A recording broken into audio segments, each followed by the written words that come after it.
Hey Blue, you learned some Swedish?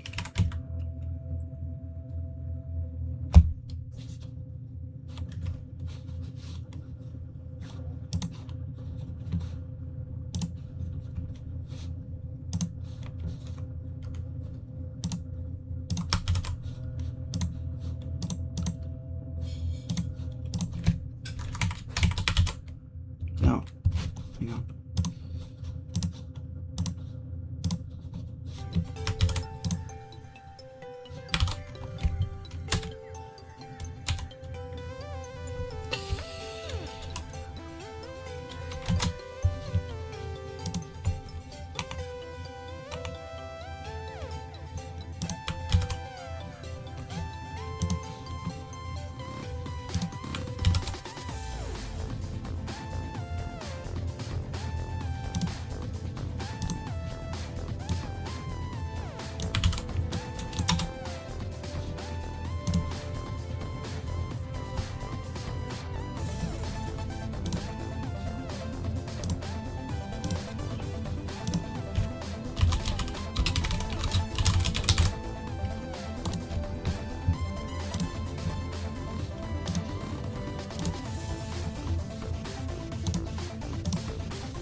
Just setting up the stream here.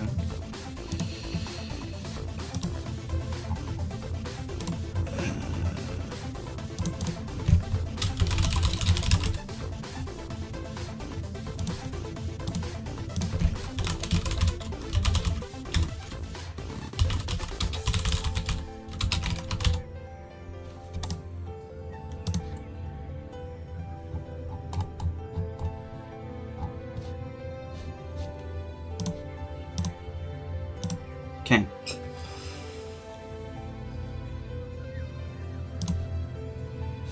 There we go.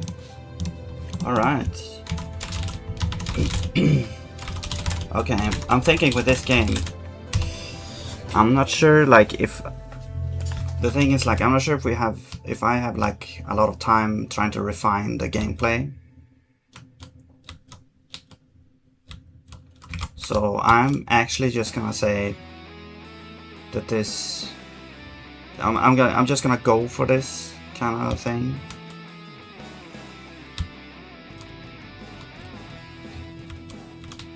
Oh shit. And just try to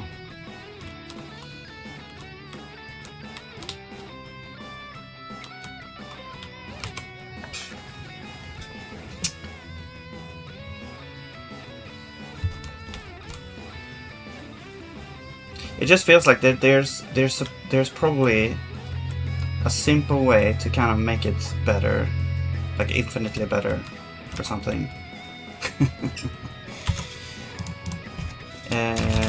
Actually, you know what? Let's add a game over thing, because the plan I had today was essentially just okay. Let's just start on polishing, but it just feels like I don't know. I would like it to be more fun, you know. I just don't see a very straightforward, clear path towards that. I was talking yesterday about some breakout type thing,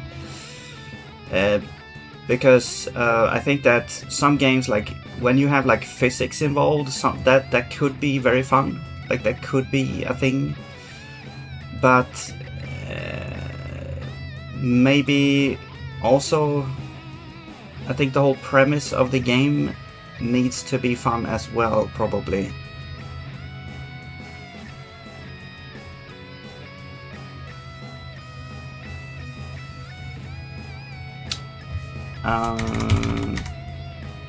But yeah, I'm just gonna add the game over screen as well.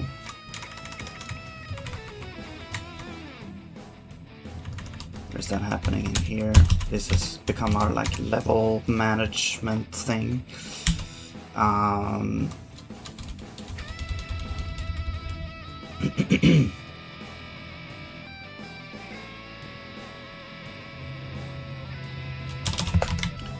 I guess we already have the data, I think.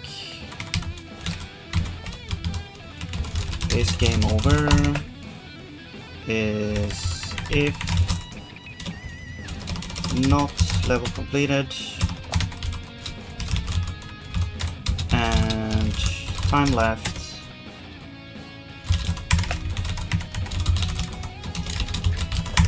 is less than or equal to 0. Then we're game over. Okay, so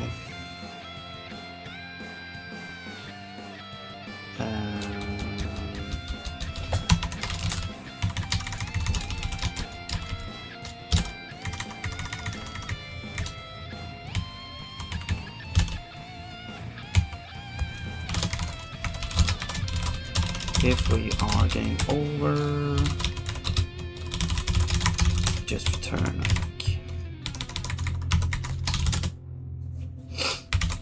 Same with controllable. Actually, when we get to be game over, I'm also gonna do this.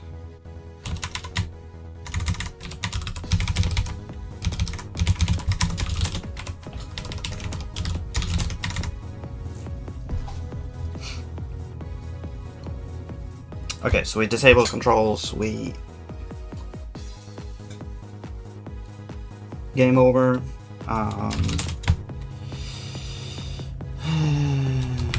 Draw.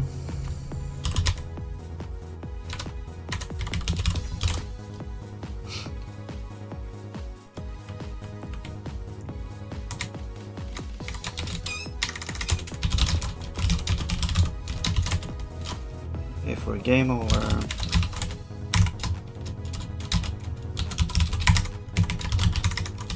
we will draw out.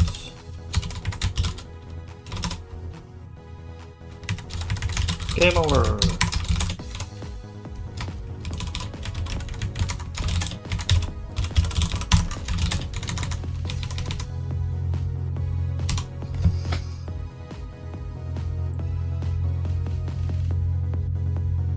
So let's just wait for the timer. Hey, I didn't press. Whoa, what the hell? Oh. Oh, oops. Okay, let's just wait for the timer. Okay, so I noticed I can press up and down to change. That's not supposed to happen.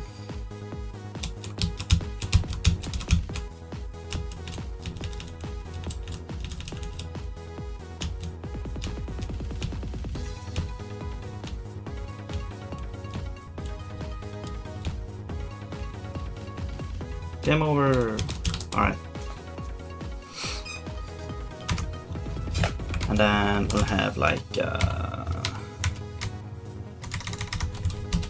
restart at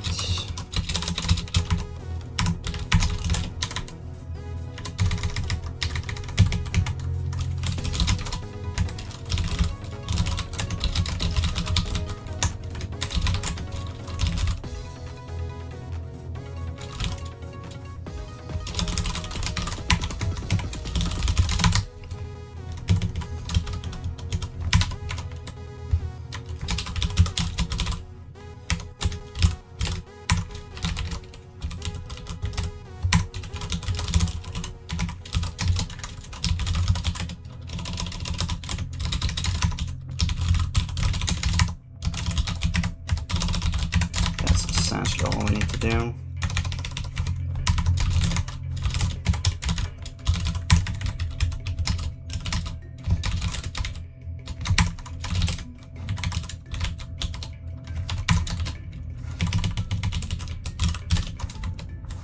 Oh, restart.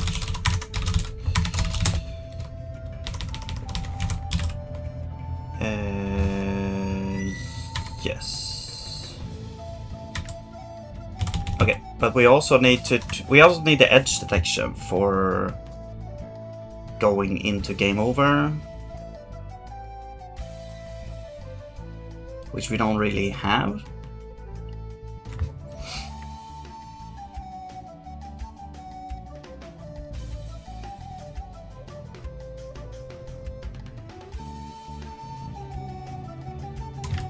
Guess we could sort of use this.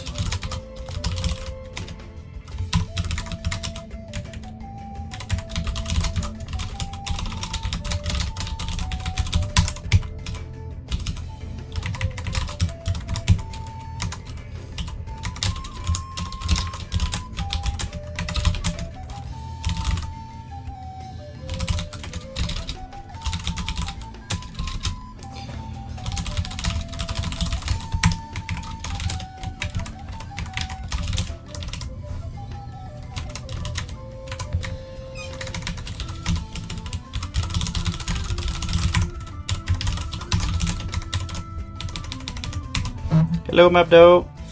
What's up, what's up, what's up, what's up, what's up, what's up, what's up? Alright. Let's see if this game over restart works.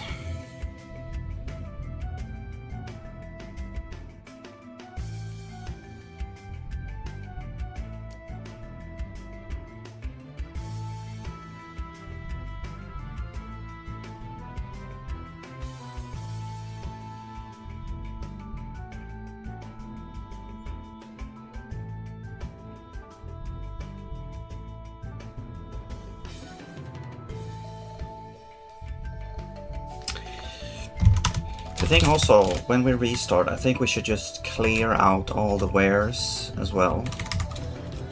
So we'll make an iterator for all wares. I think I made a for each actually. Yeah, destroy. This would actually be like destroy.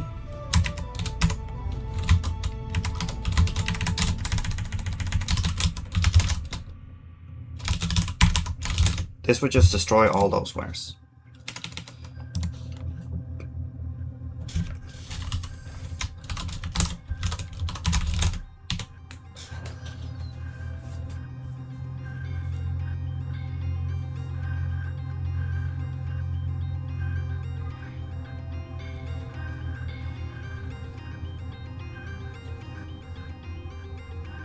Okay. Because when, yeah, because there could be like ware types that we're not supposed to have on level 1. So, there we go. Cool. Alright. We should also, actually, we should also destroy the box as well.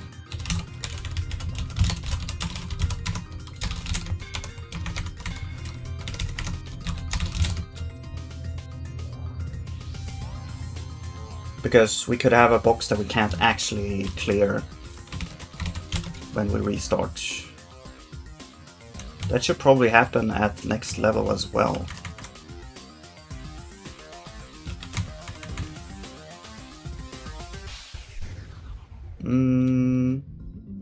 No, because that automatically happens, I think. Okay, well, anyway. Let's do that. Let's just see, let's just try to play the game and see how far we'll, if I can actually beat it. 5, 1, 2, 3, 4, 5. Well, okay, we actually, I need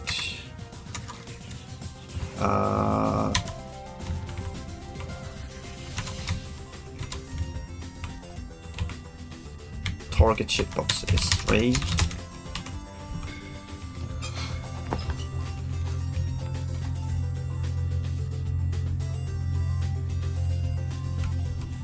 One, 2, 3, 4. 1, 2, 3. 1, 2, 3, 4, 5, 6, 7. Yay! Next level. 1, 2, 3, 4, 5.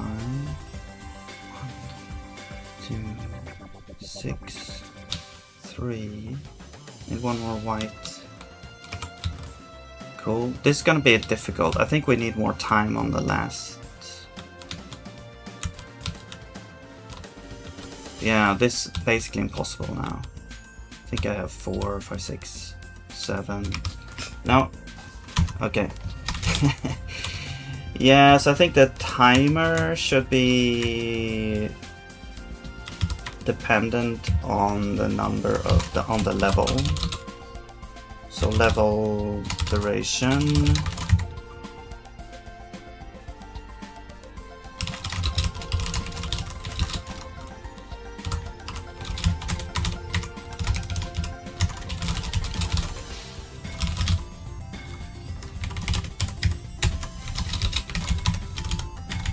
I mean, I guess we could increase this a little bit in case you fail. You have like, let's say 10 seconds for each box. Let's say we allow for 2 fails. So let's say you have like 50 seconds.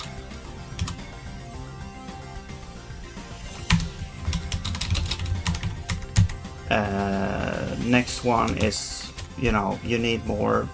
So essentially, let's say each box takes like 15 maybe. 15 times 3 is 45, and then we have a little bit more. 2 fails, and then last one, I guess we can say 20 seconds maybe. 20 times 3 is 60, plus 40 is 100.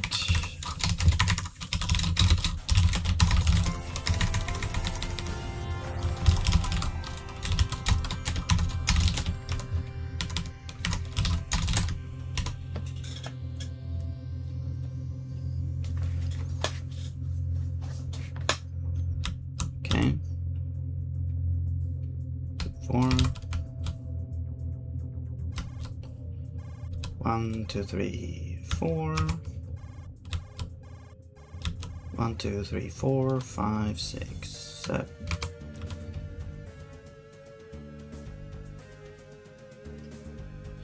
Alright, 5 balls. 1, 2, 3, 1. Okay, we got 5 balls. Now we just need 2 more rectangles. There we go. Okay, so we got 3 of each. 5 rectangles. We need 2 more. No, god damn it. Okay. Okay, we got enough rectangles. We just need, so we got 3 balls. 4, 5, 6, 7. Yes. Okay, 3, 4. So we have 2 balls, 1 ball, and 1 rectangle. Yeah. Okay. Next one we have balls, and so that's 3. Wait. We need 1 more ball. We need 3 triangles. I think we're done then.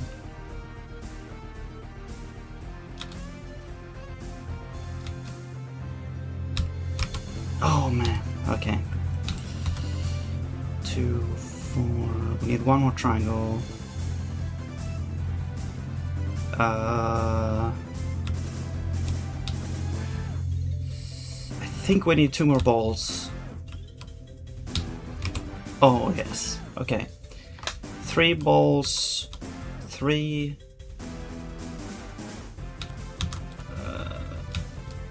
Okay, we need. I think we need this and 1 more triangle. And 2 balls. No. Man, this is difficult. Yeah, I'm already lost. No, we needed those. God damn it. Okay, I'm not sure. I think we need like 2 more triangles, maybe. No. Yeah, we're doomed.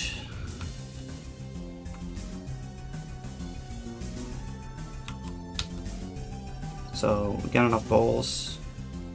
I think a strategy is like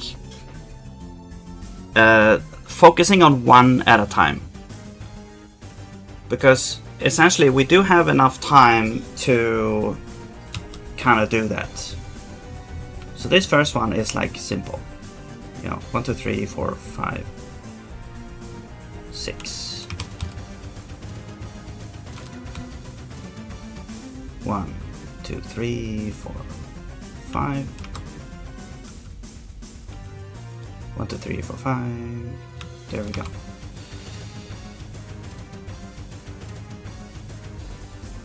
Okay. So 1, 2, 3, 4, 5, and then we need 4 rectangles. Or, well, they are really squares, but 7, 3, 4, 1, 2, 3. So now we need like 3 rectangles. There we go. Yes. Oh shit, that was bad. Okay, 1, 2, 3, 4, 5, 6, 7. I think we have 3 balls, so we need 1 more ball. Yes. Okay. Now I'm trying to get. I'm gonna try to focus on one at a time. 5 balls. Okay. Well, I think. How many balls do I have? No, I forgot. I think that's good. Yes. Okay. Okay. Balls are done. So I got 2 rectangles. I need 3 more. Here's 3. Cool. Now we only need triangles. We need 7. Okay, 2, 3, 4, 5, 6, and 7. That should be good. Yes. Okay, last one. 1, 2, 3 balls.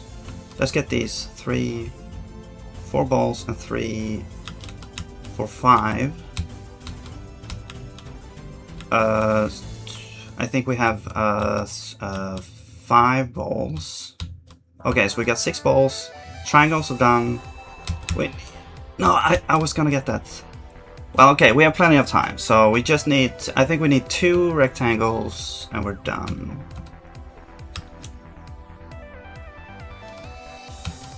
Yeah. No. Oh shit. Yeah, we're doomed. Unless I'm lucky here. So we got 3 of those.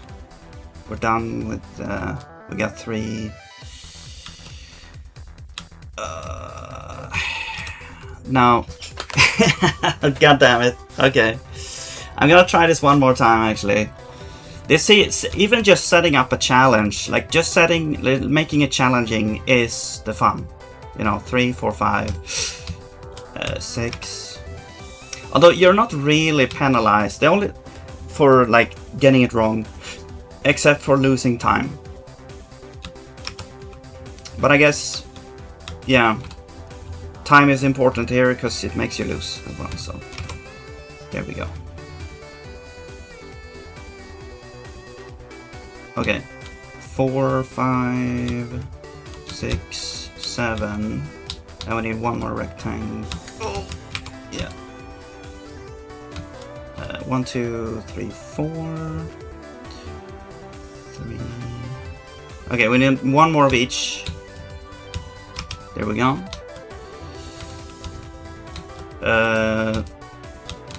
Okay, we got. Oh shit. I'm just gonna throw that away because I don't remember what we had. Okay, 4. We need 1 more rectangle, 3 balls, 2 balls, 1 rectangle, 2 balls. Boom.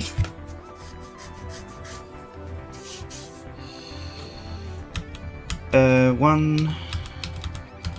Oh shit! How many? 3 plus 3 is 6. I need 1 more ball. I need rectangles. I don't know how many I need. I'm just gonna guess. I think I need like 1 more now. Perhaps. I think I have enough of the other ones. No. Okay. So 5. Okay, 2 more triangles. There we go. 2 more balls.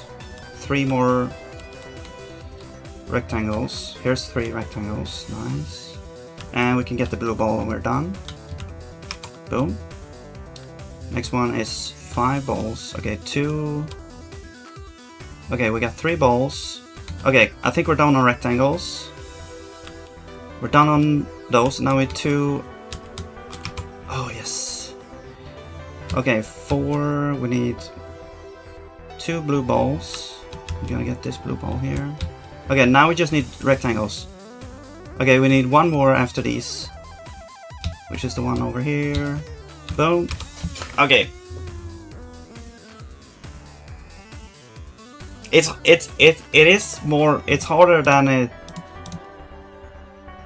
it looks, I guess. I don't know. It's just the thing that you're so used to games now to keep track of everything for you.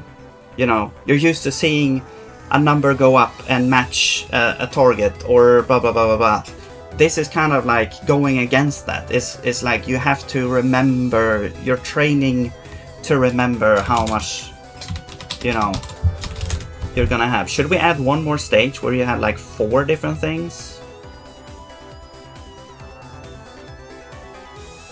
But then it kind of becomes a pattern because you can now, you have enough time to just focus on 1 every time.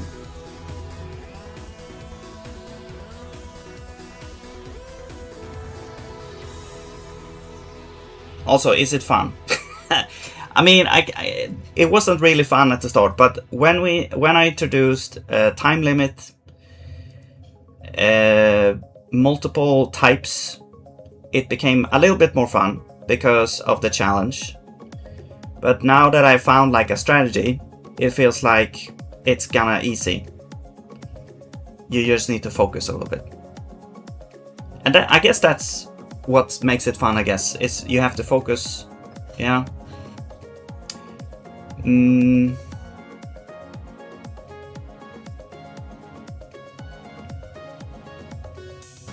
Okay, but let's okay. So we have the basic thing in place. It's just we don't have like a completed screen, so I'm gonna add that as well. Let's do like is game completed or something. Is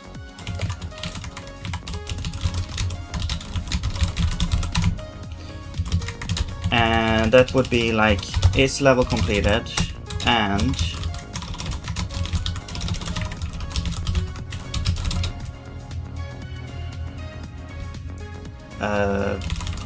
current level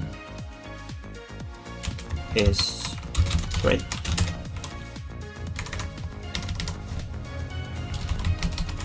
And then I'm gonna start out at level 2, so that when we start now, I just need to finish the last one. Also, let's change this to 1. Okay, so I just need to do 1 box and we'll test the well, actually, I need to actually implement it as well. So, it's game over.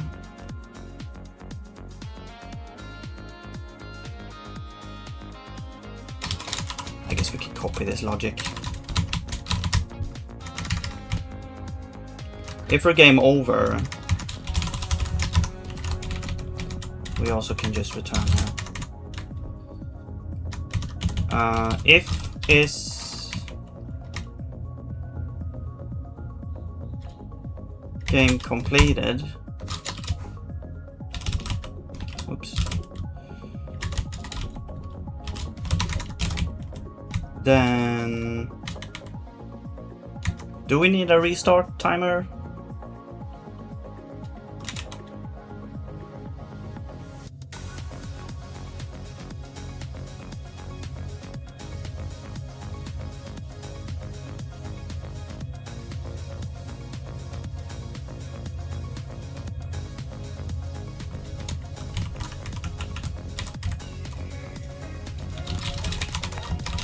Sure.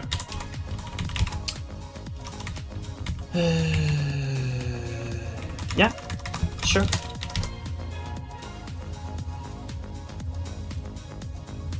And I will go to draw and we'll say if this game completed, you shipped all boxes in time.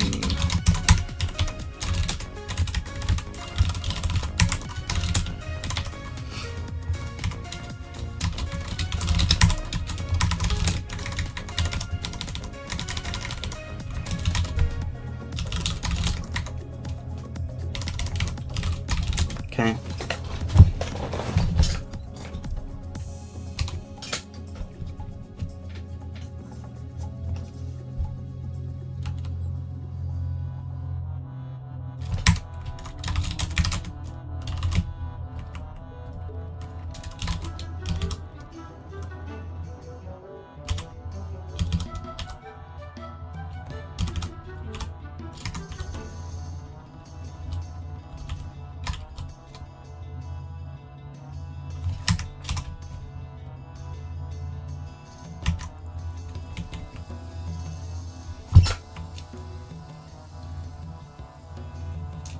I set current level to 2.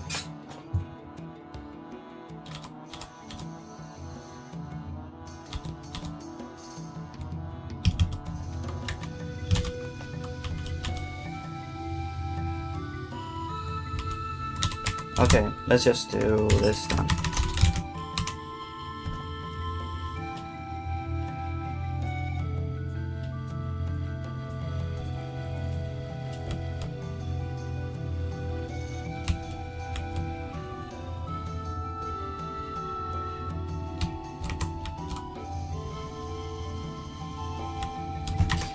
I mean, hang on.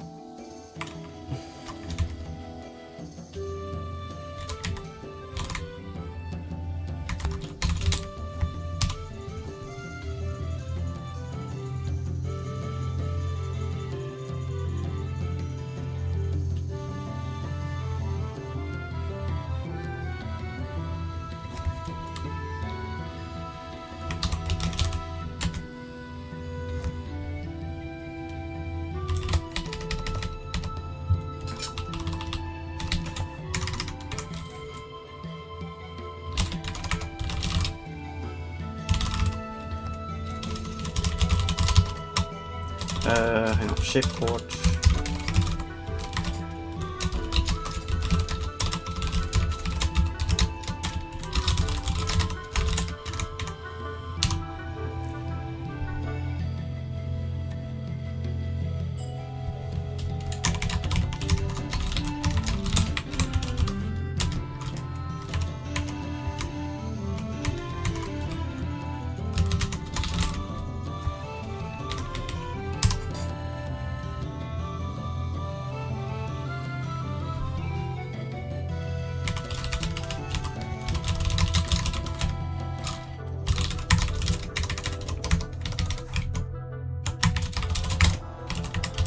Where's the issue?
Okay, let's just do 1, 4, 5.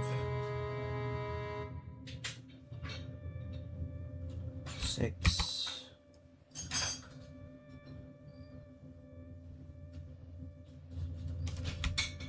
1, 2, 3, 4, 5. Oh.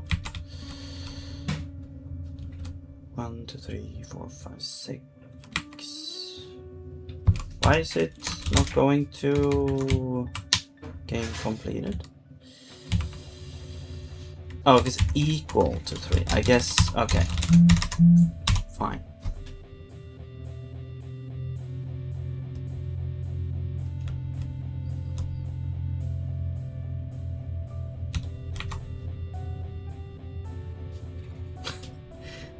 Why did it restart so quickly? 1, 2, 3, 4, 5.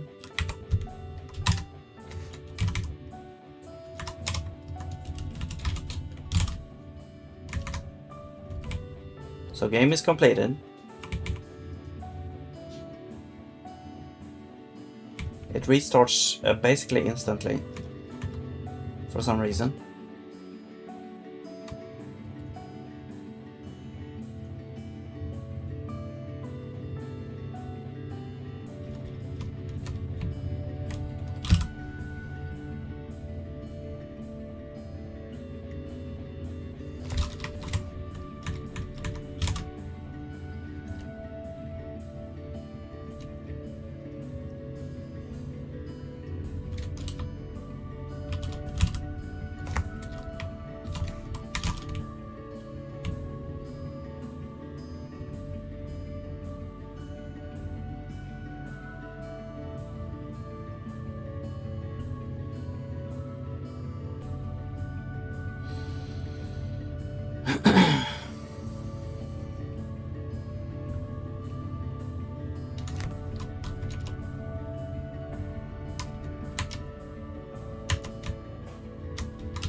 I'm not sure why it's restarting immediately.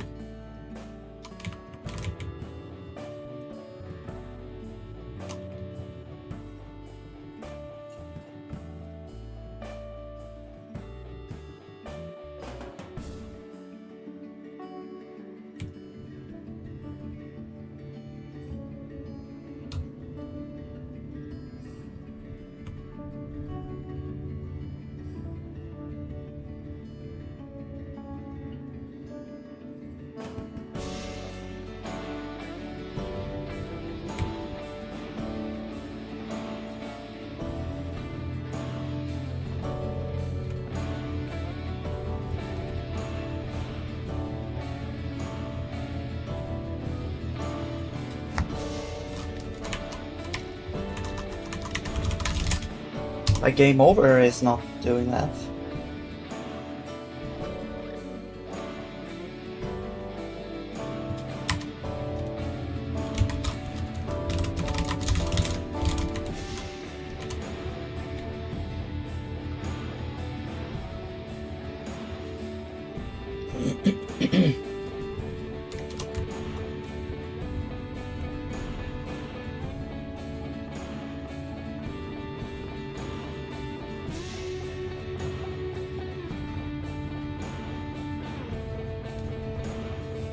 Maybe it's because, okay, maybe it's because this is false.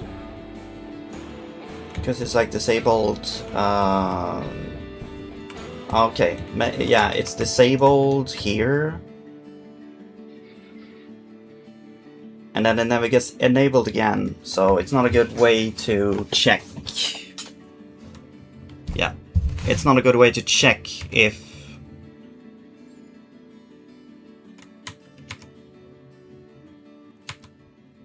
that has happened. I'm just gonna add a flag here.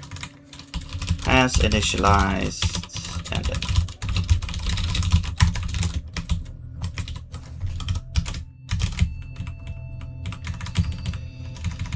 If itself has initialized ending. If you haven't initialized ending, we're gonna initialize the ending and set this to true. When we restart or do this, we're gonna set this to false. All right.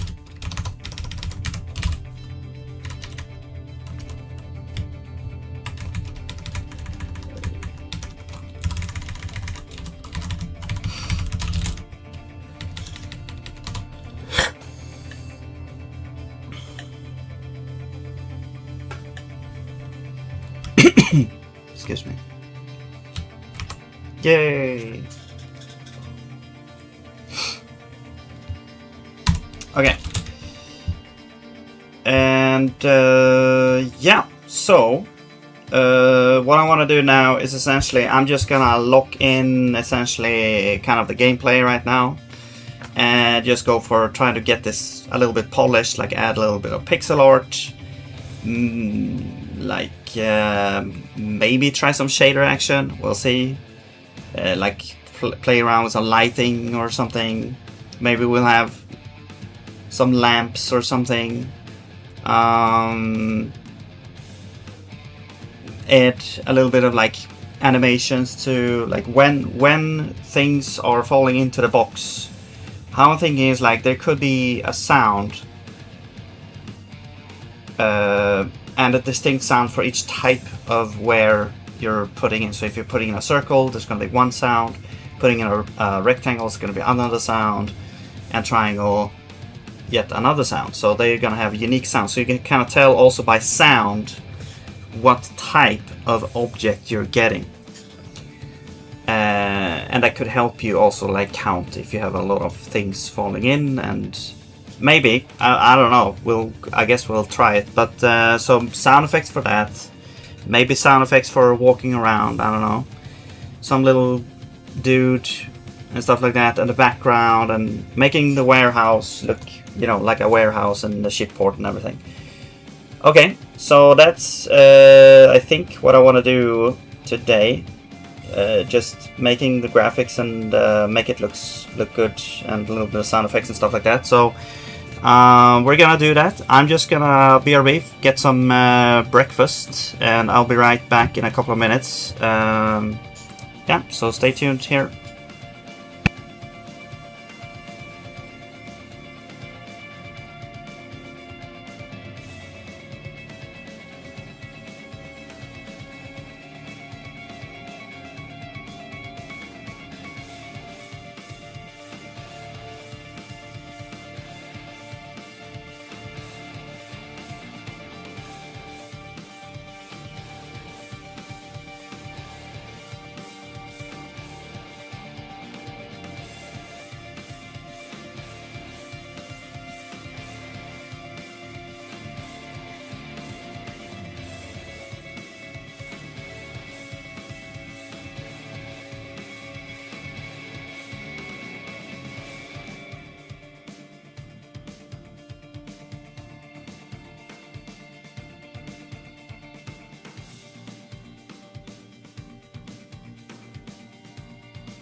So we got like 320 by 256 is the kind of pixel resolution here.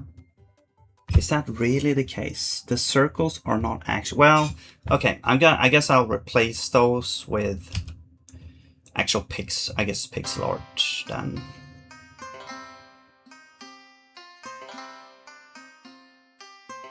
Also the fonts, I'm not sure if they are also drawn in that resolution.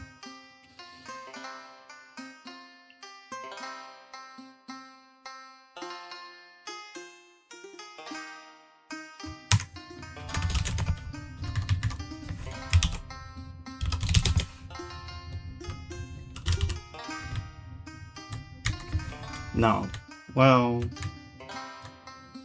they are zoomed in the same way.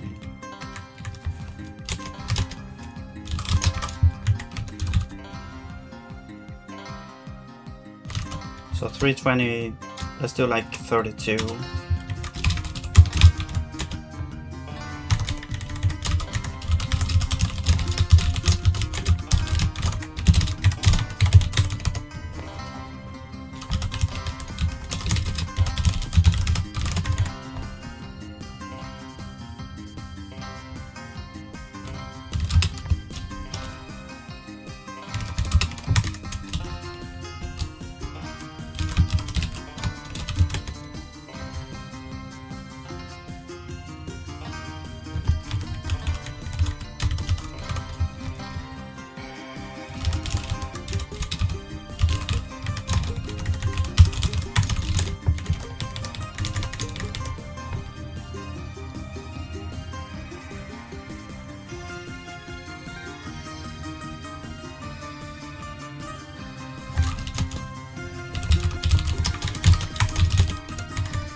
Okay, those are the size of the pixels you see on the top there.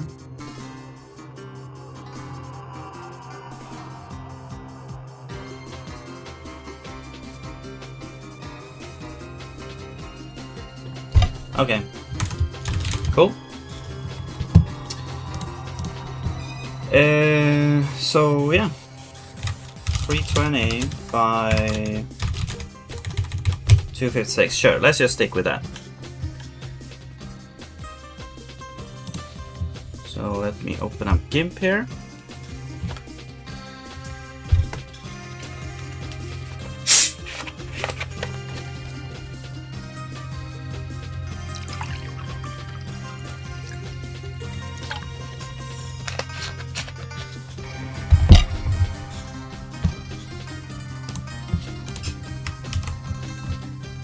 .320 by 256.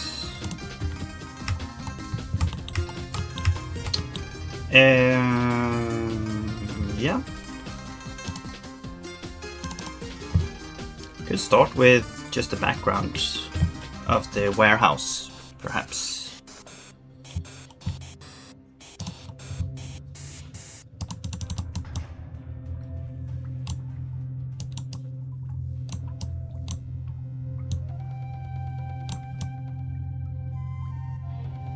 A bit of brownish.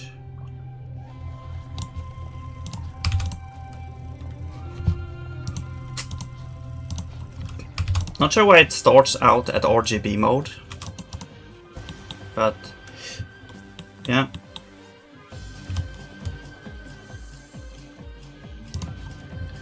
And maybe some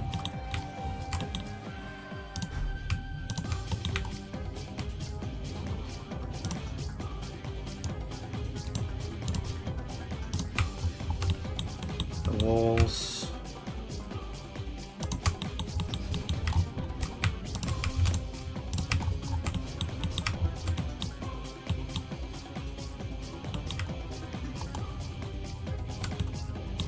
Okay, I'm just gonna test something here. How much is this? 1, 2, 3, 4. 1, 2, 3, 4.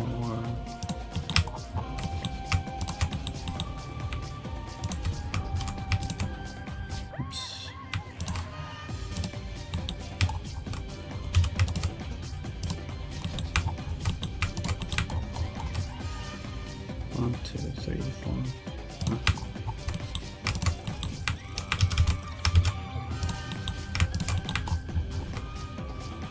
No.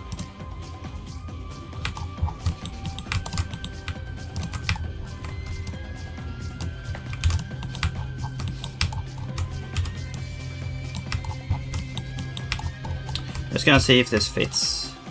1, 2, 3, 4.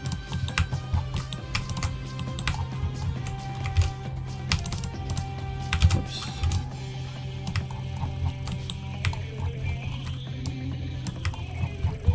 Okay. So I'll save this.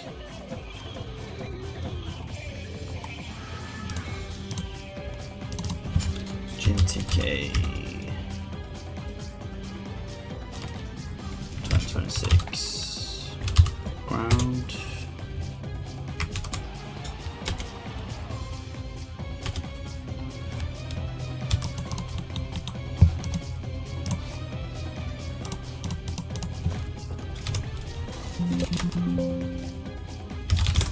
Alright, we'll copy over.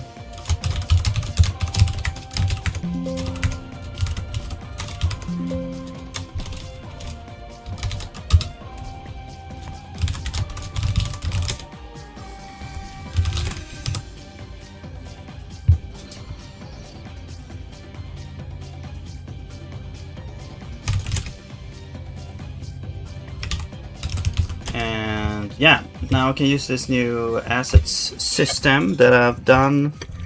Well, it's not new now anymore, but I basically never used it.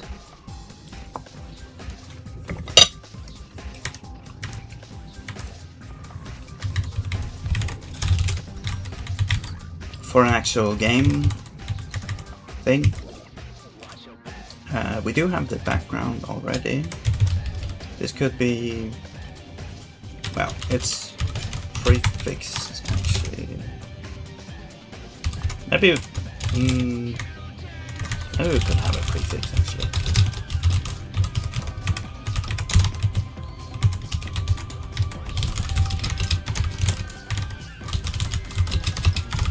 So now we could just make that work there. All right. So we do have the background now, but I don't think it's being drawn. No. So if we draw it,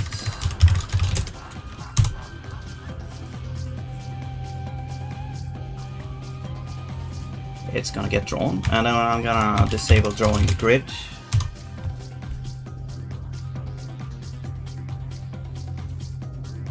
Okay, there we go. It does fit onto the screen here.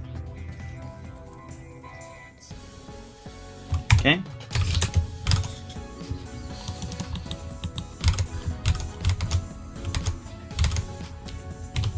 I'm just gonna see how many. Okay, let's say how many pixels up.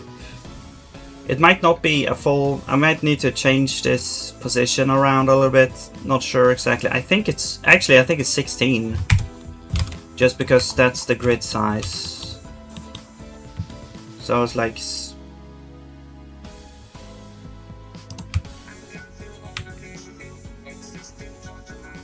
up here, perhaps.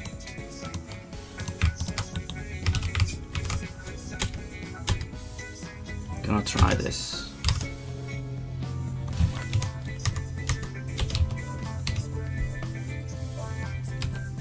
Yeah, one down. Okay. So here's the line. Okay. Whoops.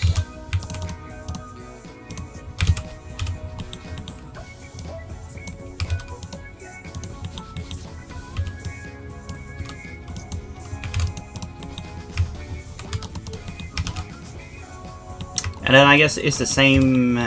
It's the same over here. So it's gonna be 15. There is the line.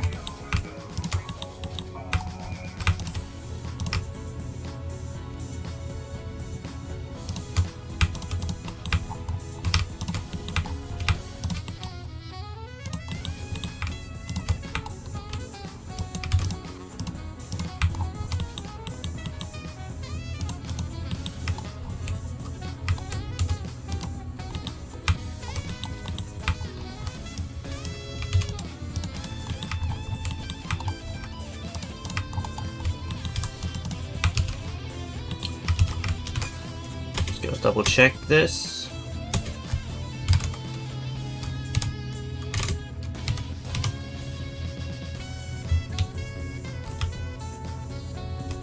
Yeah.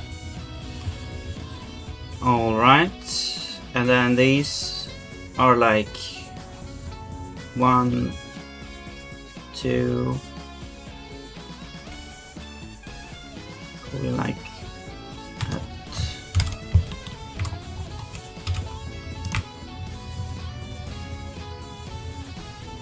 I'm gonna test like 48.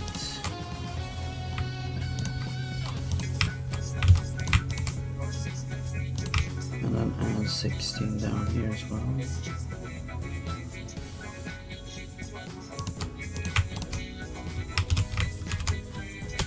Yo, cool guy, what's up, what's up, what's up, what's up, what's up, what's up, what's up? What's going on?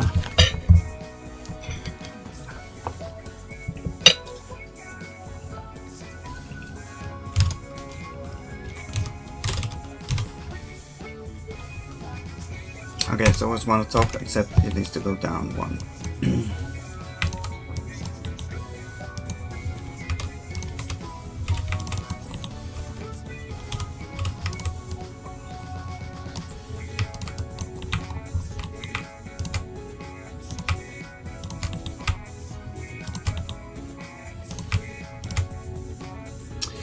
And we'll probably put like a conveyor belt, yeah, an animated conveyor belt or something up here.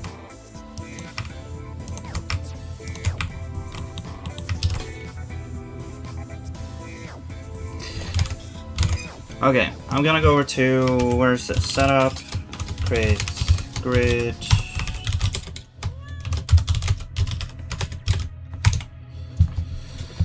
So the mid part, yeah, it's here. So it's y more than 3, so it's like more than 3, which means it starts at 4 in, so 4 times 16 is 64.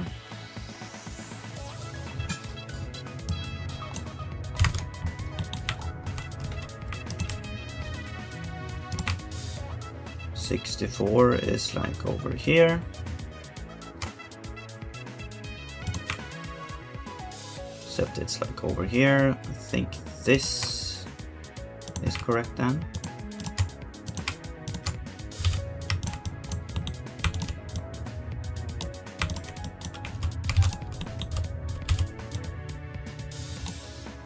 Oops. And same thing over here. No, that's this.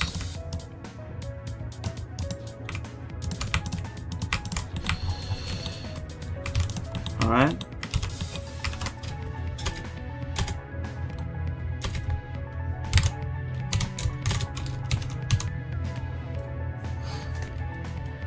Play music first time. Did you hear this yesterday? I've had this. Yeah, okay, cool. That works. Actually, can you see this? Oh yeah, you can, cool. Except the screen, it's actually a little bit too big. Oh, you never saw the bottom of the game. Whoops, my bad.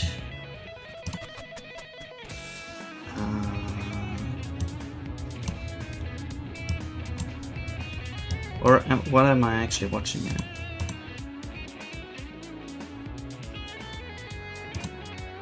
What's this thing? No, I think you did see it, except... Okay, anyway, this is the game anyway. If I minimize this and then run... And then... Oh.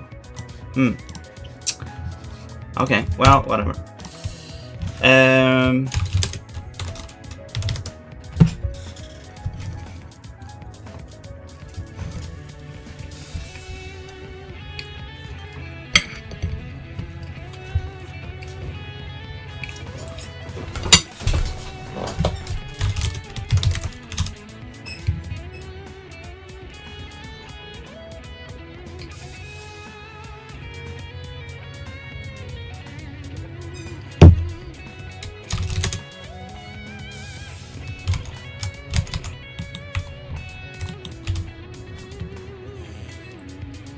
So what I'm thinking down here, I want to have the, you know,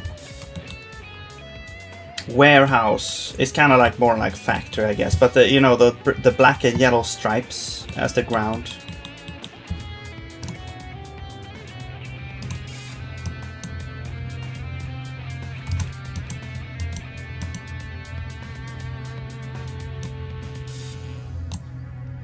What is this?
Oops.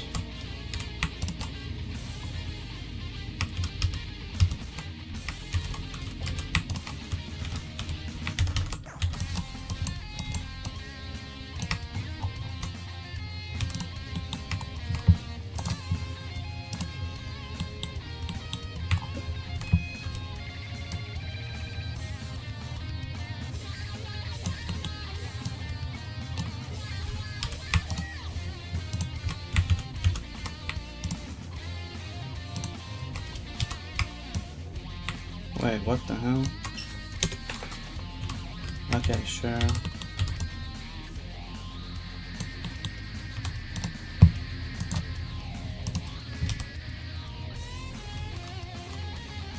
I don't know what to do over here though. We're just gonna do that.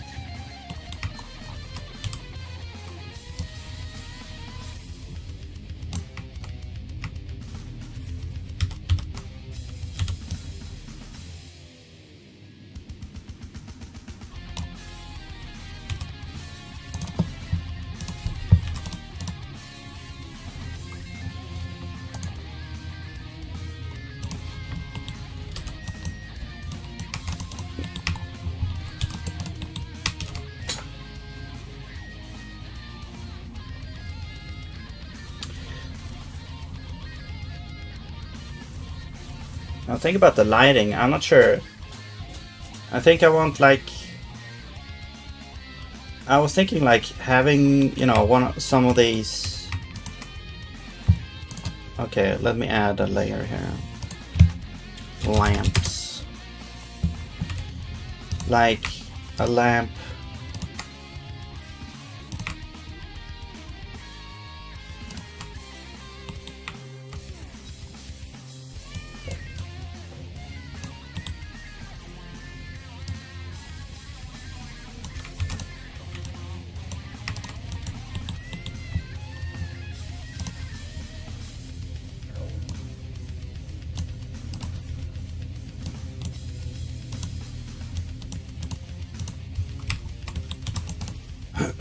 Coming down like that.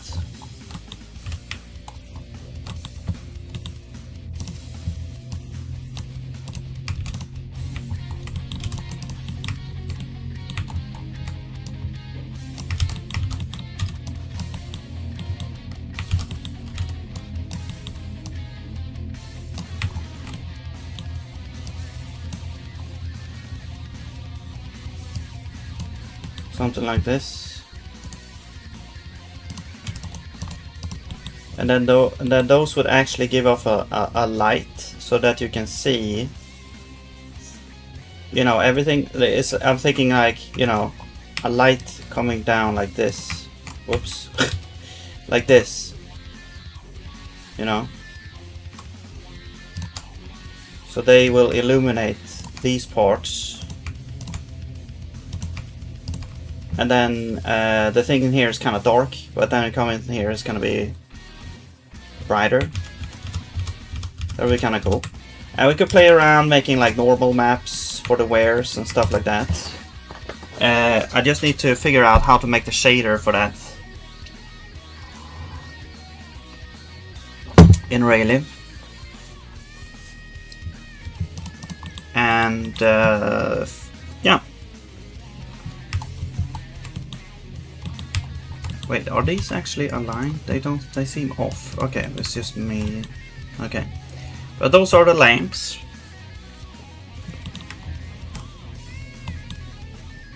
I mean, in a warehouse you probably don't have lamps like this, but whatever. It's a small warehouse. Okay, whatever. The ship port.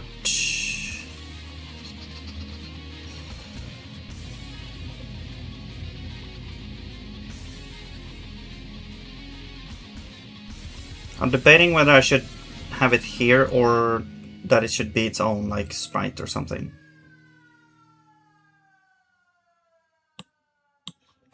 It doesn't actually matter that much.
Oh shit.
Oh.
This should probably be moved down.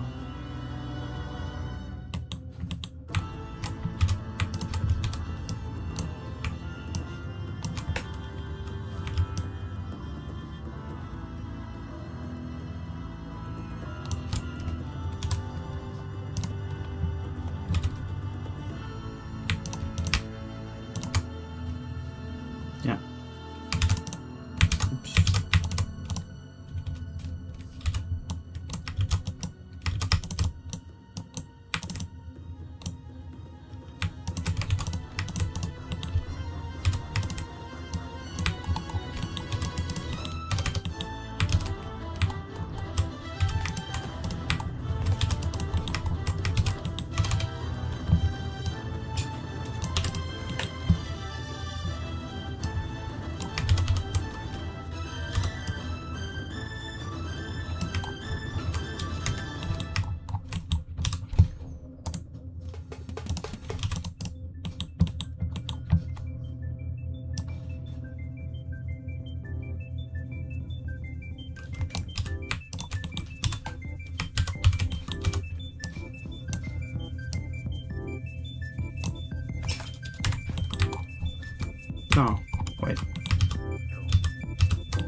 Alright.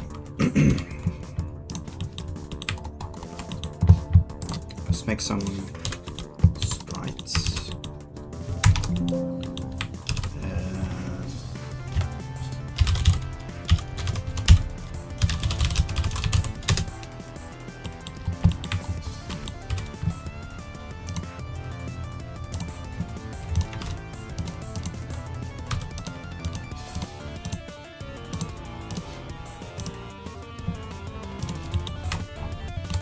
So these are 8x8s.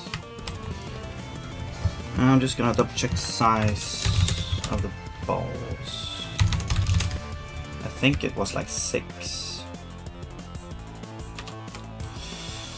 Where is that spawn? Where?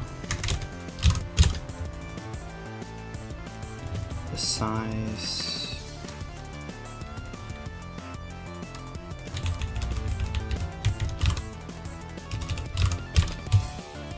Oh, it's 8x8. Okay, perfect. So essentially,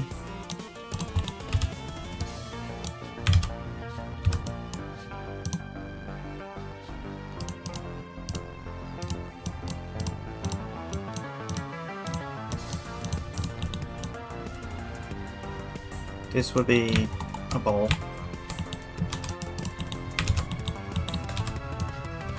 Now,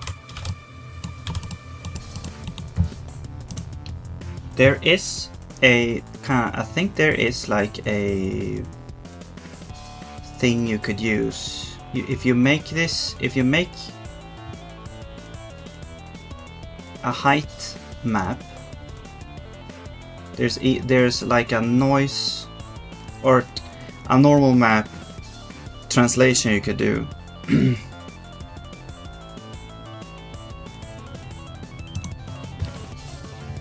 Yeah, so if I just make a normal map here, it's essentially treating the ball as being kind of flat, like a disc.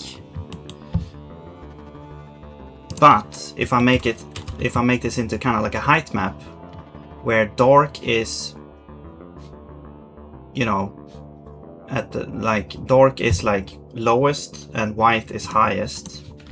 So white would be over here. And then we go a little bit darker around here. And a little bit darker around here. And now make... well, let's copy that over actually. And make a map from this now.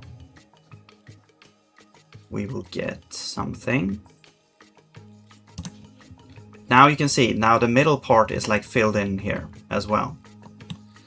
The borders, I guess, are also the thing. Now this is like, you know, this is just one type of algorithm you can use. There's like a bunch of different ones. But I'm just gonna try this to see. So there we go. Now we have like the where and its normal map. I'm gonna also draw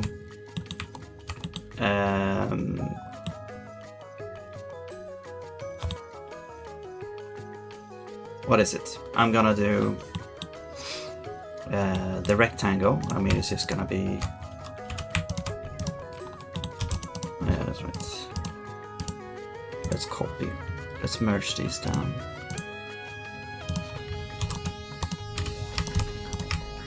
So here's the rectangle. Okay. And here, and the height map. Now this is just like this, but I mean, we could also make it be something else. Like we don't have, it doesn't have to be a ball. I was just thinking a ball and a circle and a triangle, or sorry, well, a ball, a rectangle and a triangle are very distinct shapes and it's easy to tell them apart. That's why I use them, but we have the opportunity now to kind of change them as well. But I'm gonna go with these things for now. But yeah, let's just make, maybe we'll make it a little bit rounded box.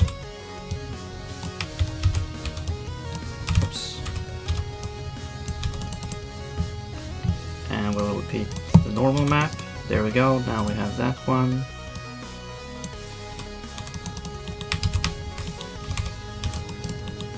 Cool. And then also the normal map, I'm not sure if it took into account like the borders. Like if I moved, let's say we do this and I merge it first, then select and do repeat. See how it's different now.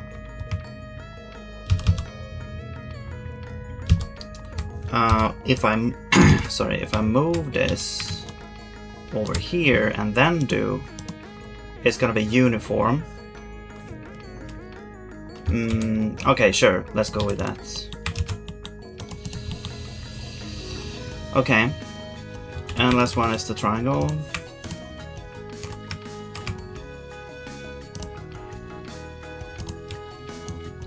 Okay, it's not gonna be like a perfect triangle here.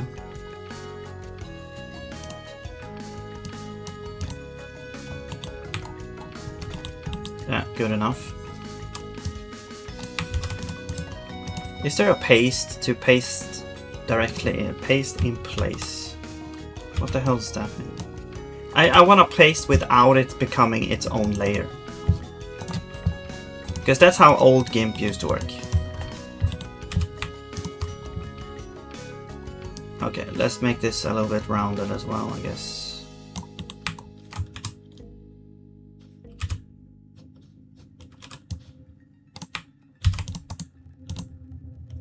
Like, I want to paste it in without it becoming...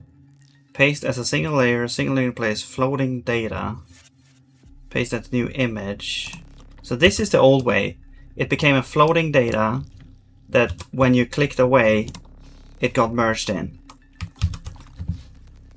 If I repeat the normal map now, and then try... Whoops.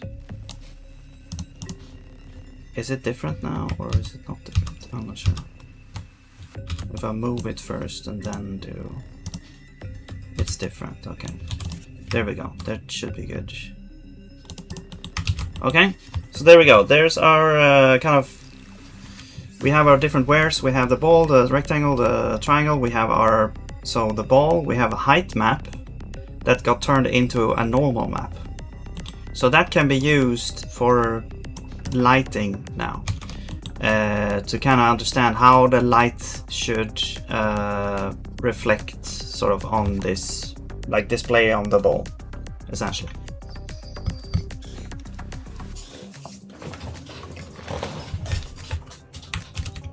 All right.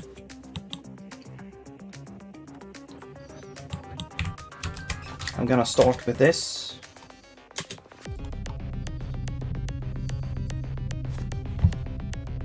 Okay, I think that got exported now. Copy that over. We should have the sprite sheet. I'm just gonna go draw it on.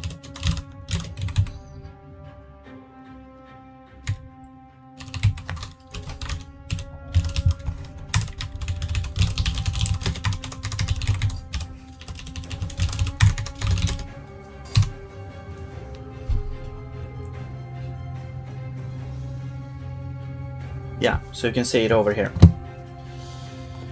And right, so now if we go to, I guess, where, because we have this draw shape function. Now what we could do actually here is like pass the game in, and we can actually load the thing actually that we want. So this is the old way, but now we want to draw kind of the sprites instead. So this is gonna be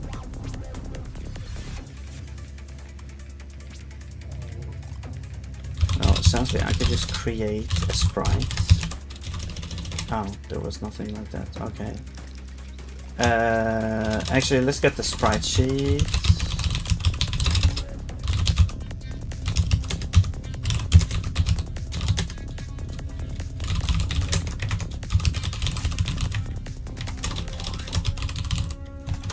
No, I think there's a get texture function. Yes. This one should do the same thing, yeah. If we don't have it, I guess we can't draw anything. Actually, if we don't have it, we could draw this. No, we don't draw anything. Sure, let's draw this if we don't have it.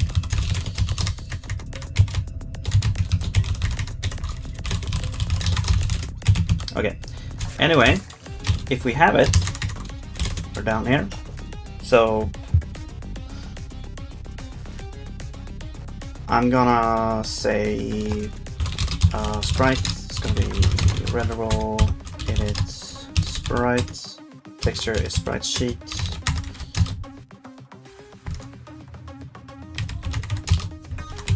Preview, yeah. And then the source.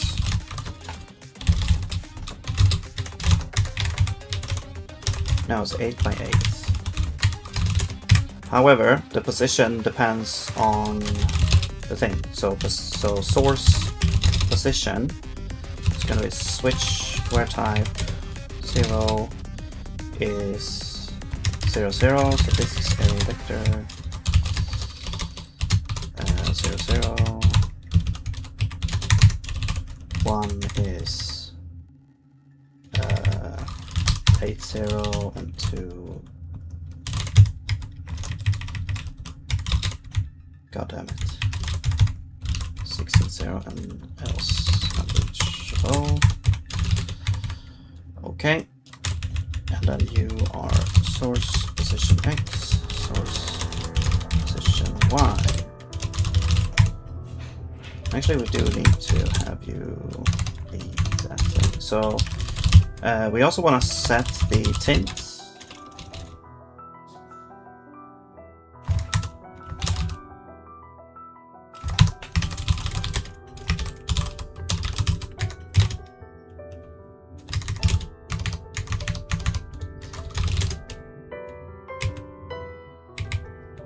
All right, because we're over here.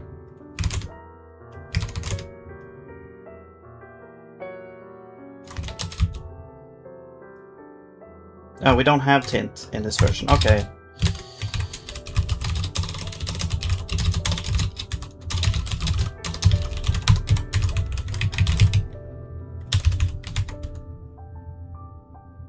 Oh, yeah. So, yeah, so that will be tint.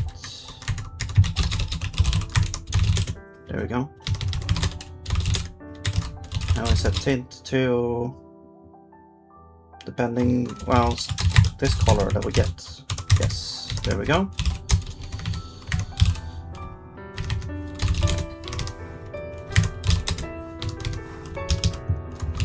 Right, and now you need actually shape, or I mean game, so we're going to pass that in there. And oh.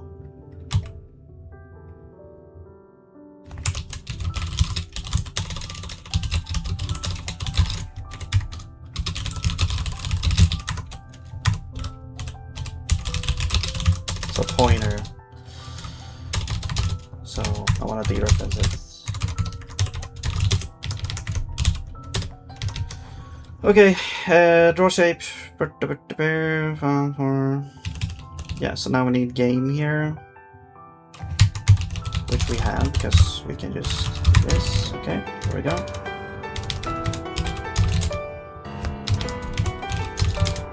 And okay, so if we start now, it doesn't work.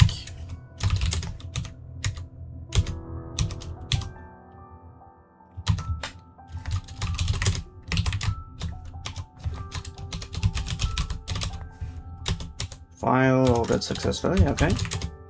So it was loaded successfully.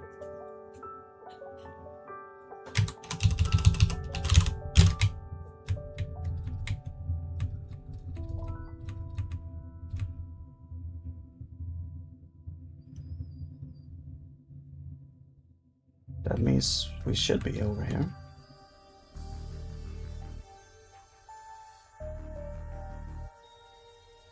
Oh, we also need to draw it.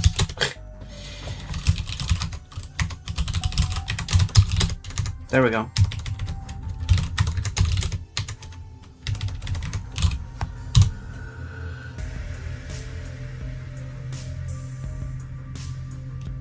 Okay, so there's our new wares. 1, 2, 3, 4, 5, 6, 7. Yay! Okay, yeah.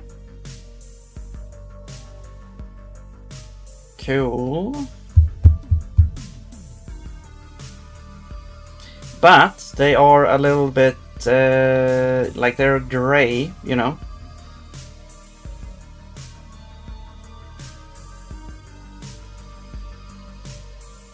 Maybe I should. Well, I'm gonna make a box sprite as well. But I want to test getting like the lighting in.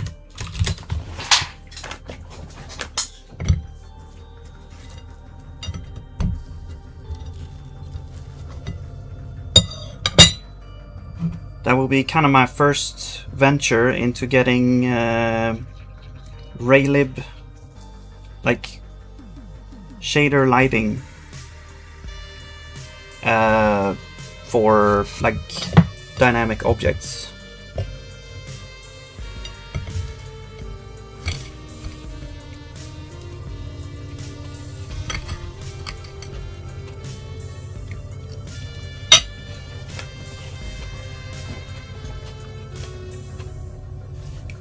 So I think what we need is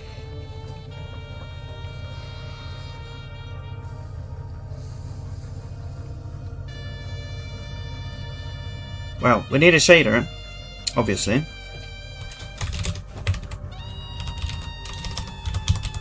So the thing is, we already have like, there's like a CRT shader, that's like a full screen shader. We could enable that as well, I mean, but what I want to focus on now is not that. I mean, if we have that enabled, we're gonna have to deal with, well, I'm gonna have to, like, I can actually just enable CRT here, and then that will actually work, I think. Yeah.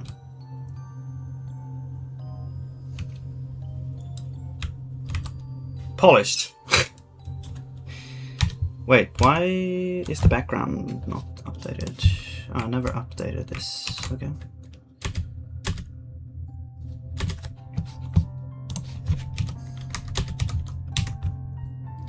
There we go.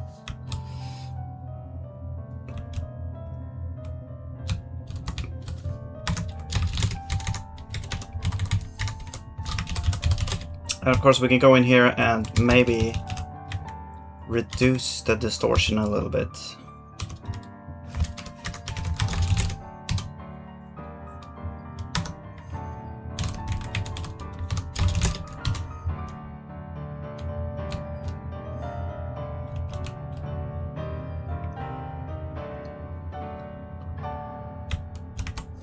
Okay, anyway. I guess it's a good sign when I actually want to complete the task.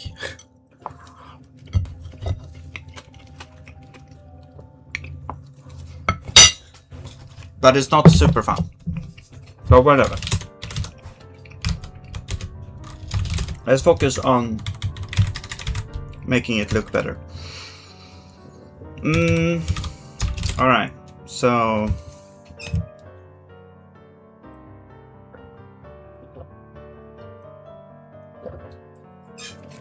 what I'm thinking, maybe we can do something like this.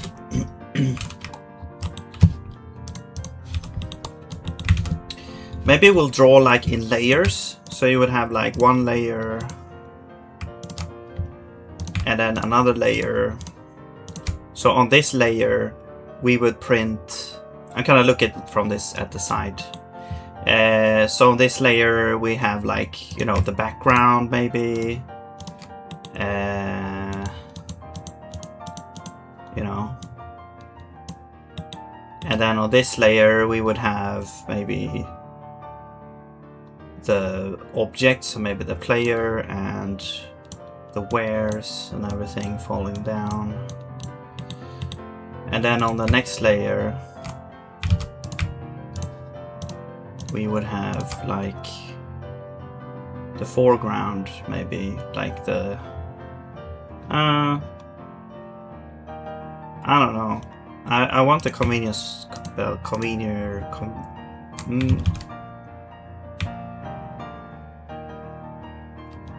yeah, I want it to be on this level probably. So the idea is basically we get like a little bit of 3D effect essentially. Maybe the floor is this level, I'm not sure. And the walls, maybe this is only like the convenient conveyor belt. So you get a little bit of like, you know, 3D-ness. You basically set these to be like a different Z than this, you know. That's my idea anyway. And well, I guess the first step is just to make the lighting work at all. To make like it work, let's say to make it work for like maybe the background. But I'm thinking also like the background should be different. Like the background, the actual wall, the back wall should be differently behaved than basically the walls, for example. Like these could be actually be in the foreground. So maybe the floor and these walls are actually in the foreground over here. And then over here they are not here.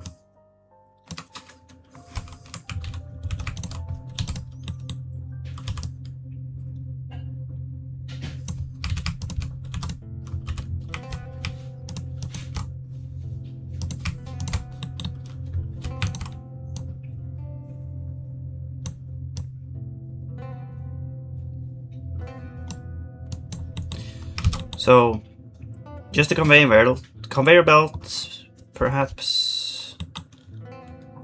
I mean, that could be its own layer, and I will have this layer is like, you know, the background here. Whatever, however that's gonna look, I'm not sure. I'm thinking some kind of wooden boards or something, or maybe, well, I don't know. We'll see.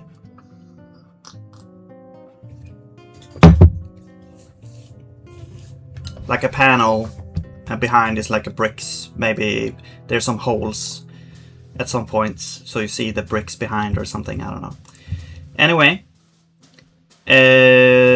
that's the idea. So then the different layers can behave differently. So this is like further back. This is further in front. This is the character and wares level layer. And then this is the foreground, which would basically be dark, except maybe the edges, perhaps.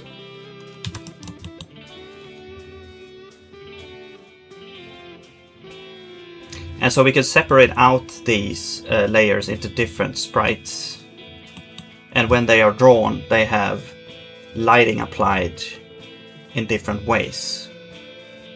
Maybe.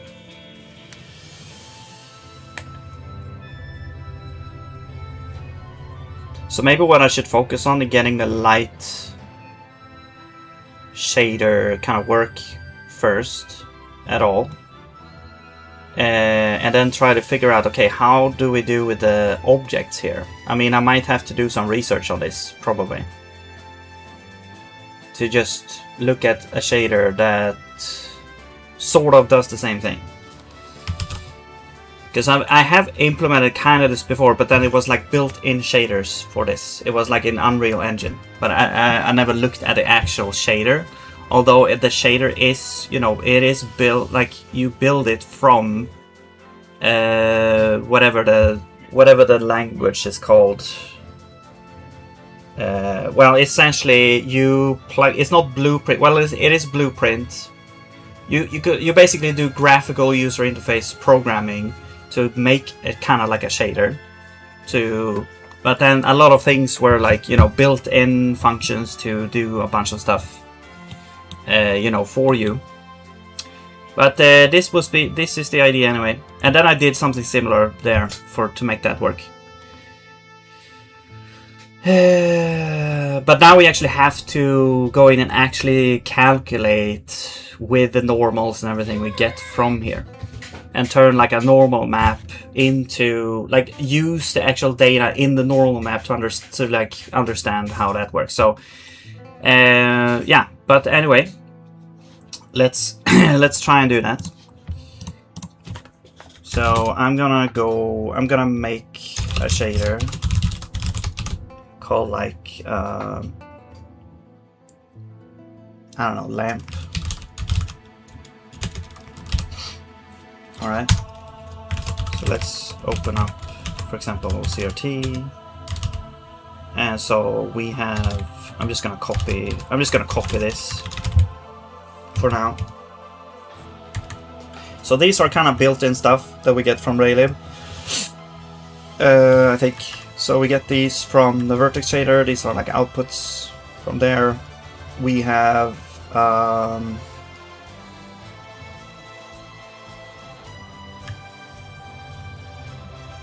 these are also built, like, you know, Raylib kind of built-ins that you get. So you get like a texture, the texture that's being used. We get the and you can have several textures, and of course in this case we probably do want to have more, because we want to have like a normal map as well. But that one you have to kind of supply yourself. So I think we have to we'll add a normal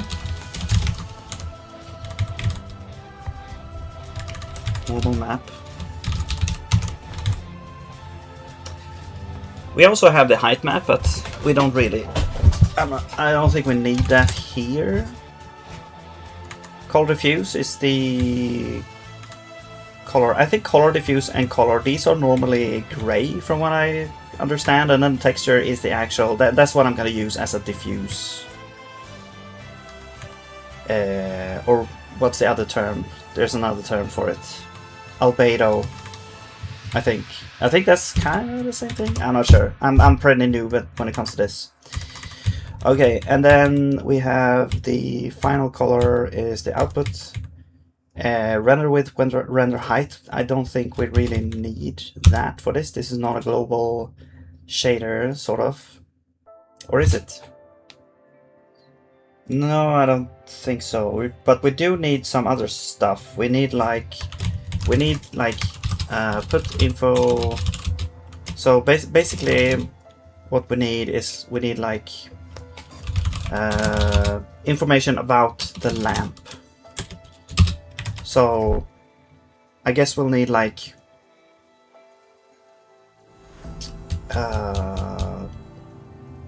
spot. It's like a spot. It's not a, well, it's not a spotlight. Is it a spotlight actually?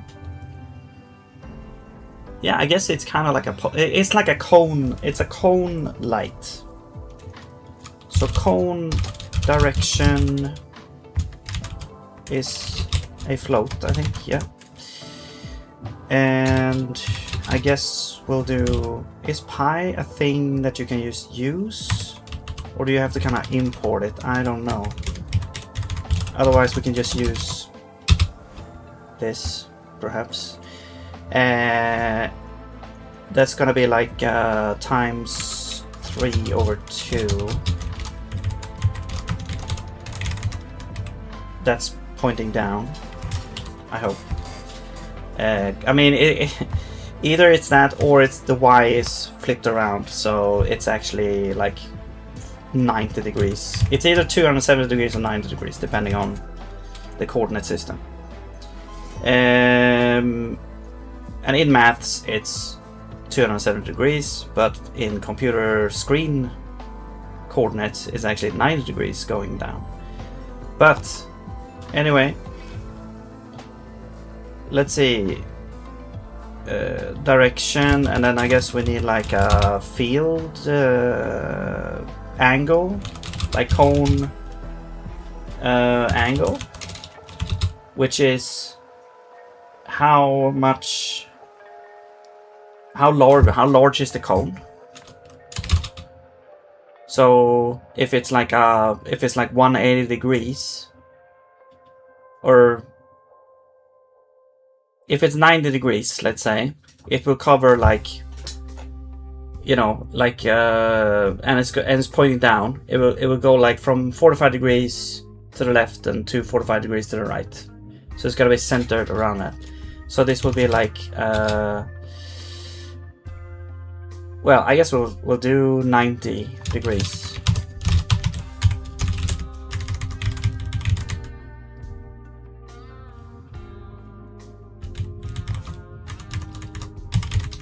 Okay, and I will have like a color. Vec4 cone color. And let's start out with like I don't know, yellow or something, or maybe white. Okay. And then I think also we probably need a position for the colors or for the lamp as well. So Vec 2 or 3 actually, because there kind of is like a 3D to this, yeah. Cone position, and I guess we'll also just say that this is like, this is gonna be somewhere. This is, I guess this would be like in relation to this texture maybe.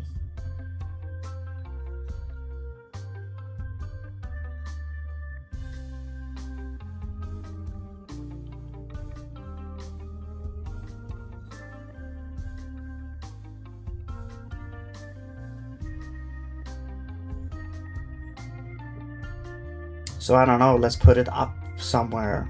Let's put like 0. So it's slightly, it's like straight above, and then -5 or something.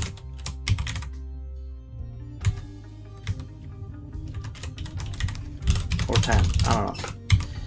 And then we might want to have also like intensity in some way.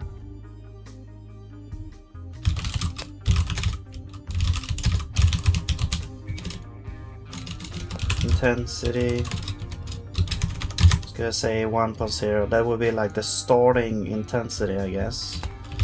And then we'll have some kind of fall off, describing how fast is the light going to drop. I'm not sure what units this will be. I'm just gonna say 1.0. That's what I'm thinking.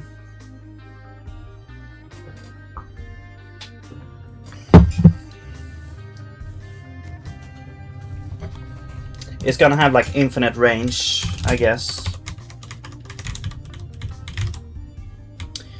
Okay, so now how do we actually do it? So the point of this shader, as I'm thinking, is like, it's gonna just describe when let's say we're rendering the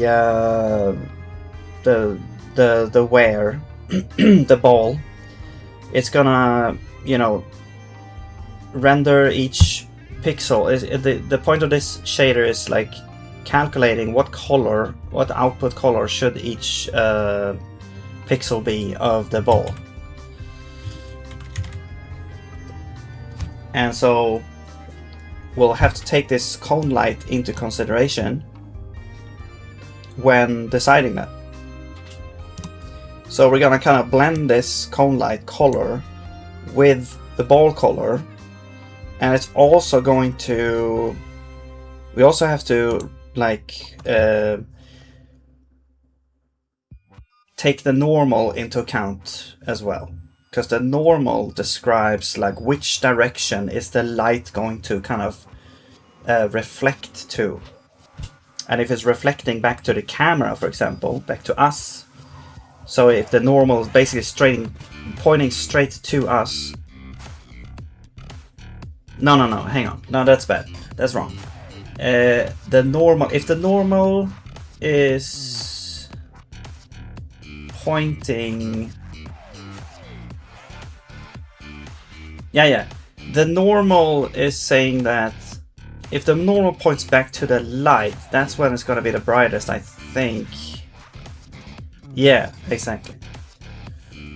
Okay, so the brightness depends on like how much difference is between the angle of the normal to the angle of the light, I think. There's probably a myriad of different ways to do this, but that's what I'm gonna go with. Alright, so we've got like, we don't need the distorted stuff, so I'm gonna remove that. Also, frank text, it goes from 0 to 1, which I don't have a problem with. I don't know why we would need UV here, so I'm just gonna set UV to the frank text coordinate actually.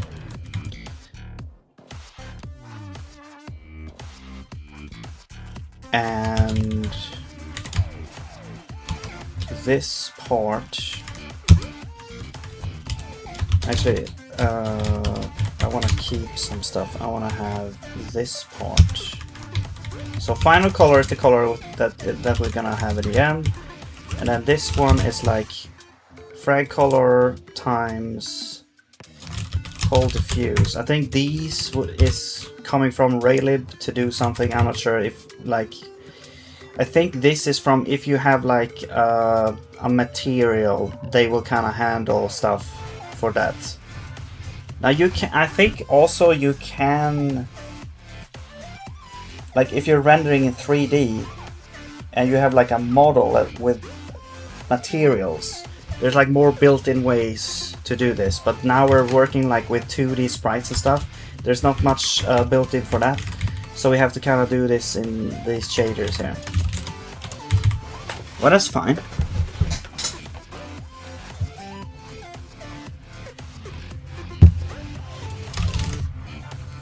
Alright, so we have the UV. The UV is like where in the texture. So this function is basically called for you could say it's called for each pixel essentially of the thing we're trying to draw. Okay, and the UV is kind of like it's a coordinate onto the texture. So 0, 0 means at the top left of the texture, and 1, 1 means at the bottom right of the texture, and then there's like a range of numbers in between. No. So 0.5, 0.5 means in the center of the texture. So we can get the texture coordinate by saying text color is going to be texture 0 UV. I think that's how you do it. If I don't remember incorrectly. Yes, exactly. So that will get the color of the texture at that point. Okay. And I think if you do it like this, it's automatically going to be like there's no transition between the colors. But you can, if you want to have like linear, whatever it's called, filtering, you could implement that here as well by like blending the colors in between and stuff. But we're not going to do that because that's going to look weird on a 2D kind of pixel art game.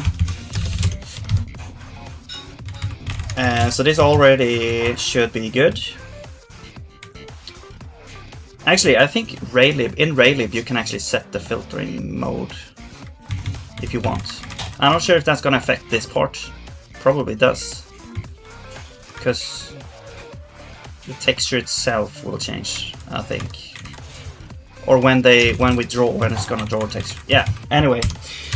Okay.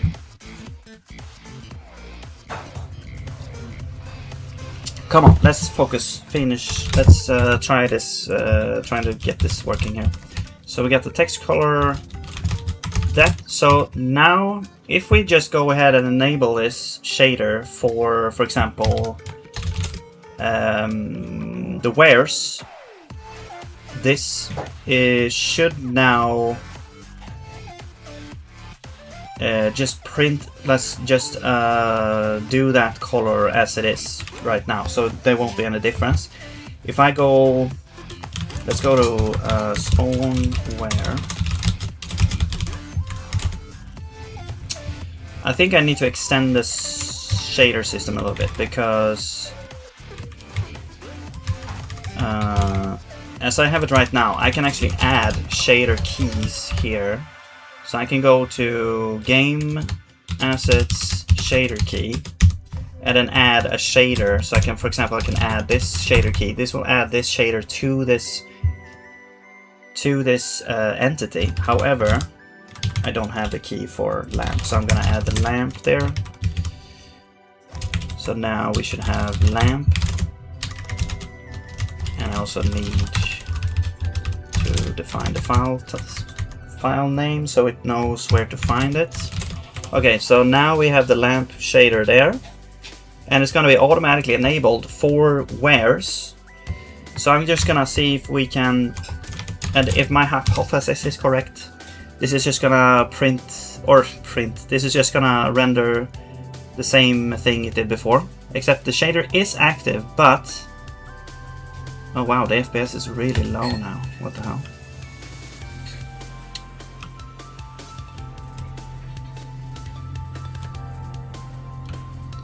Okay, it might not be the fastest way to do things, actually. The shader is essentially used for everywhere.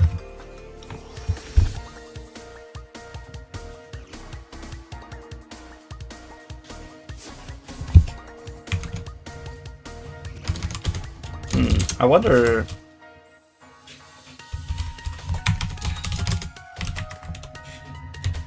Wait. Oh. There's a compiler error. Okay. What's the error? Too little data in type constructor. Line 20.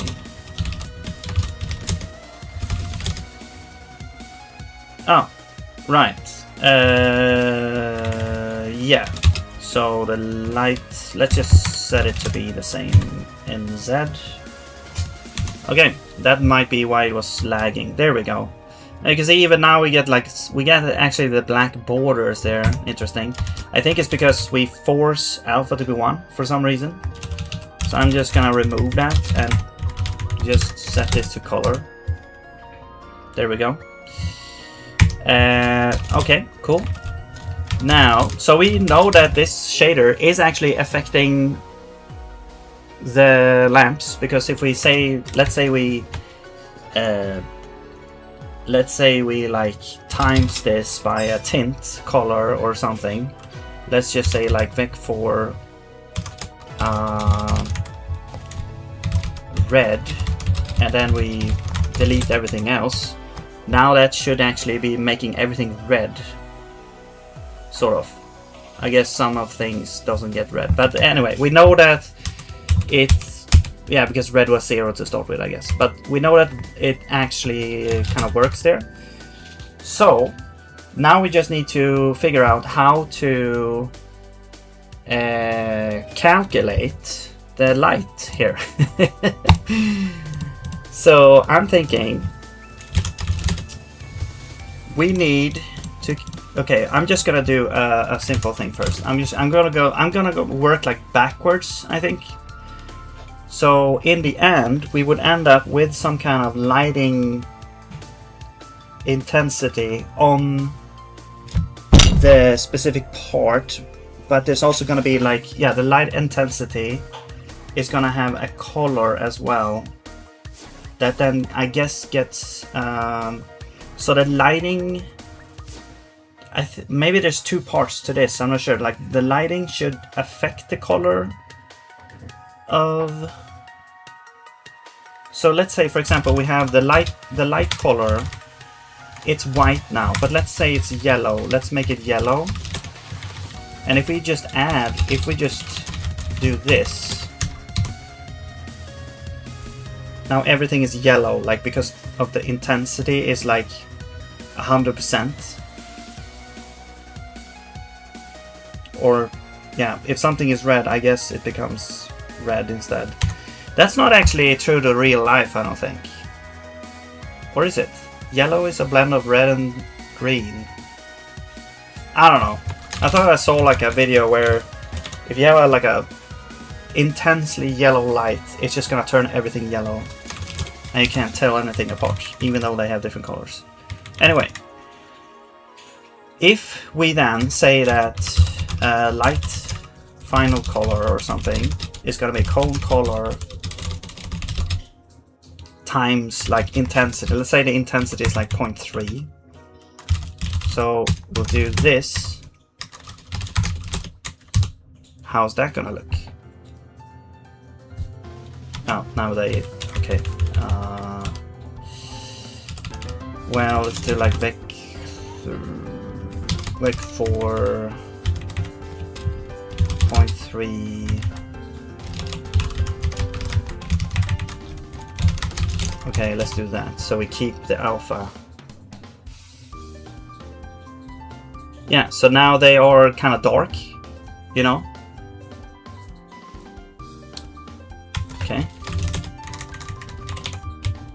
So, and then we increase the intensity. I'm not sure. Yeah, we don't have time in here.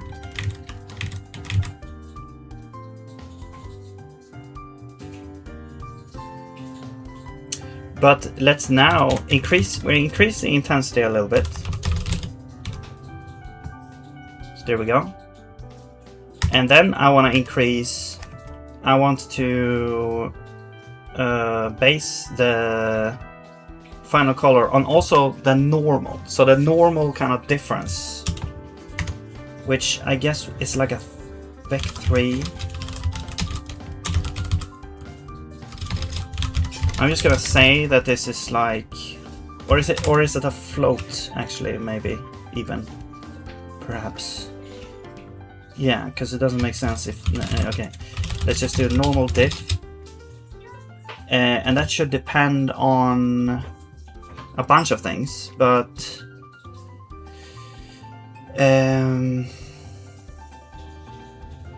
we have, for example, we have the normal map.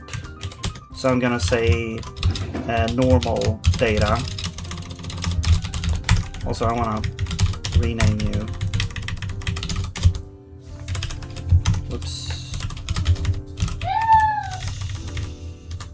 Can't do those though.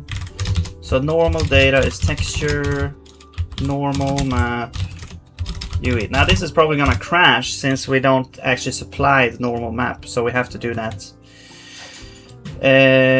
Normal diff is gonna be like normal data. So this is where I'm not sure how to interpret the normal map. So we have to actually research that, but somehow that's gonna happen.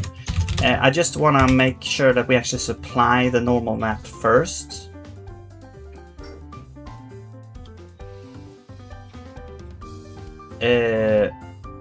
Or should we just figure out how to do this algorithm? Let's do this algorithm first, because we can actually, instead of getting the data like this, we could just try different things to see that it works first, and then supply the whole thing to see if everything works.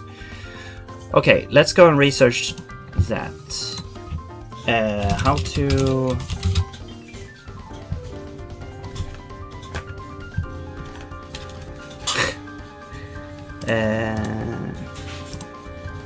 okay, how to interpret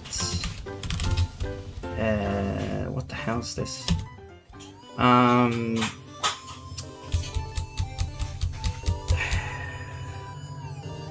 Normal map data. Okay, AI, give it your best shot. Hang on. Is this cheating? I'm doing research using AI's help. Is this against the rules of the game jam? There's a rule somewhere. AI. Generative AI. Does this count? To make art or audio assets. Okay, so this doesn't cover. In general, we answer not to use artificial intelligence to just make the game yourself or find someone who can help. I mean, I'm doing research. Does that count? We're only here to active. I mean, I feel like my freedom is being questioned here. Let's just go here. Wikipedia, come on. Be good. Sometimes I really don't like reading Wikipedia for these because there's like, it's not really tutorial standards in here. It's more like a wall of text.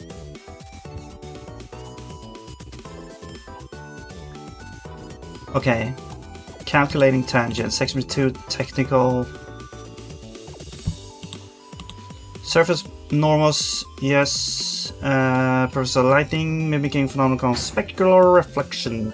So it's a visible image of an object, light bounces off a surface, the light information obtained from each point of the surface can instead be computed on its tangent space at that point. For each tangent space, like so light comes in here or the other way around, whatever, it doesn't matter. Boom, it gets reflected because the normals here is pointing straight like this. Oh, is it reflected against the normal? Yeah. However, this is a game, so I get it's a little bit different. Maybe, I'm not sure.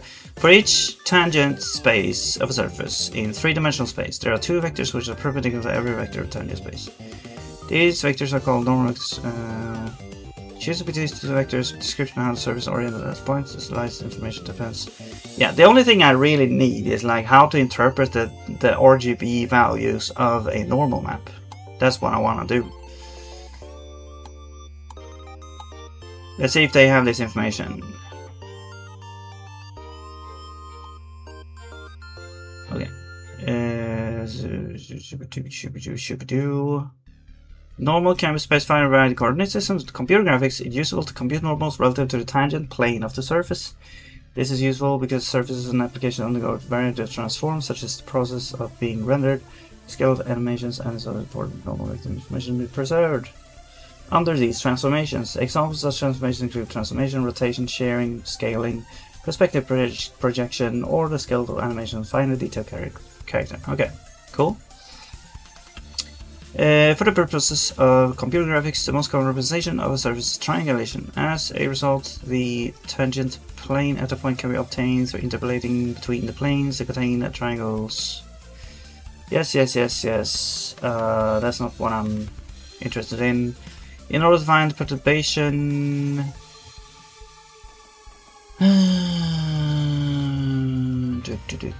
tiny positive, tiny plane, just what's in.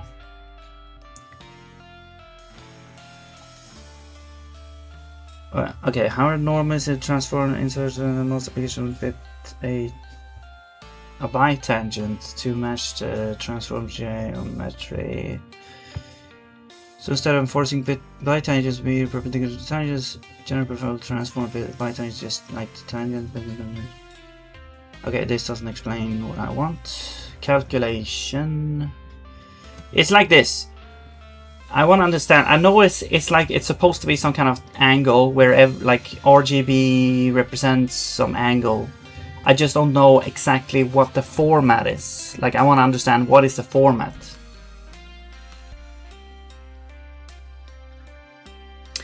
Unit normal vectors correspond to the UV coordinate texture are mapped onto normal maps. Only vectors point toward the viewer. 0 presence in vectors and units point away from the viewer. Shown mapping shows as follows. Mapping is as follows. So X red. Okay, so X is red, Y is green, Z is blue. So Z is okay.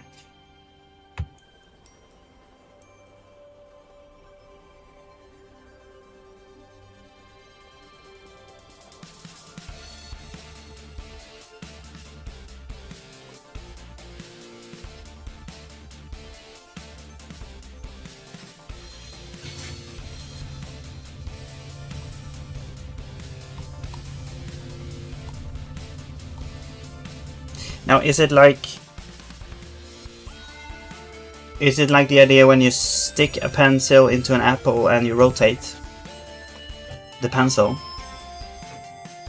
So X is like moving the apple, kind of rotating up and down, and Y is left or right, and Z is kind of rotating, is kind of like a yaw, I think. No, wait. No, it's roll. So Z is roll, X is yaw, and Y is pitch. Right? Is that how you interpret this?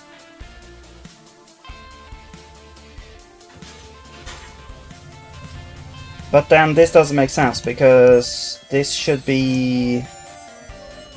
It's like, okay, facing the viewer is 255.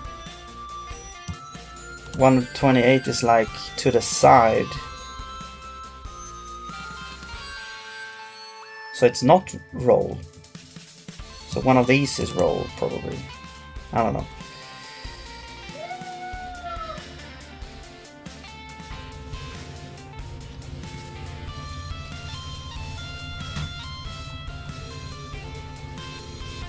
So red is +1. This seems very red. This also seems red. This seems like the most red down here. Or it's red plus... No, wait. This is red plus green, right.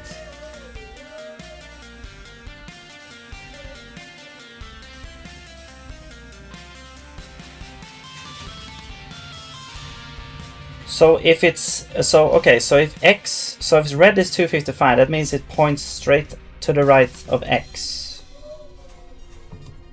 And then I guess blue is always... Is it always present?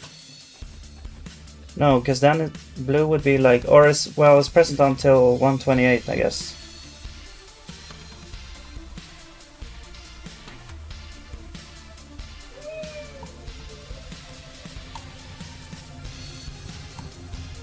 I don't know, man. Okay, here we go. It actually explains here. Directly to the viewer, 00 minus 1 is mapped to 128, 128, 255. Okay. So 128, 128, 255. Okay, yeah, because in the middle is 0. Oh, yeah. Okay. Hence, Porsche objects facing directly to the viewer are light blue. The most common color in normal map, yeah. A normal point to the top right corner is mapped to 255, 255, 128. Hence, the top right corner is usually light yellow. Right.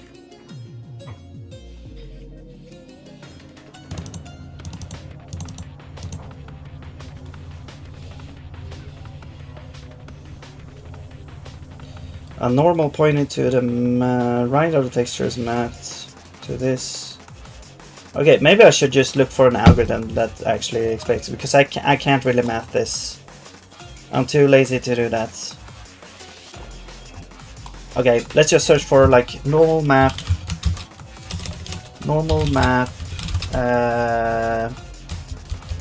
to angle algorithm.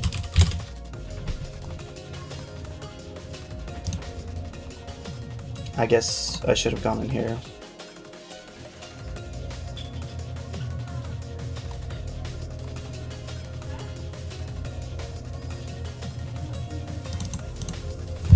Obtain normal from the normal map.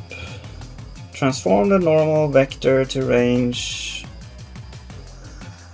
Okay. Then what? And explaining the maths here. I could go into this later because I'm actually in a hurry to make this game. So I'll just... Positions. Texture core. What the hell is this? Are they blending here or what's happening here?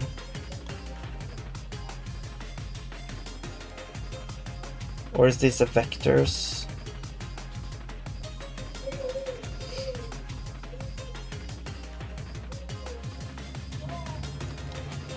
First calculate triangles, edges, and delta of UV coordinates.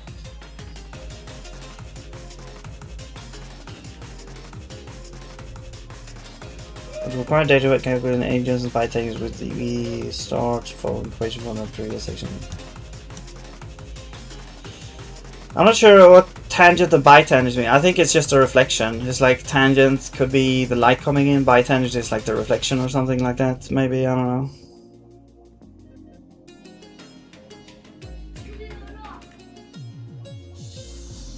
We don't need to blend here. This is just for like higher resolution rendering. Tangent space normal mapping. So we got tangent, bitangent, and then normal.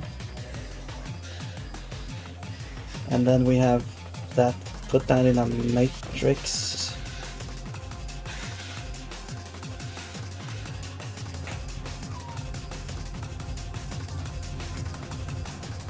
And the model also, but I don't think we care about the model. Is that the model vertex or something? I don't know. So it's essentially just, yeah, it's normalized as well. So it's normalized. I guess that makes sense because, yeah, there's no concept of like distance in normal maps. It's just, I guess, yeah, it's just the intensity we put in from later.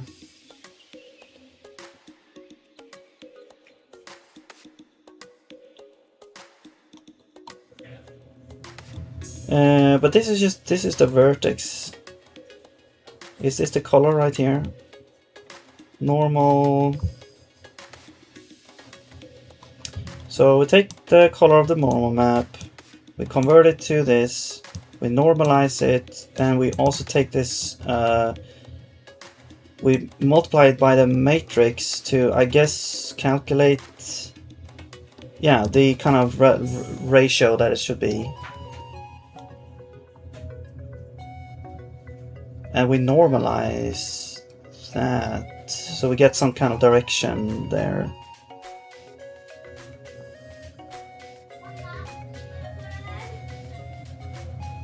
And then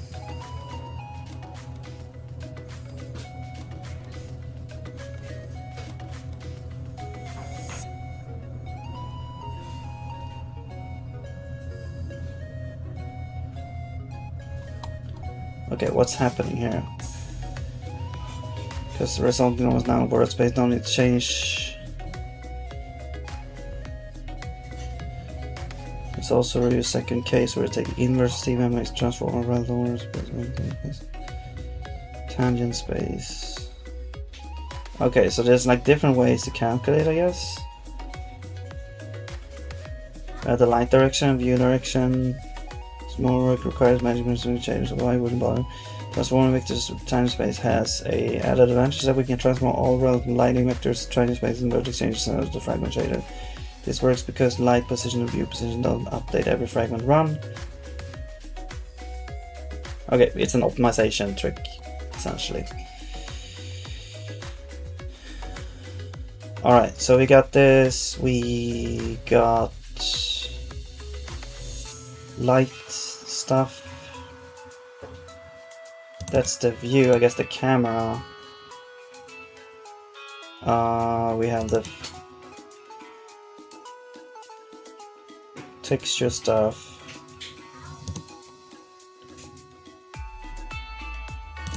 What is A position?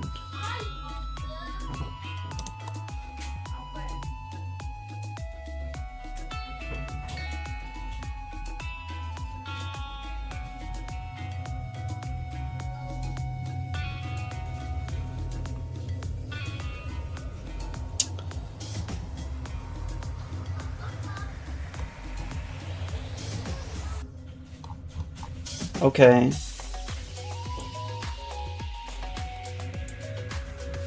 What is that it?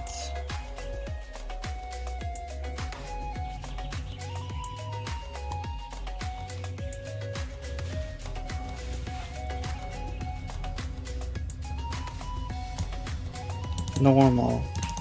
So what do we do with this? Do we just times this by the color later? Okay, let's try this then, I guess. This is essentially what we need to do. We need a TBN as well, I guess.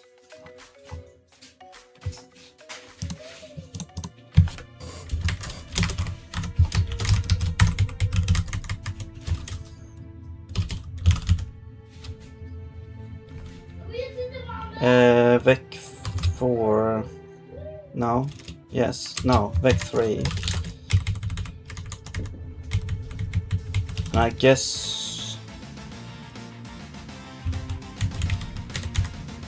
we will times this by the normal. So we need like the TBN. Wait, are there structs in GLSL?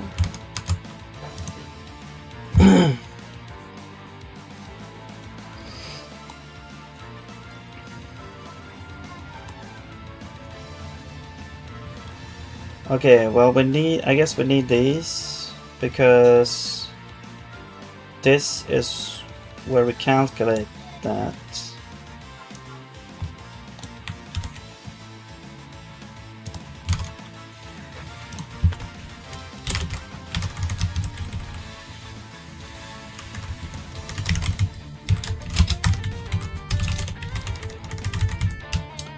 But I think we'll probably just skip this part.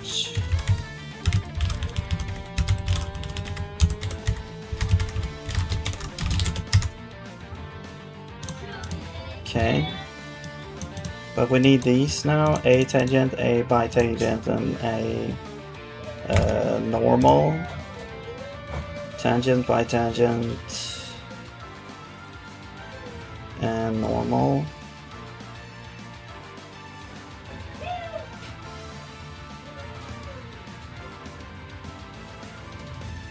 So what is this? We're getting like the edge. This is a relative position. Like it's like the distance between position 1, position 2. And this is in position 1, position 3. And then delta UV1 is UV1 minus UV2. So that's like the texture stuff, okay? So we have like the actual length and then we have the texture length. Okay. And then we take some kind of weird calculation here. UV1x times UV2y minus UV2x UV1y. We get some kind of ratio here.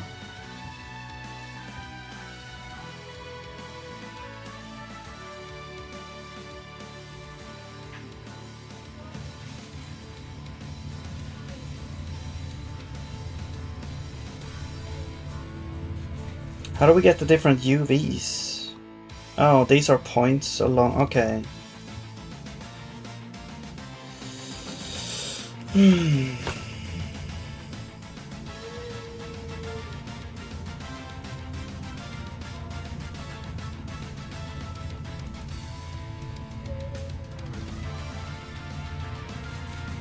Do we really need this?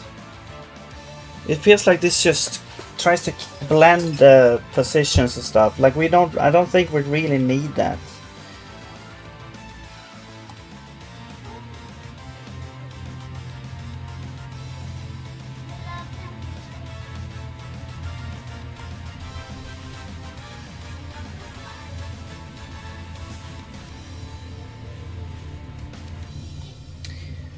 Yeah, because I don't think we care about that.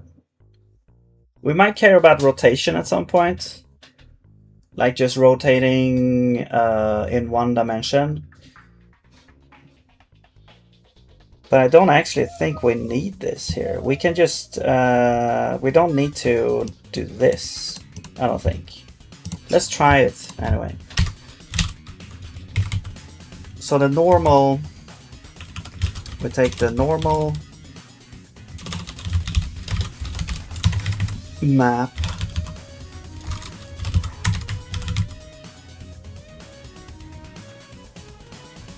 okay, and then do this, and then we just normalize it.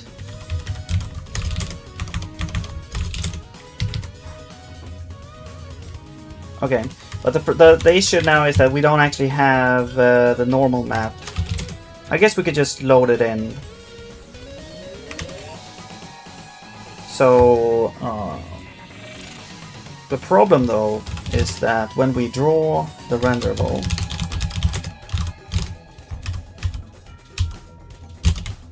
and we detect the shader, we load the shader, we begin that. However, we don't actually prepare the shader with anything. So that's the issue now. We have to have a way to kind of say that, okay, you should also prepare the shader somehow. Now what we could do is like add a component with like a, I don't know, prepare shader function or something. So we could do that, I guess. Components, prepare shader, or maybe just a shader component, I guess, maybe. No, let's just have prepare shader.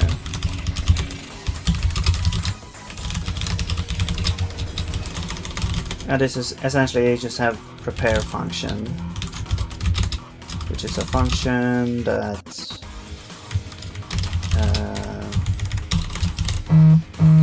receives. We could have like an entity context, for example. Could also have the actual shader.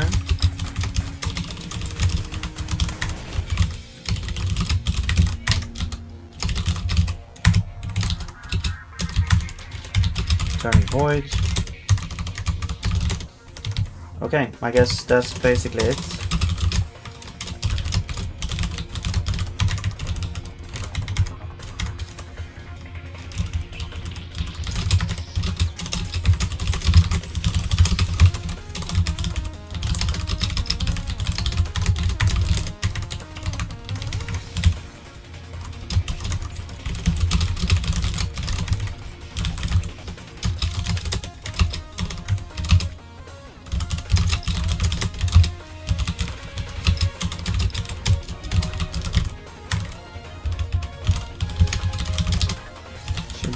We have shader here.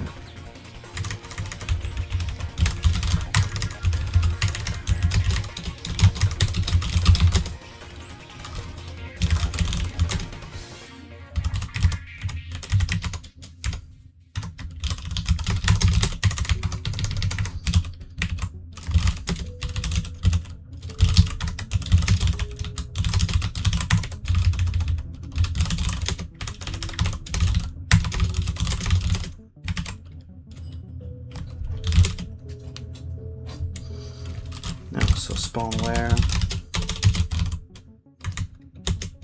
But I mean, I guess technically we could also do it in like the draw function of the where rendering.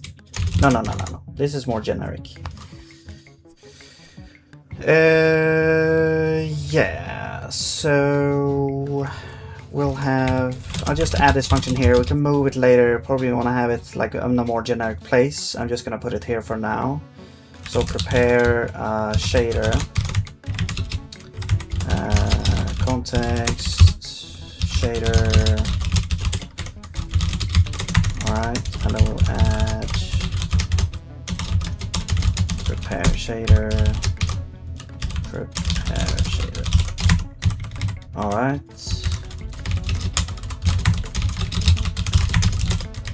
Cool. So then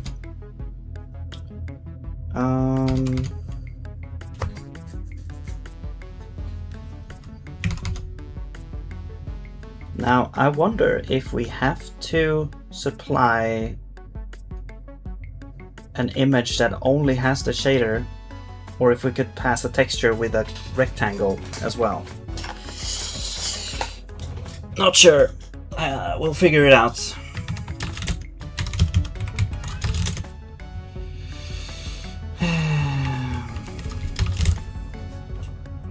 Alright, so now we go back to draw and we say here if try get prepare shader, then we get prepare shader, and we call prepare with all the things. Wait. Oh, that's the key, right? Okay, sure. Let's get the key here, I guess.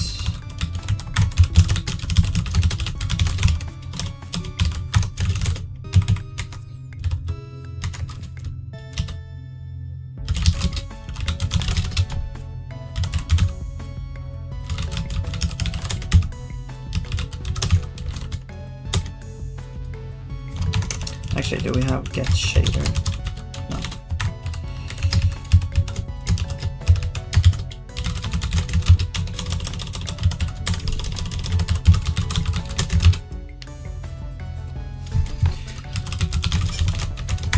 If we don't get it, I guess we can't prepare it, so there we go.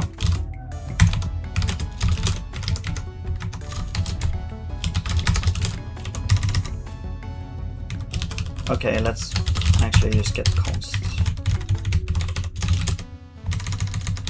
Cool.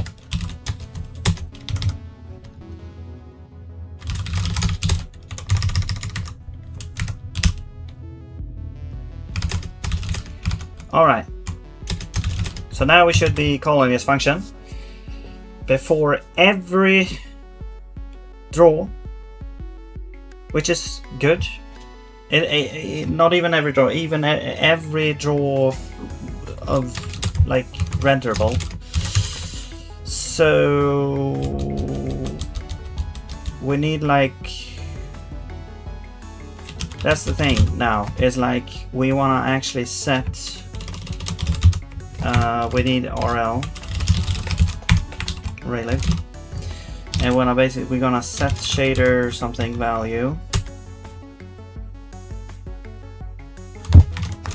So there's like set shader texture.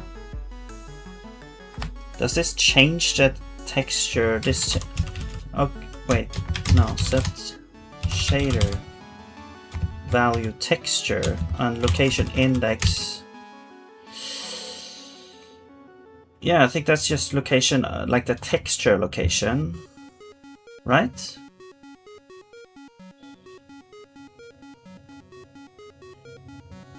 But here we have to supply a whole texture.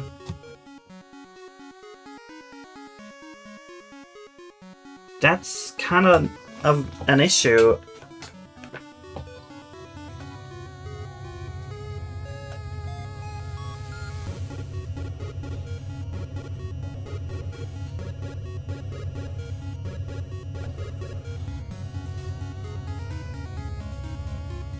Actually, it's not. You know what? We don't even need this. I just realized, because we already have the data in. Because the texture is like fully available. Actually, if this works here, we could, because I know that sometimes the colors kind of bleed in from surrounding textures. I think, or not textures, but surrounding sprites in the same texture. So I think the normal, we simply don't really have a normal map here.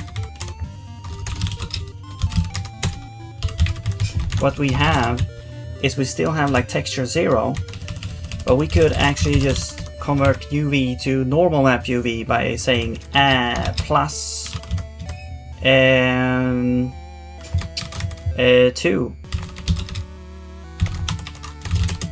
So that will make it the normal there.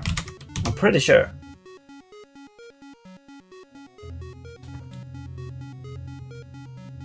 Okay, we got some compiler errors here. Cast from vec4 is vec3 at 33. Okay, so this needs to be vec4.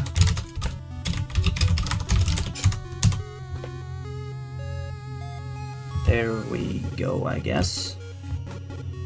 Okay. So what I want to do is, let's copy that. We'll remove the light color and the normal, and I actually just wanna show what is the normal without normalizing it as well, so we can actually see. Okay, do we actually get the normals here? Oh.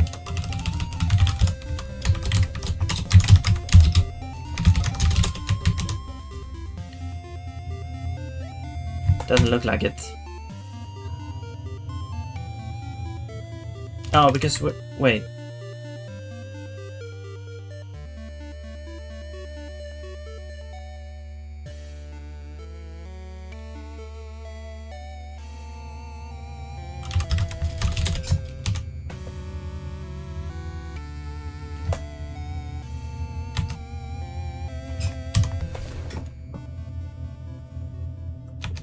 You know what, let's disable the CRT because I can't tell.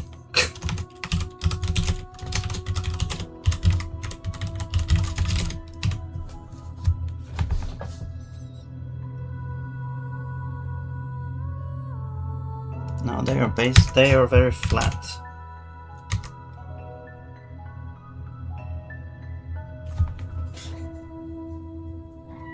Because I was thinking like 1 should be the full length of the texture, and the normal maps are located. Here's the first 2 over, right? So they are located here. So if you add 2, we should translate this coordinate over to here. That's what I was thinking. But maybe that doesn't work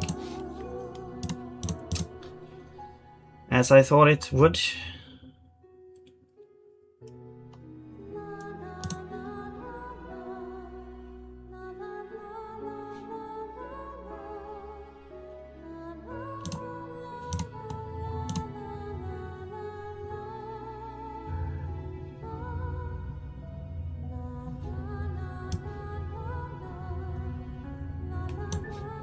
What if we did 3? Is it like, is it modular?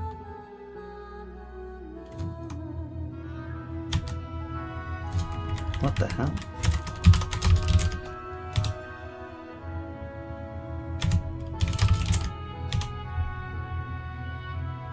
What?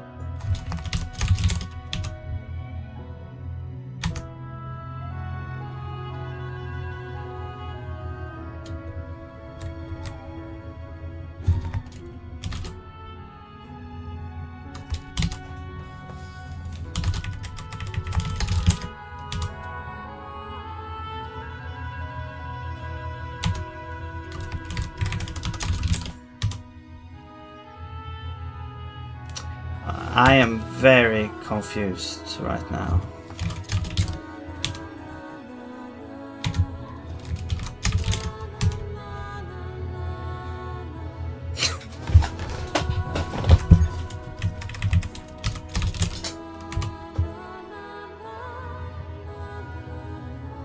Okay, now we're okay. Okay. We're basically zooming in. Yeah, okay, it does make sense now, actually. But this does not make sense to me. So it's modular, I guess. God damn it.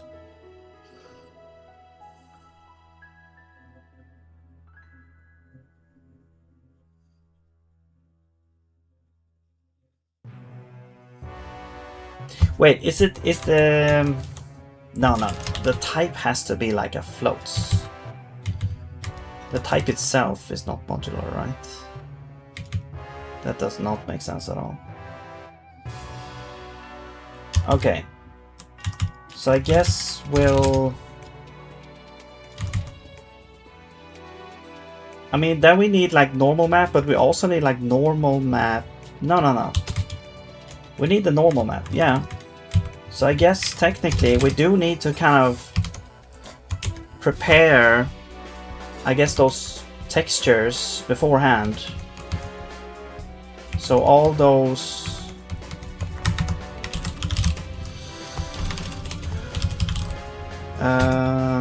all right.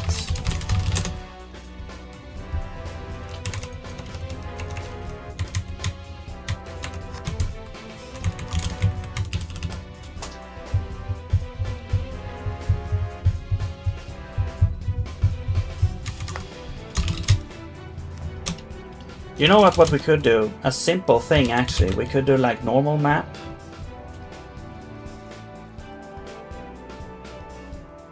No, because we need a way to, we need somewhere to store the results.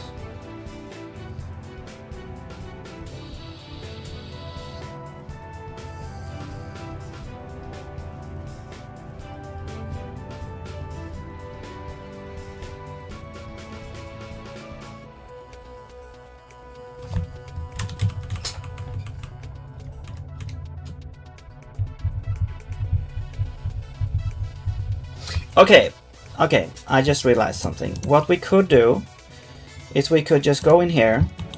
Instead of storing them like this, I'm gonna move these over. I'm gonna cut this out, move it over. Okay, now this layer is gonna be the normal layer, normals. And then this is like, I think it's called like albedo. Don't quote me on that. So now this sprite sheet is going to be the normals. Right. Okay. Yeah. Normals. I'm going to do _n because I think that was like a convention somewhere. Anyway, sprite sheet normal.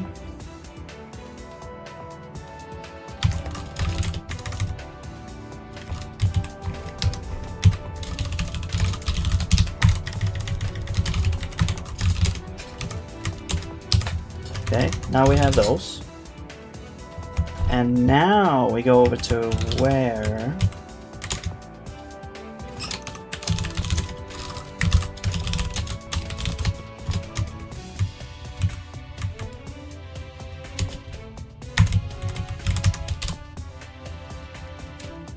and here we say raylib set texture on this shader location. I guess this, we need the location though. We need the location, so we're gonna get the normal location. It's gonna be get shader location. The name is normal map, I think. Yes. Okay. So that's how we can target that specific variable. And then we just pass in the texture. The texture is going to be game get texture sprite sheet normals.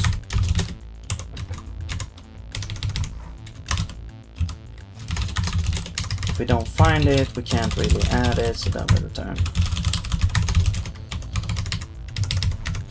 Okay.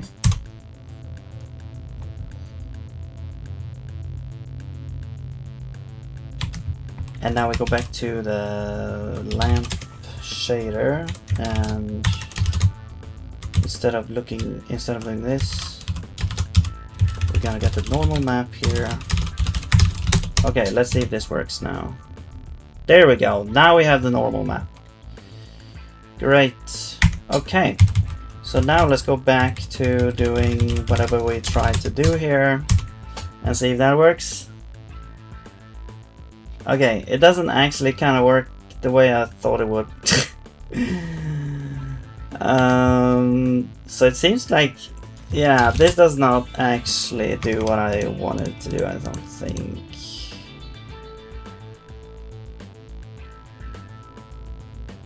I'm pretty sure this should correspond to some kind of angle.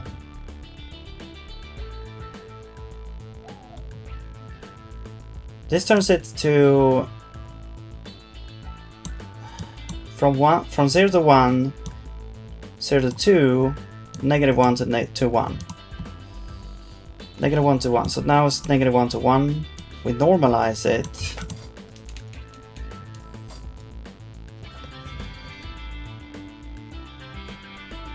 So now we got some angle. So we can't just do this because it's not a color, it's an angle. So how do we make this angle work? Is that what the matrix transformation was supposed to do?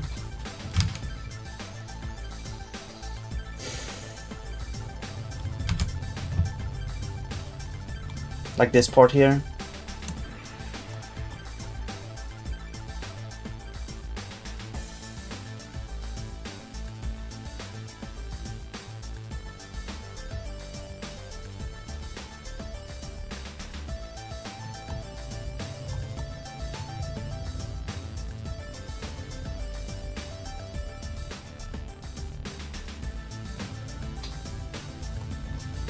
TBN, okay.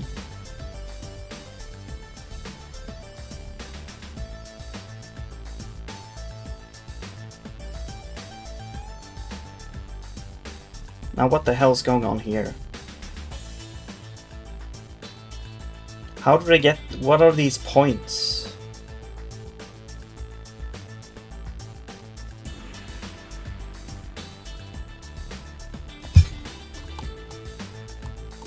Okay, tangent space. Normal vectors in a normal map expressed in tangent space, where normals always point roughly in the positive z direction.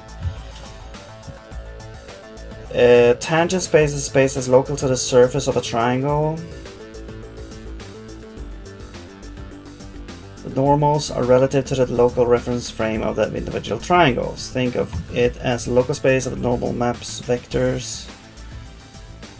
They're all defined pointing in the positive z direction regardless of the final transform direction. Using a specific matrix, we can then transform normal vectors from this local tangent space to world or view coordinates, orienting them along the final mapped surface direction. Let's say we have the incorrect normal mapped surface from the previous section looking in the positive y direction. The normal map is defined in tangent space, right? So one way to solve the problem is to calculate a matrix to transform the normals from tangent space to a different space such that they are aligned with surface normal direction. Right, well, if you have that, yeah, so that's like if you have a 3D model. We don't really have a 3D model, so everything is already only pointing towards the screen. Hello, Phil. What's up, what's up? How's it going? Welcome, welcome. So we don't really need to do that, I don't think. Great thing about... hang on. Ways to transform normals from tangent space to different space such that they are aligned with the surface normal direction. The normal vectors are then all pointing roughly in the positive y direction. Why is that? I mean, doesn't that depend on the surface? Oh, you mean this one? Okay, that's the surface normal. Right, so now it's pointing to the surface normal, right? Alright, pretty cool. Great. What are you up to? Great thing about tangent space, we calculate this matrix for any type of surface, and we can probably align the tangent space in that direction to the surface normal direction. Alright, so you kind of, what you're saying is you essentially rotate the normal map to match the surface normal. Which again, we don't really need to do that because everything is pointing towards the camera anyway, because we're in orthogonal projection. It's not a perspective projection. This is only needed in a perspective projection. Such a matrix is called TBN matrix, or I mean, I guess it depends on your what you want to do, but for our purposes, this is what I'm thinking. Hello, Penguin. Such a matrix called a TBN matrix, where the letters depict tangent, bitangent, and normal vectors. These are the vectors, blah blah blah blah blah. Okay, so again, I don't think we really need this. We already know the up vector, so you're basically calculating these. I mean, I guess for us, they would just be like x and y. I mean, I did it the wrong way. X and y. And then normal will just be towards the camera at all times. That would be the TBN matrix. And I'm not sure what kind of transformation that will do. If we even need to that for anything. I don't think we really need that, because the original point is to rotate the normal to match that surface, and it's already matching that, so I don't think we need this. But my problem is, okay, how do we then, so we have the correct normal, how do we use it now to change the color? Because what I'm thinking is, you take like the difference in angles or something. The normal now describes the correct angle, but now we need to calculate, okay, what's the difference in angles towards the light or something like that. Yeah, this is only for normal. How do we, where's the light coming in?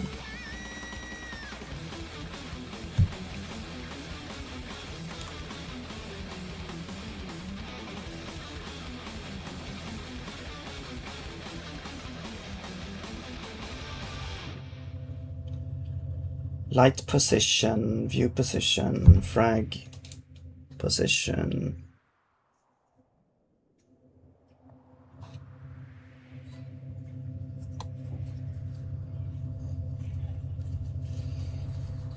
This is the vertex shader. Okay, and then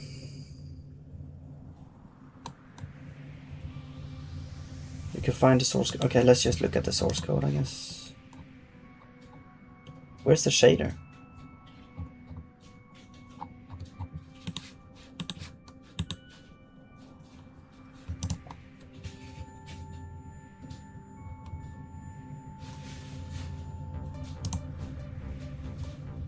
Whoa. They've got hypertext linkage in the source code. Okay, so TBN position. Okay, the position is calculated here. This is the vertex shader. And then we have the fragment shader here. So the normal is just the normal thing. Oh, we don't even use TBN here. Okay. So we normalize the thing.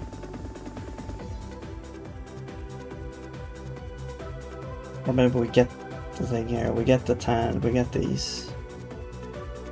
The color is diffuse map, that is just a texture. Ambient. So we basically lower the light to very dark, I guess. And we diffuse. And then there's specular as well. So diffuse takes, so we calculate now the light direction, normalize tangent light position minus fragment position, and normalize that. Okay, that's the direction, right? That makes sense. Diff is max 0, that's dot of direction against the normal. Right, the dot product, right. So we get magnitude of how much the light direction aligns with the normal.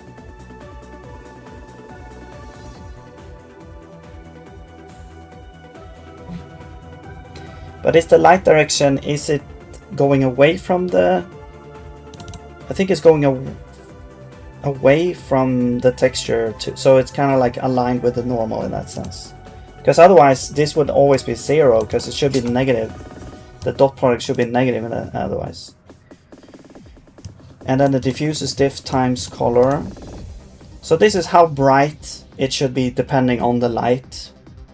And then there's the specular. I think we could just forget about the specular. And then this is ambient plus diffuse. Okay, so there's like, okay, so the ambient always makes it so that you have like a base color. I see, that's pretty cool. I think we'll keep that. Let's take this.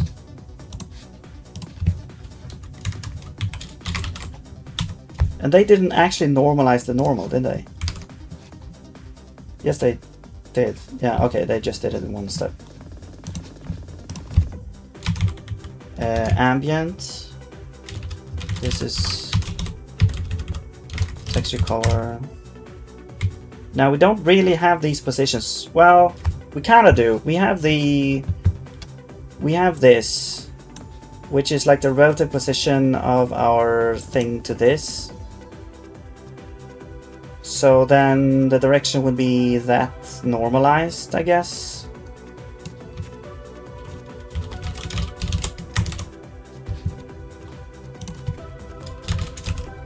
Whoops.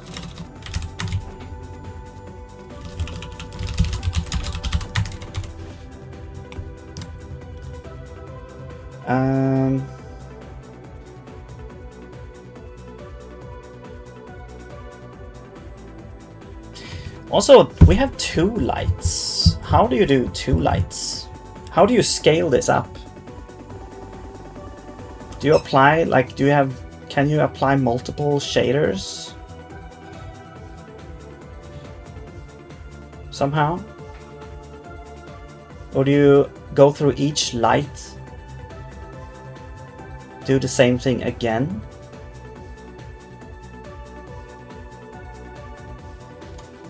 Doesn't, no. Yeah, how do you do multiple? That is also a question. Because I wanted 2 lamps.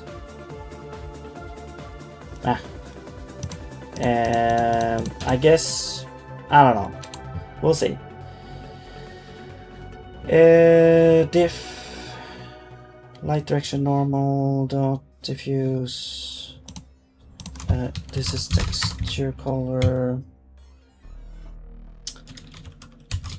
And then you are gonna be like diffuse, I think. Wait, do you even have like a color of the light color? There's no light color here, it's simply, okay.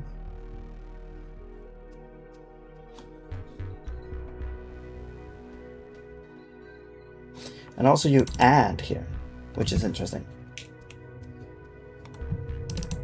So ambient plus diffuse. I guess we could do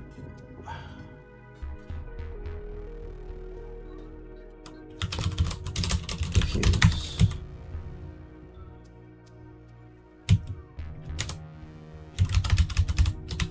So color is gonna be all this crap. This would be, well, okay, this is the,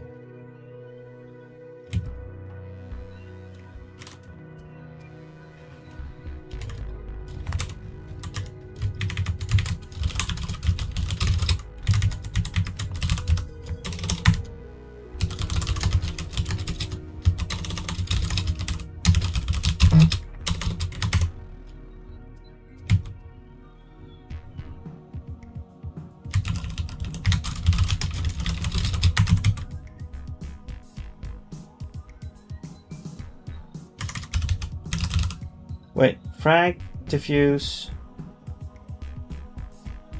text color, cone color, diff,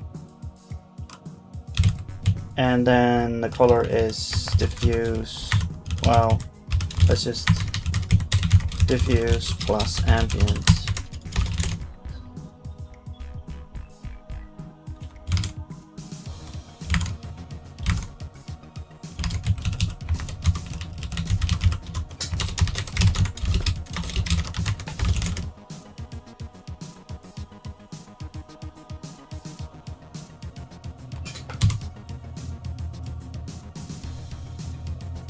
Okay, there's some error. Oh, whoops. Sorry. This is the thing I have right now. There is a compilation error though. Implicit cast 43 on 36. The cone color. Right. Let's just make this a vec3, I guess. No, still vec4 to vec3 on 32.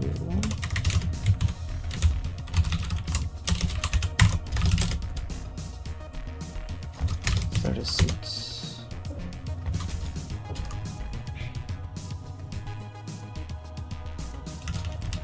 Is it this one?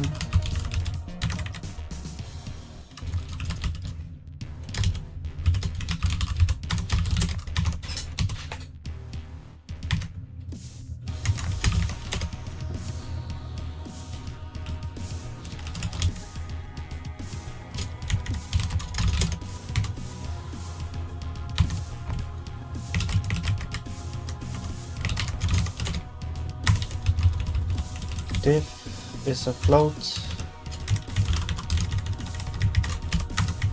Text color is vec4. Well, I guess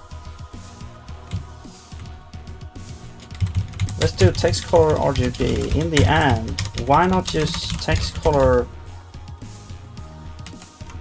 Is it A for alpha?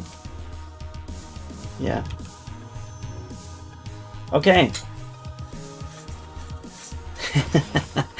We're getting somewhere, maybe. So we're getting a little bit of lighting stuff happening. It's interesting, the blue now becomes yellow because it's such a yellow light. I guess we'll make it a little bit more bright, a little bit more wider.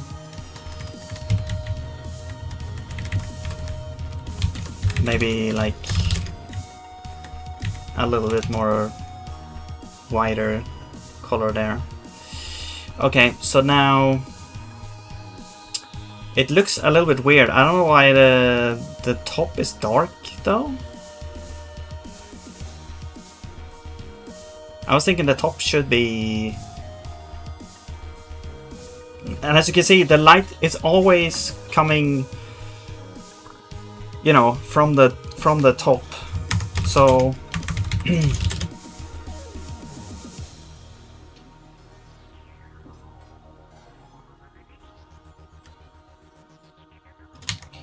know what, this could even be, we don't even need position. Well, we do need kind of position. We need like distance as well. Cone distance.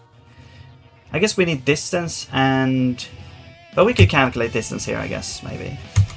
Or we pass it in. We could have like distance. And, which is a float.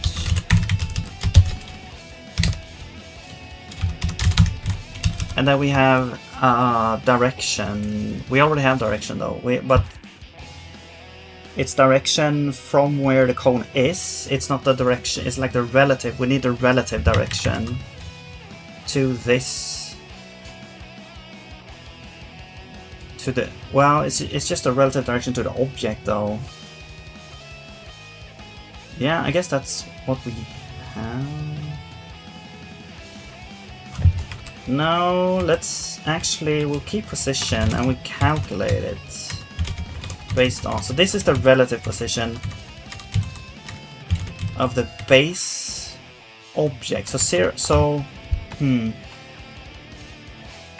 was thinking making it like taking units out of the equation was the idea that I had.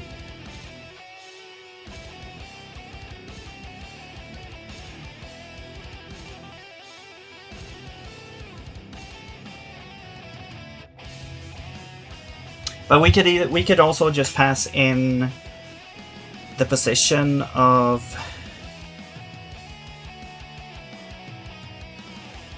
the object as well, or the size, maybe the size. No, let's just do what I was thinking there. Let's just pass in like distance and like relative direction from the cone to this object, which is gonna be like, or the other way around, I guess, which is gonna be like this, let's say. And then or direction is normalized. There we go.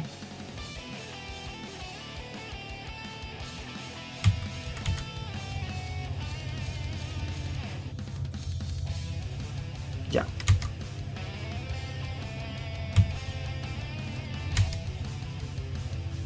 Distance and direction.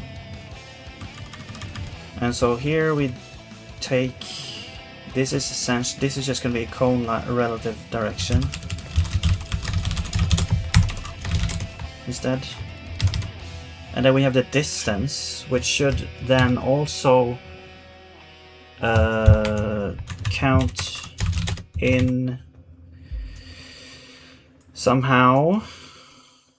The distance is, yeah, and now we have to figure out, okay, so we have a distance, we have a fall off, we also have a direction and angle, like are we inside the cone or not?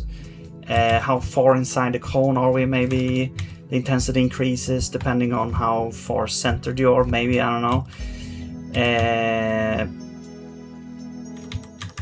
How large is the fall off within the cone?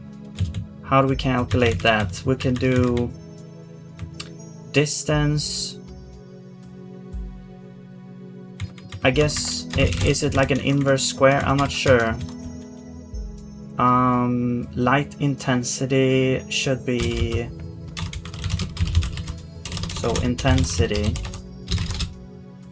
should be like cone intensity times and then is it like 1 over distance squared?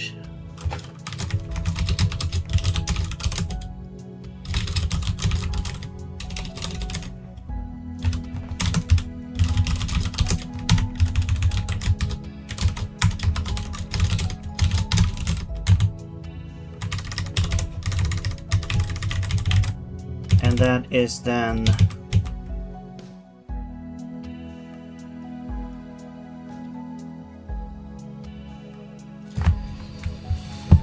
hang on, do we need specular?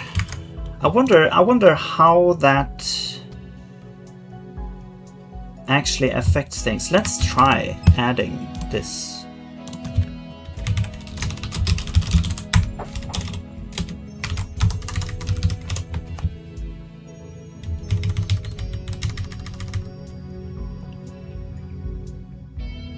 View direction. This should be, so this is like frank position minus view position. It's always, I mean, it's always like this, 0, 0. Is it -1 or +1? I'm not sure. I think it's positive. Like this.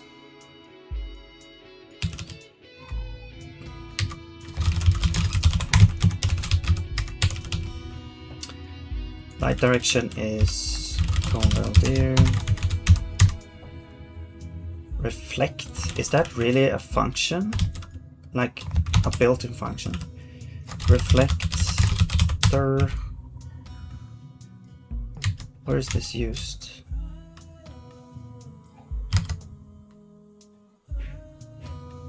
It's not even used.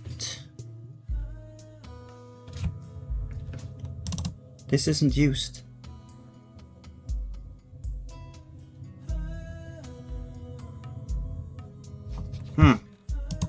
Strange.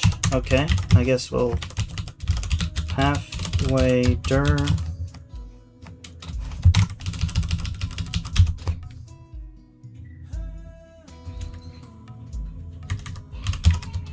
I guess we'll, I mean, I don't know if reflect mutates, so yeah, I would assume not because it's creating a new thing. I don't know. And then that's the spec, and then we add the spec as well. I don't know what the 32 here. Oh, we're okay, so we're doing a whole bunch of power here. Now this But this requires a bunch of stuff. But we haven't set these per you know, per object yet. But we can do that later. Okay, the specular actually didn't really do much. Whatever. I was thinking maybe the top would be reflected now. What if this is -1? No. And I know it works because otherwise they would have been, that it wouldn't have worked. Or it compiled, I should say. And we added it down here, so yeah. Okay.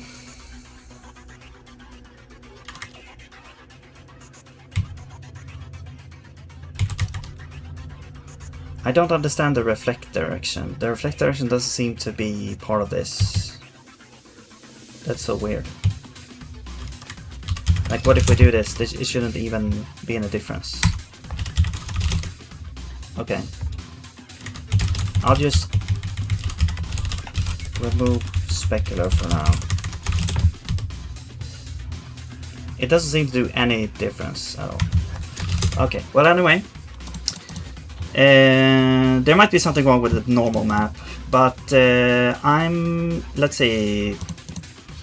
Okay, I'm gonna try fixing that first actually. So if I go to, well, let's take you, copy, move over, and then do a normal map. Can you please do a normal map? No?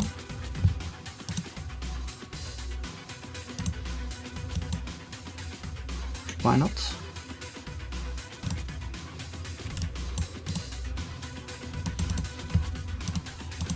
Okay, there we go. No, it's the same. It's kind of weird because this point's like top right. That makes no sense to me. Okay, let's try this. What if we expand you a bit? And I'm gonna put black and in the background here.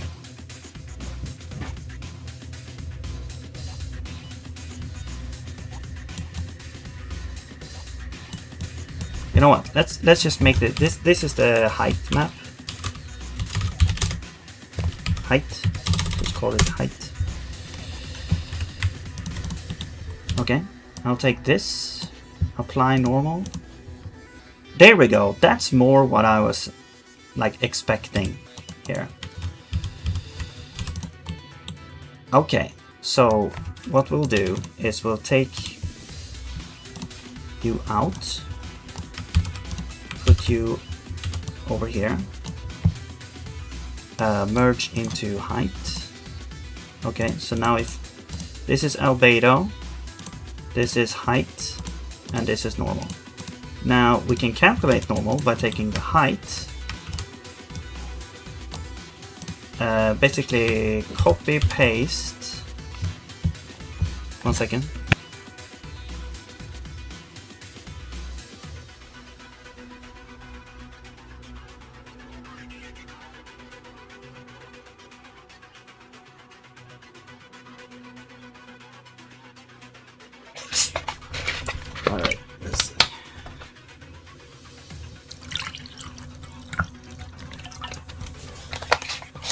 Get some mukbang here.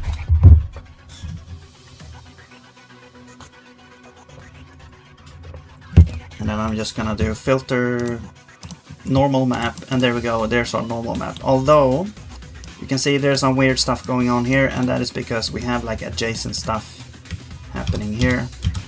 Also, it became different as well. What I'm gonna do is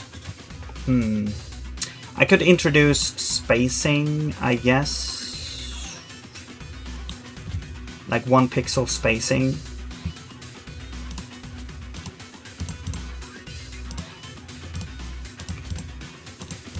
Just because it's a little bit annoying.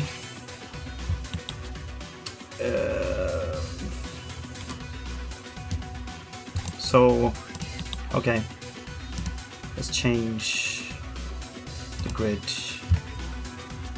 It's gonna be 9. No, 9. And so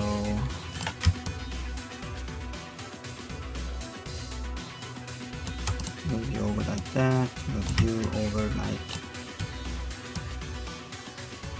that, and then these. I don't want to fill them in. Like, I can fill them in like this. I guess, you know what? We'll do grid here. I'll do grid as a layer.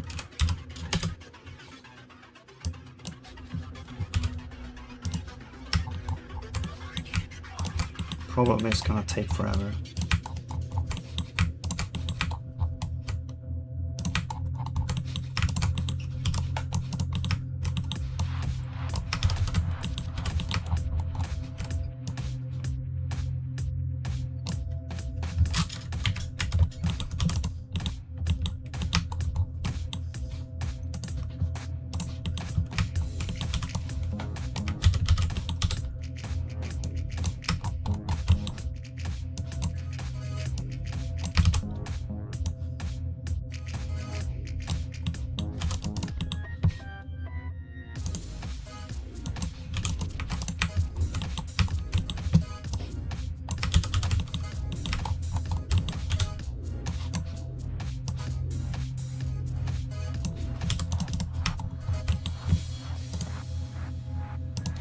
One more, yeah.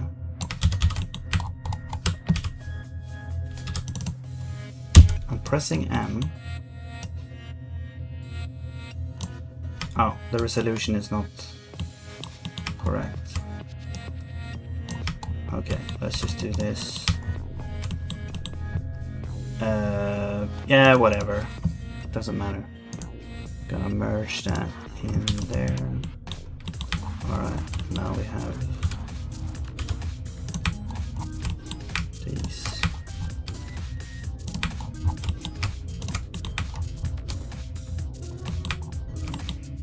Oh. You need to move.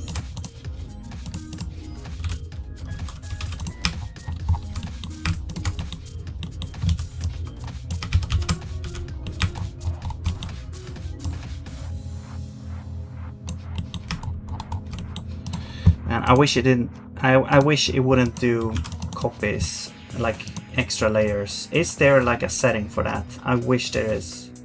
I'm just gonna check this because this is driving me nuts. It's always creating new layers when I copy paste.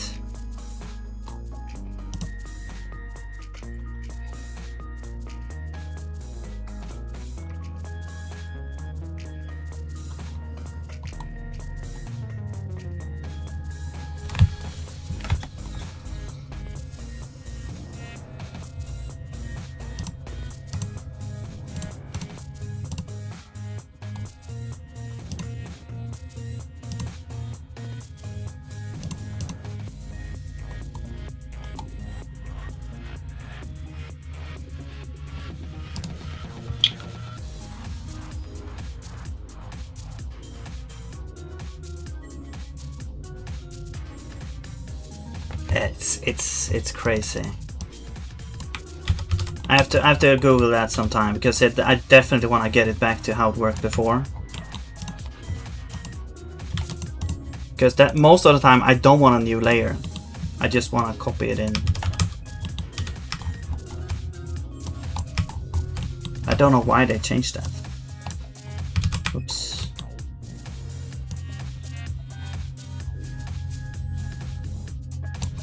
I mean, there's probably like a good reason probably to it, but I just, for me personally, it's bad.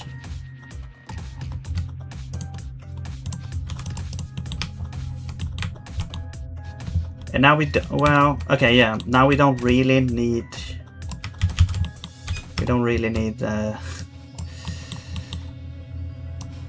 extra grid. Oops.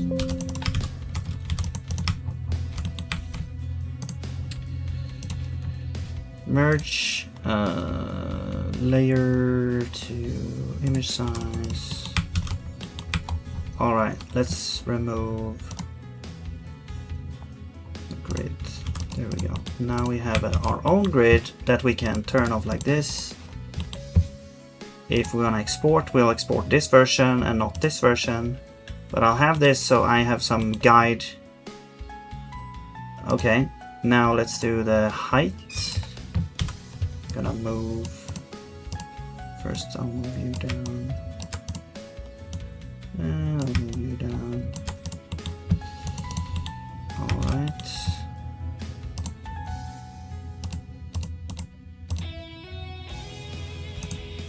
Delete this layer. I'll delete the normals because we can just generate them. The height maps though we wanna have still. So now I'm gonna disable the grid. I'm gonna filter repeat normal map. Huh, we still get this for some reason. Strange. What if I move you? What if I move you down one? Do we still get them? Yeah. That's so weird. No.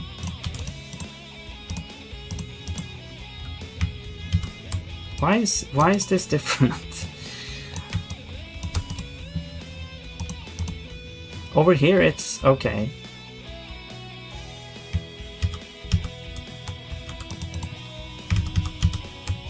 Like, is it because of the albedo?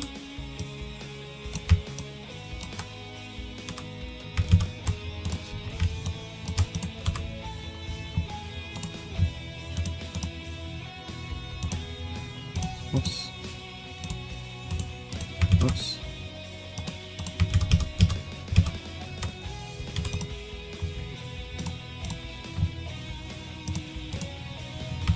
Is it because of the grid?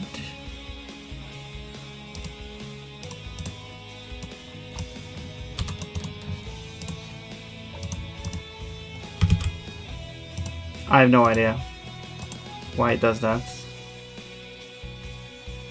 Is there something here that I'm missing?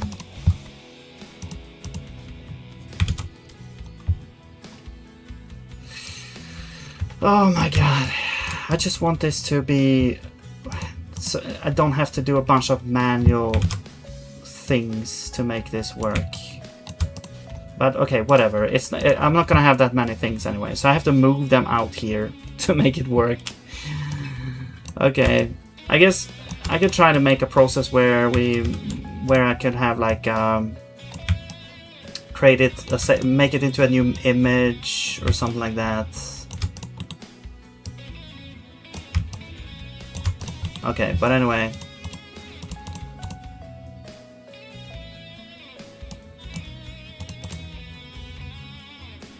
There's the normals. Okay.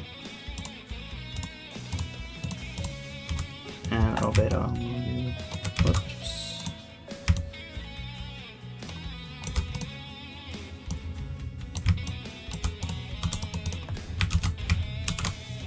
Wait. This is now... I'm gonna do A for albedo. Oh my god, no! We lost the height.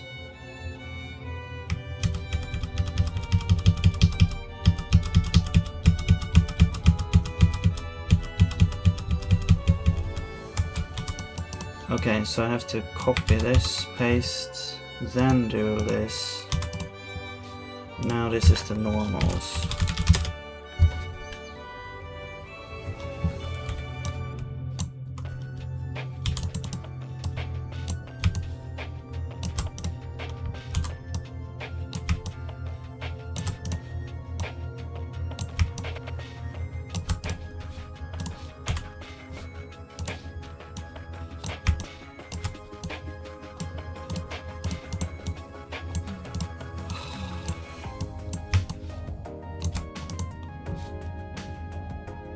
Where did the rectangle go?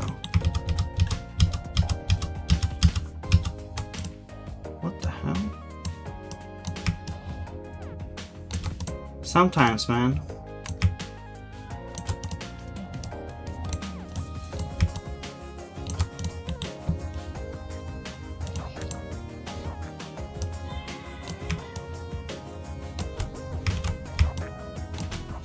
What? Oh, I'm pretty sure I clicked on albedo. Maybe I didn't. Okay, whatever. There we go. Now with the height, we have the normals.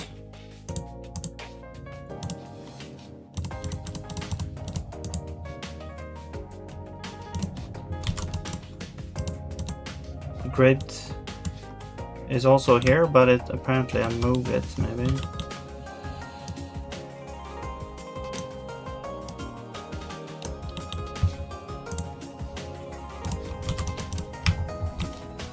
Okay, whatever.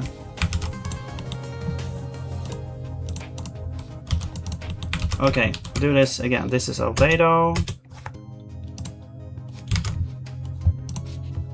There we go. Here's the height map. We don't really need that, but I guess we'll have a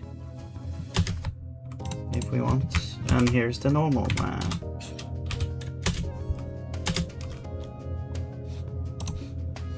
Okay. Okay. Update those, and there we go. Now that looks a little bit better. You can see it's illuminated from the top essentially. If we change the direction of the light, we can say, for example, it's gonna come in from the whatever this would be, from the side, and now we can see the light is coming in from the side there. Cool. What if we enable specular again? Will that do anything for us? Not sure. Oh. Yeah, that's how it looks if it comes from the bottom, I guess. I don't know if specular does anything.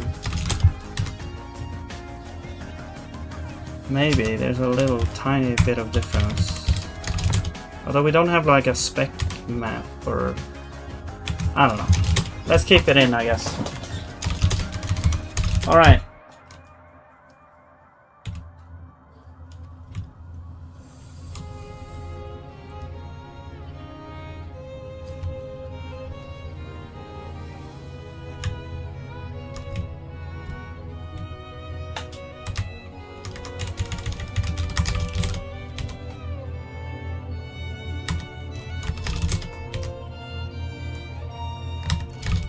I'm sure it's pretty hard to tell. Okay, anyway, so now what we want to do is we want to make these depend on, you know, like where they are. So we need to populate these. So if you go back to here, where we prepare the shader, so we have the normal map is populated, but we also need cone distance and cone rel dirt.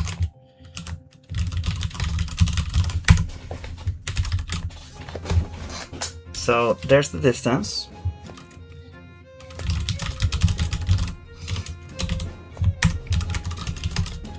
I was thinking, what do you actually have? Oh, it's just an I32. Okay. So now we can set shader value, cone distance to some type of value here, which is, it's a float, and this has to be a pointer, so I guess it has to be a pointer to a float. So what if we just set this to 10, for example, or 5, and then this is a float. Okay, so now that should be, we should get a stronger light on them, hopefully. We could even do like this. We could do like game random float f32 times 10.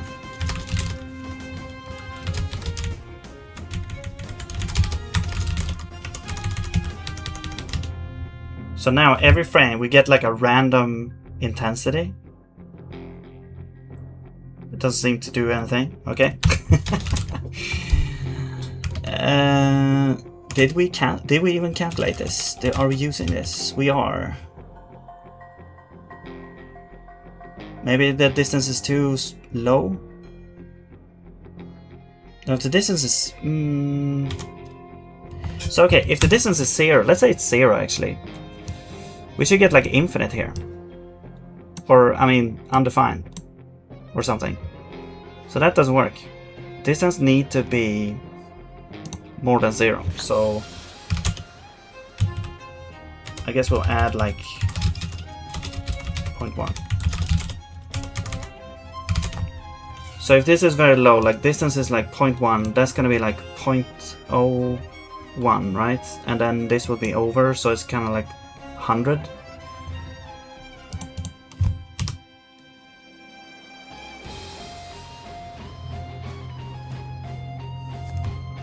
And then this is not even used. Okay, we're not actually using it. Okay, that does make sense, kind of. So I guess the intensity is gonna change. I guess it's gonna be like both diffuse and spec, maybe. Let's try do this. Yeah, there we go. Now we get like a random, every frame we get like a random intensity. Kind of looks like they are flashing like broken lights or something. Cool. Also, it would be cool if we could, let's say we angled, because now it's like the light is coming from straight from the top, right? So let's angle it a little bit in the Z direction as well. So what if this is like this has to sum up to 1 if we're gonna normalize this. Let's say that this is 0.8 and this is 0.2. It's gonna be either like, okay, what if this is like 0.5, 0.5? 0.5? Or negative, I mean. Okay, this now it comes from the back. I want it to come from the front.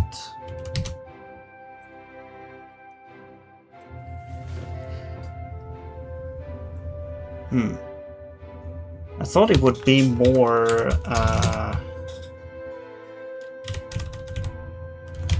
what if it comes straight from the front? It looks like this.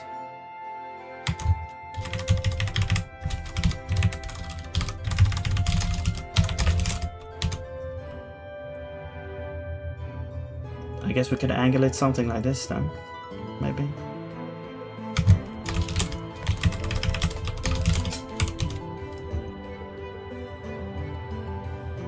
Okay, whatever. Let's see if we can instead of making this a random distance, we're gonna get the actual distance. So what I'm thinking, what we'll do is we're not gonna the two lights are not gonna like merge. What I'm gonna do is I'm gonna actually just pick the one that is closer, and then we can see if we can figure out how to make like multiple light sources. But for now, this is what I'm gonna do. So I'm gonna say the distance, cone distance, is gonna be like the min of distance A and distance B. Now these distances, so distance A will be position subtract. Oh, wait, don't we have like distance 2 or something like that? We got.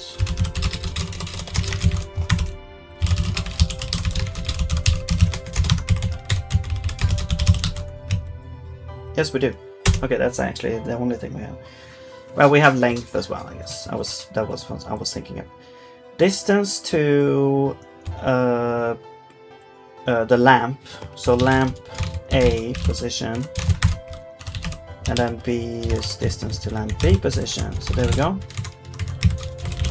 Lamp A position is like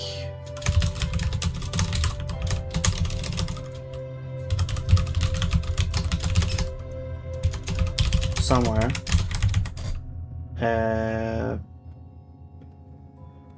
Actually, it's probably better to do this just in pixels. Yeah.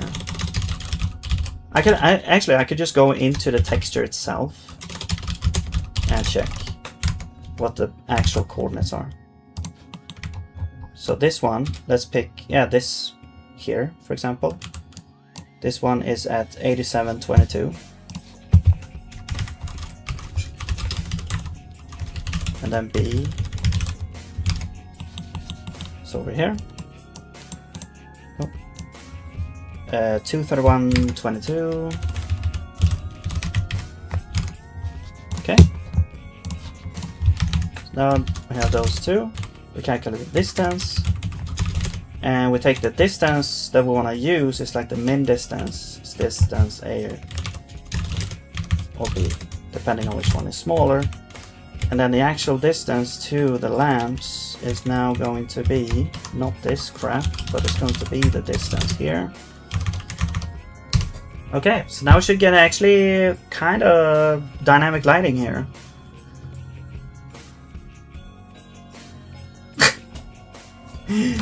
Okay.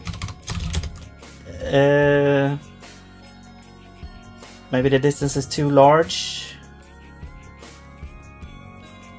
Maybe we shouldn't use inverse square. Maybe we should just use divided by cone distance.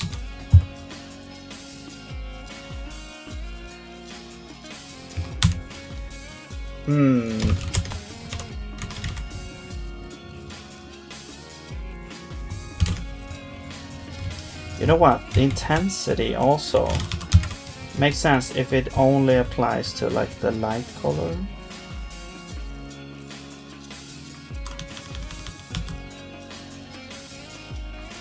But it doesn't matter because this is all the same.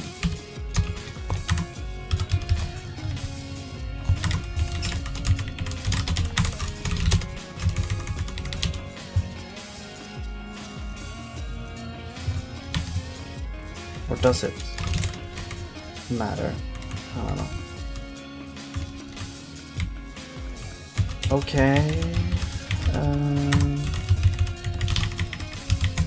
What if we did? What if we just did this?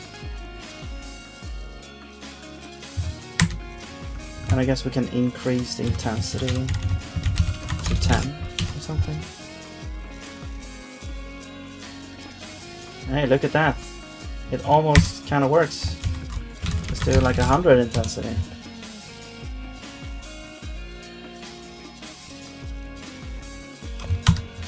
Okay.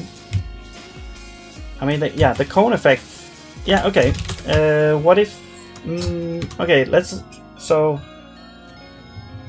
now it's only like depending on the distance to the lamps, they fall down and it kind of falls off pretty quickly. I think the distance shouldn't actually be. So I'm gonna say this divided by the fall off. And the fall off, that's no, yes, wait. So the larger this is, the larger this number will be, which would lower the intensity. So the larger this is, the lower the intensity. So now if we say like 0.2, or was I just completely wrong? Yeah, I was. The larger, okay, there we go.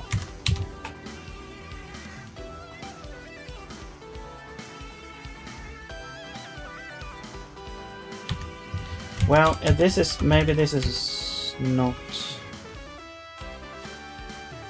good. Yeah, I guess it is kind of. So then, okay, so now we want to do like the cone effect maybe. Or do we want to actually apply this to the background now as well? Do we want to do like the background layers thing? We could do the layers in here actually. The lamp's is already its own layer. Let's do like, I'm gonna do like the ground or the floor, I guess. we'll put this part, it's gonna be the floor, of course.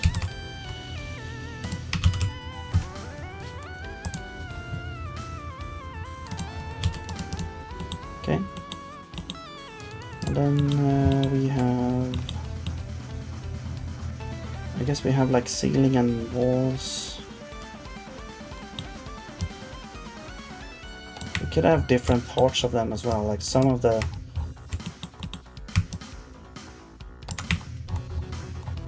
we could even divide up the walls in different sections as well. But I guess, yeah, let's take these, or do it.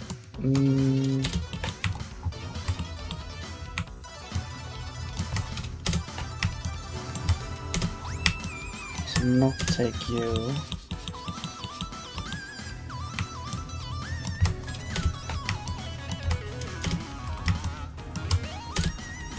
Okay, I want to take this part.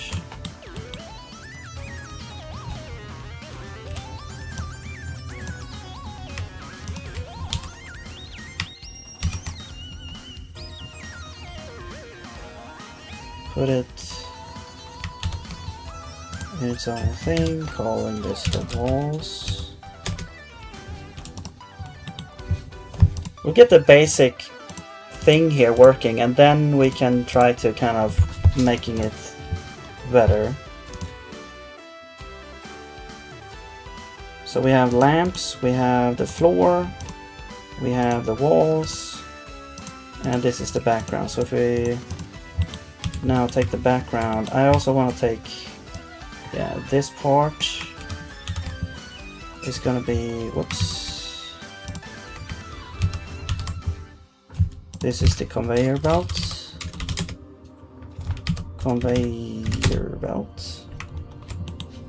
and then this stuff up here is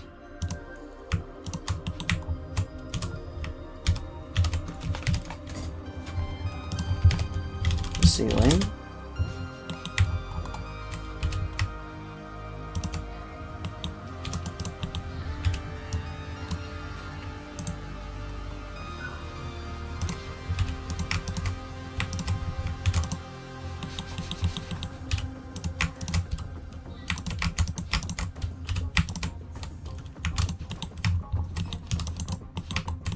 Okay.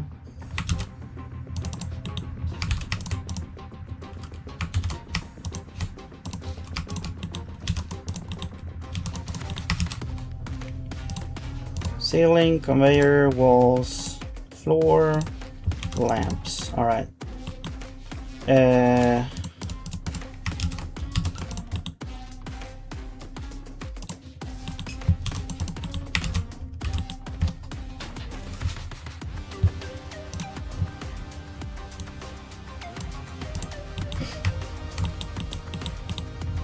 For this, I just want to do some kind of weird texture.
Macarena.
They just put in some. They just built it with some bunch of random planks lying around.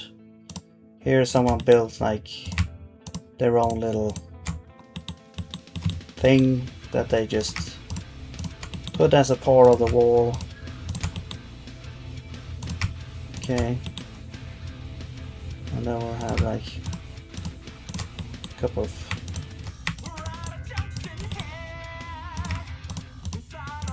very thin planks holding this together here a little bit.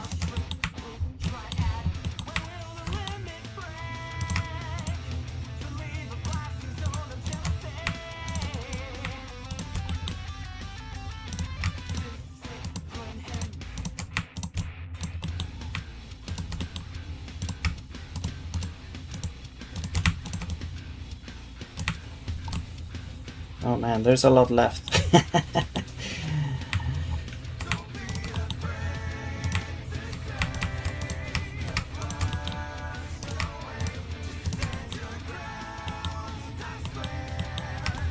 We could break it up, maybe do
We can also, yeah, we could do like a normal map, I guess, for this background as well.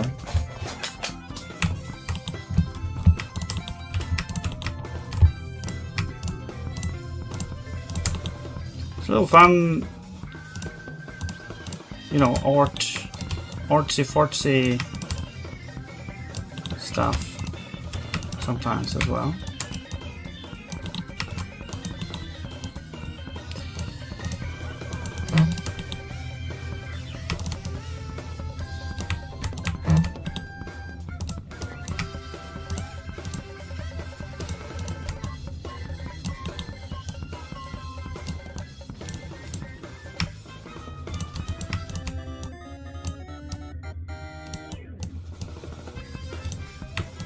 And there's just a bunch of broken bricks in here.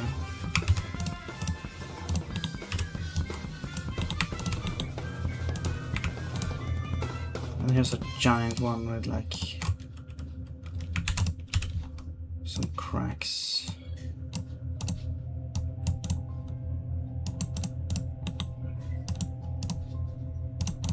Or something.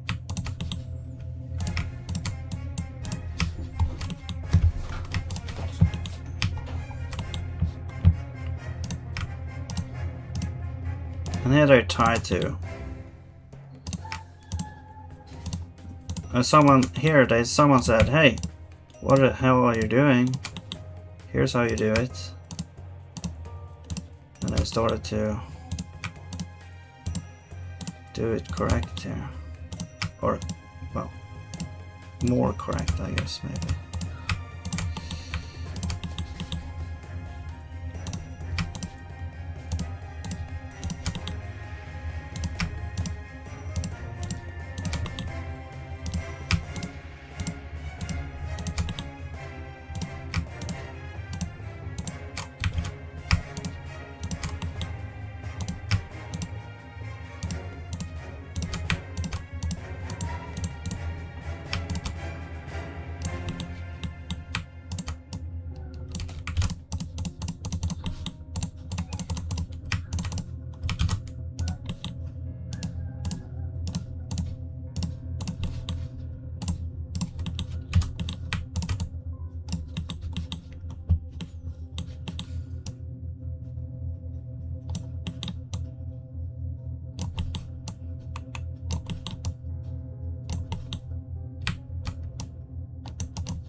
Alright, that should be good enough.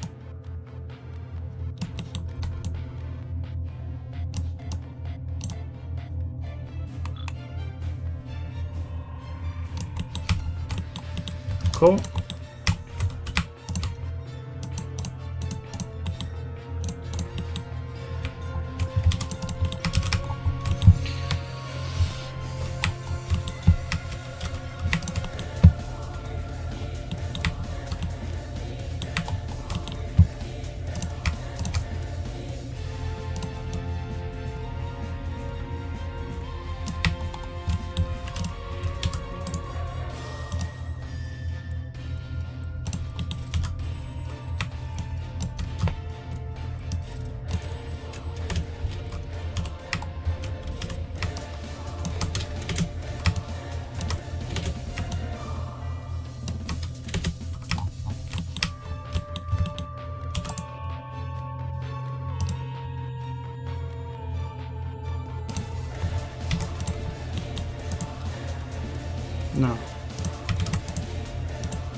can even have like a tiny hole to the outside now.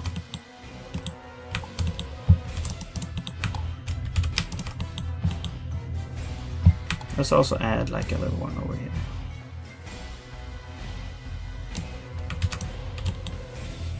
But this one is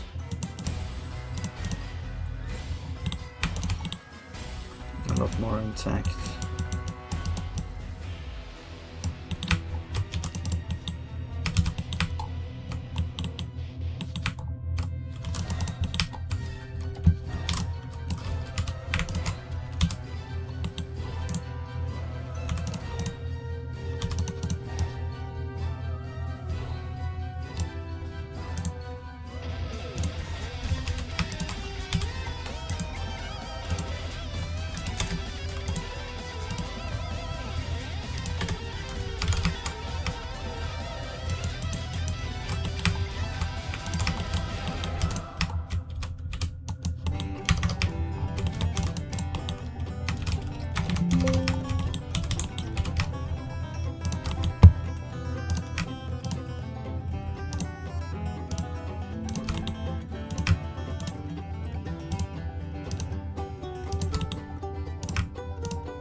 Someone took like a fence here. Try to make a fence. They took the neighbor's fence here or something.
All right.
Someone was trying to make an effort over here.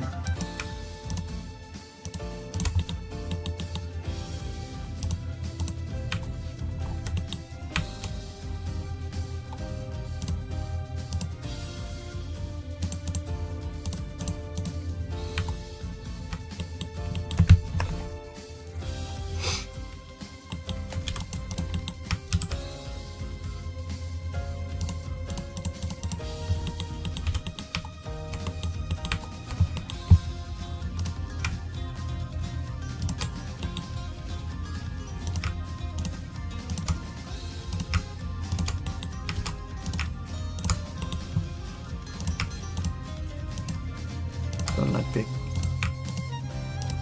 rectangular.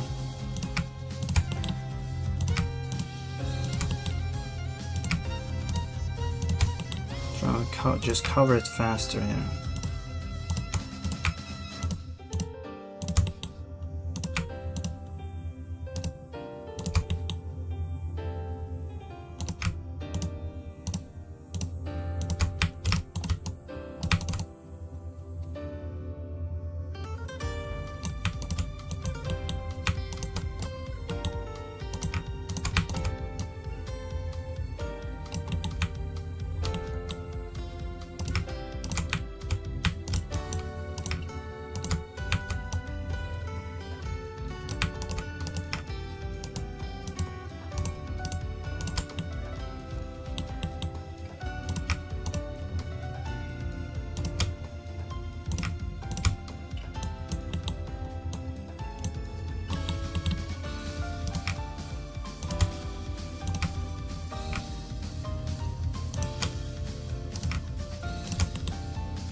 Okay, we can have the basic thing here. I want to kind of color some stuff in a little bit, and also put like a bunch of nails and stuff.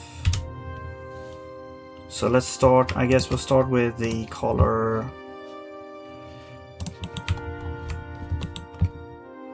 Like these ones should be like, I think maybe different colors.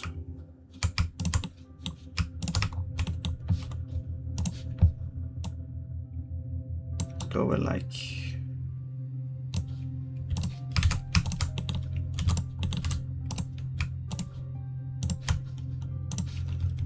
green.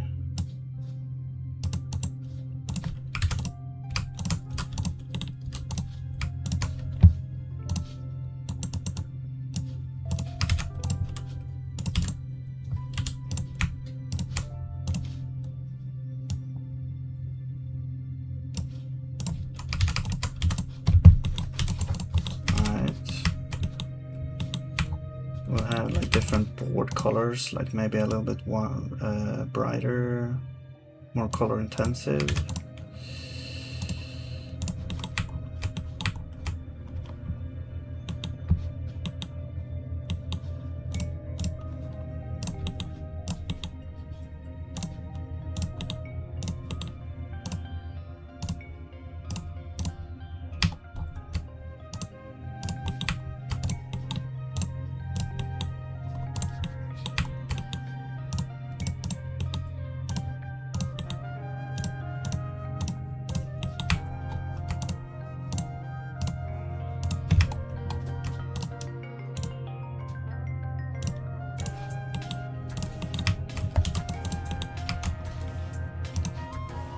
Change the hue, maybe a little bit of red.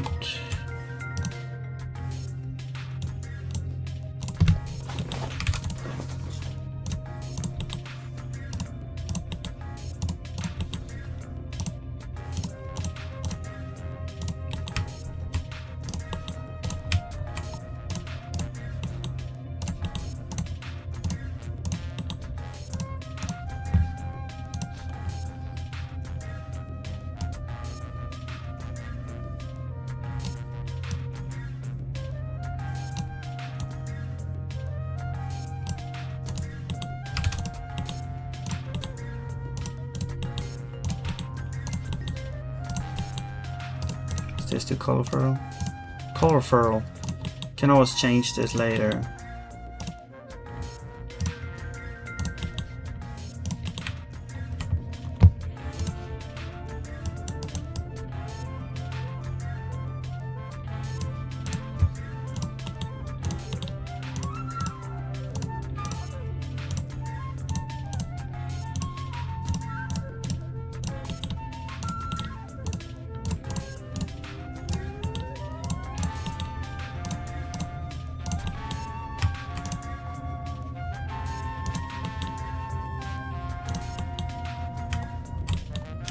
Alright. Not sure what this looks like, but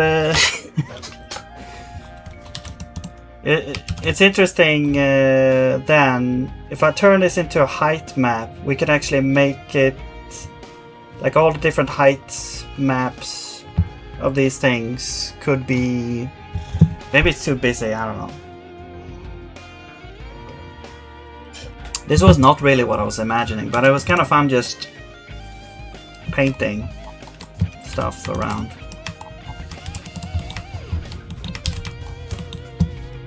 Okay, so this is going to be the back wall. Back wall.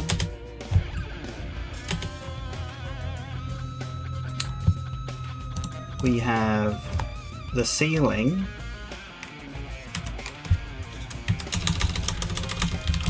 Not really super cool, but hey. The conveyor, sure, we'll have it for now. I'm gonna change it to like an animated thing later, but. And the walls, I probably want to like divide them up, but let's have the walls here. And here's the floor.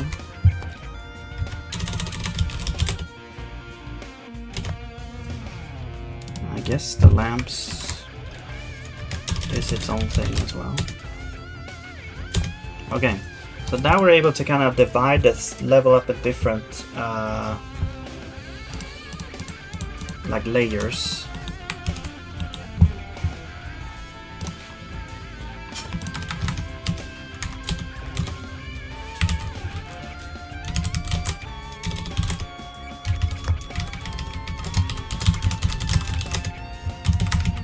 So we'll have like BG wall, back,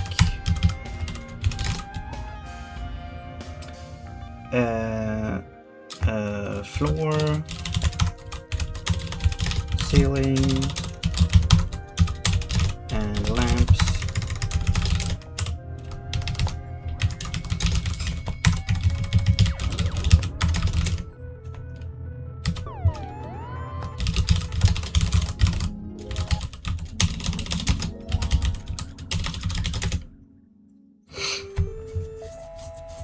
Walls, it's just walls. Floor,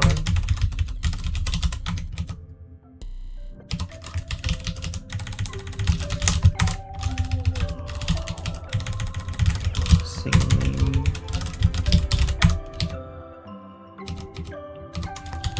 oh yeah, conveyor.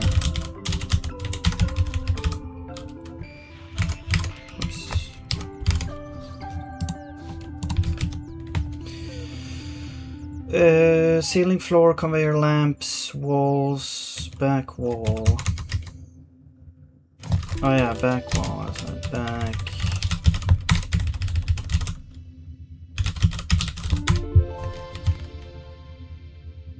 Back wall, ceiling, conveyor, floor, lamps, walls.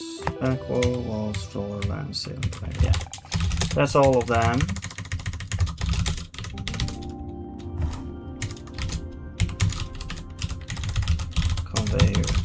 That as well.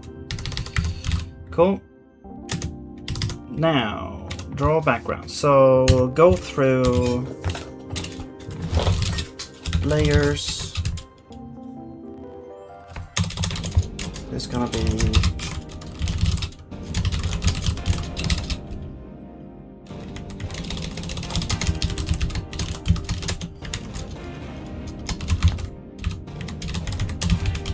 first we have back, then we have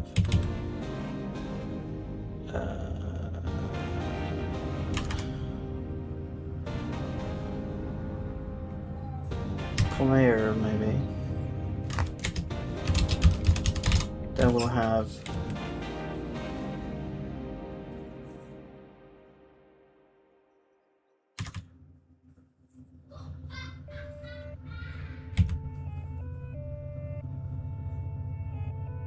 lamps, wall, ceiling, floor. They are supposed to be the same. I'm gonna map this to a I'm gonna map it to, oh interesting, actually the LSP recognize that we've already used the other ones. Interesting. Huh, that's pretty cool. Even though it's not always the case you want to do it like that, but interesting and nonetheless.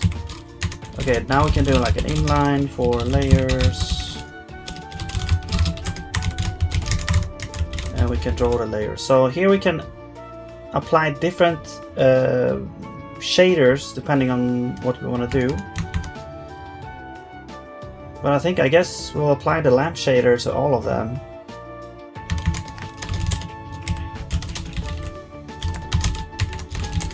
But yeah, this should now already should work.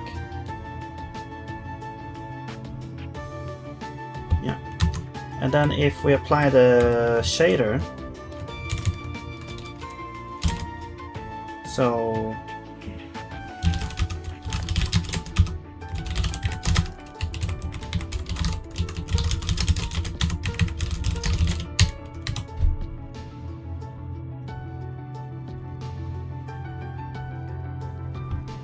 we apply the mode. We need to though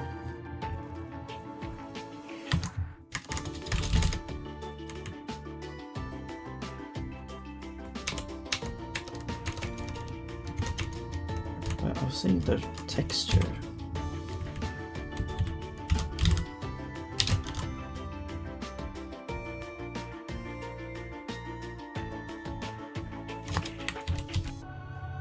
In the top left.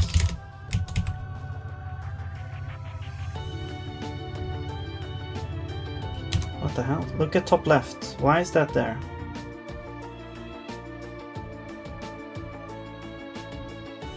And why is it changing lights? What the hell?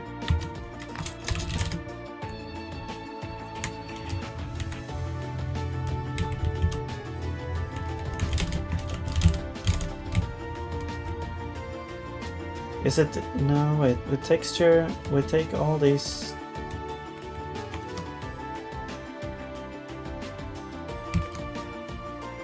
Did I define these correctly? I'm pretty sure. Oh yeah, a URA doesn't actually matter.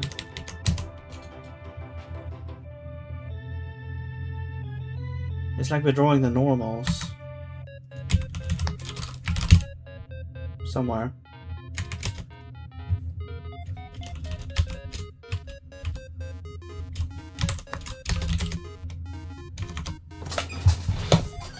The hell?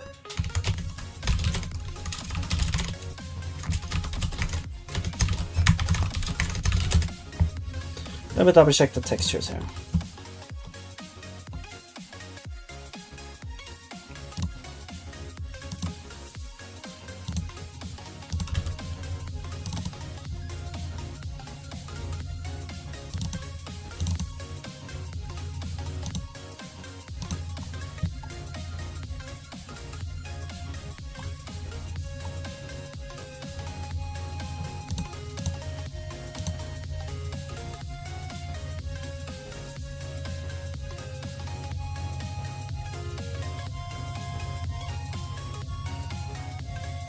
Strange.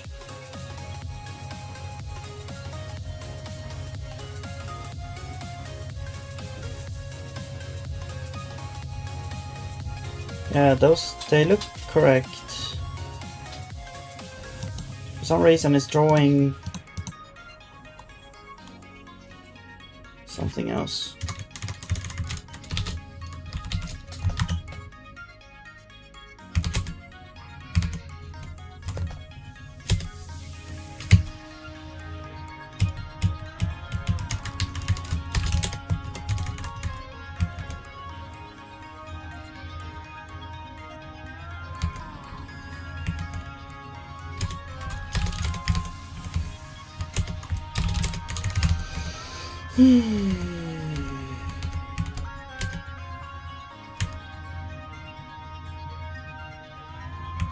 Oh man, time flies. How much time is it left on the game? I think it's like tomorrow as well, right? Otherwise I'm cooked.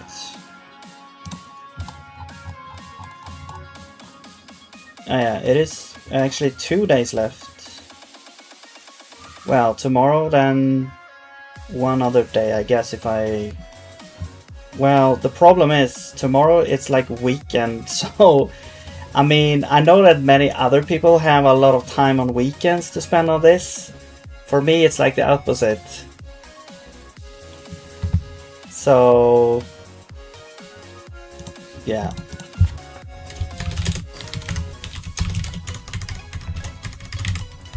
But yeah, it's a nice learning experience. I really enjoy this, actually. And if we can get this shader working nicely, I'm gonna be really happy with that. Because then I can take that knowledge also and apply it to my other games.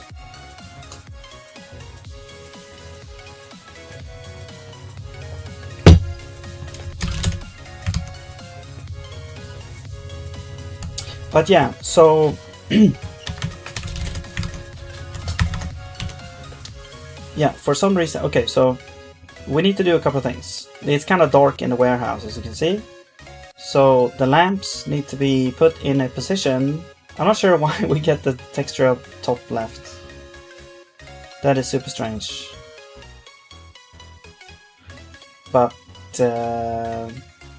Actually, maybe it's not strange. Maybe it's because it's taking like the normal map or something. Okay, I forgot. We don't actually have a normal map of the backgrounds yet, so we actually need that in order for this to work properly. So we need like, so these are like, I'm gonna make a group here just to have it organized a little bit. So this is the albedo, and actually we need to have unique names for all layers because that's how GIMP works. So let's put that in there. Let's copy you, and you are now height map. So this is height map.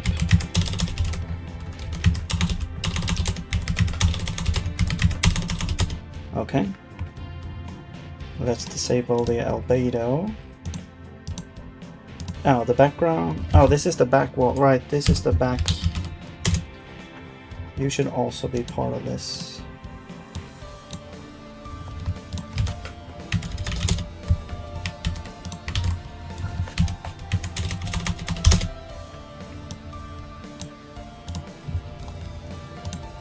Okay.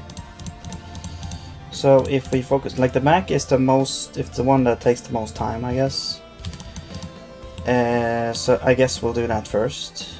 So the height map, now I can just overwrite this here really. We can also do this, so we can have this in the background. That's gonna be like 50%. Actually, let's put this over as an overlay. And then, you know, that's an overlaid over. And now we can actually just delete this. And there we go. So now we can kind of paint onto this. Let's increase this opacity a little bit.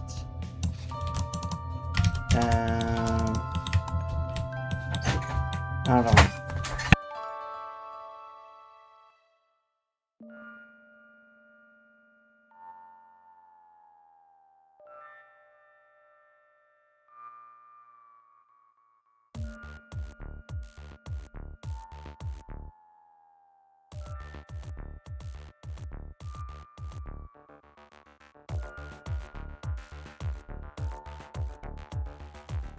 Alright, sorry about that, got interrupted.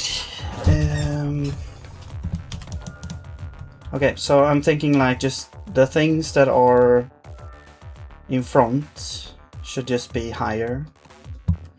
Okay, so basically, and we could do, I guess, smaller details like that, like the nails or whatever.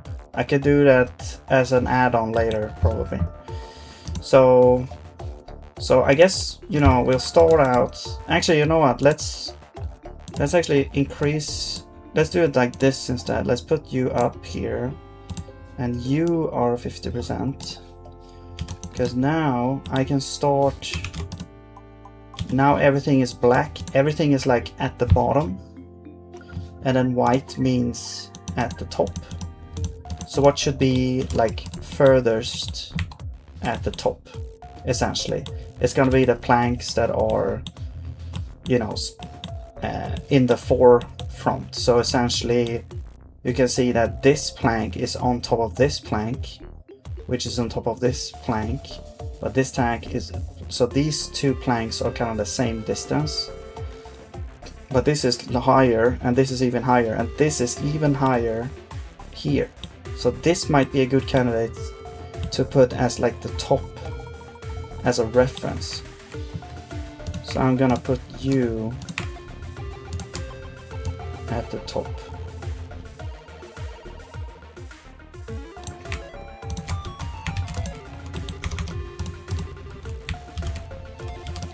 And perhaps decrease opacity a little bit because it's very... maybe we'll change the mode actually to be like a hard light. No, soft light. The mode might only affect things in the group actually.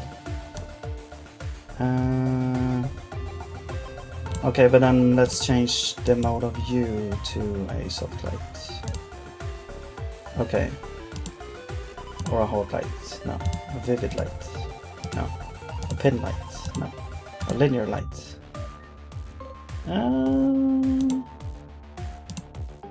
Linear light with opacity?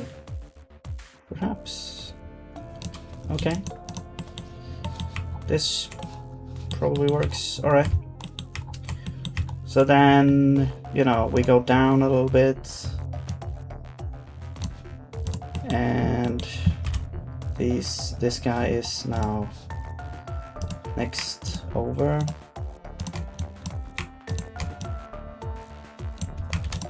Okay, whoops. Threshold should be 0. There we go. And then this guy is even further down.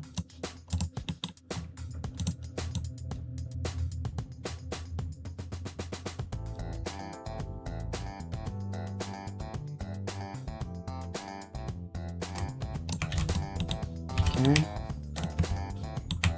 And we could take this as the same as this. Oops.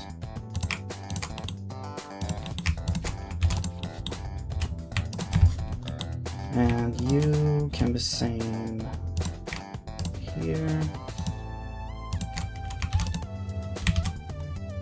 What the hell? Oh.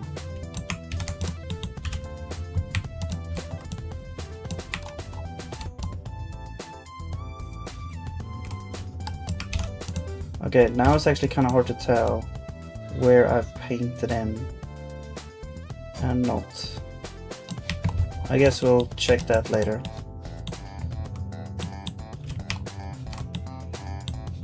I'll put this... I guess we'll go one. Wait. Oh, the color didn't match. Oh my god.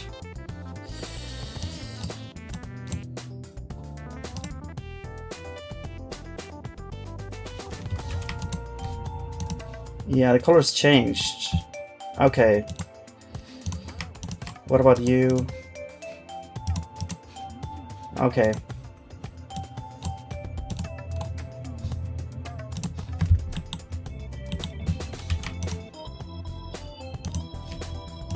Okay, these are actually gray, so that's good.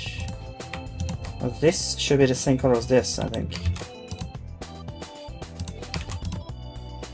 That usually that. There we go. And then this, I guess, is the same as that, maybe. Or the same as this.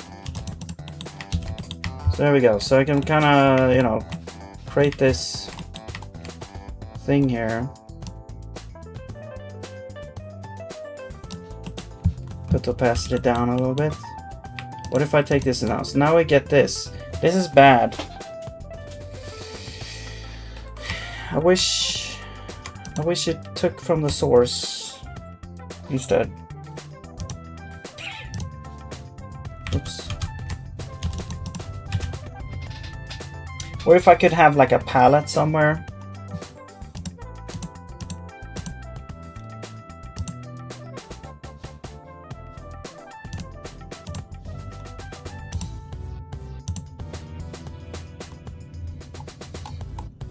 Thank you, piano. Just gonna paint to kind of do this and change and then go back. Oh well. So this one is like a little bit darker than that. Take you, go down a little bit more.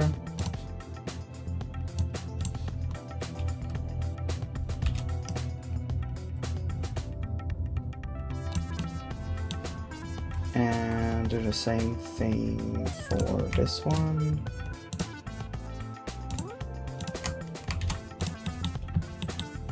And then go down a little bit more. And then we'll take basically all of these.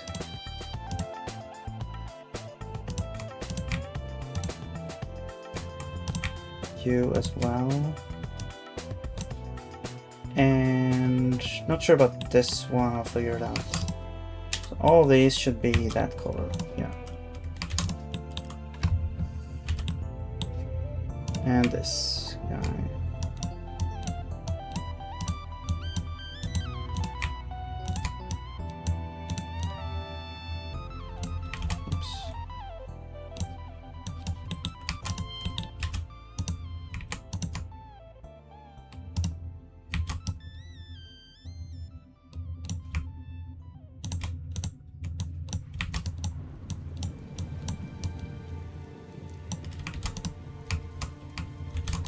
There might be some, what's it called, Escher things going on in this painting here, but whatever.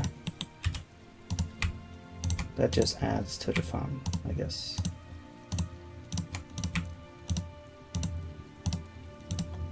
Let's have all these at the same height.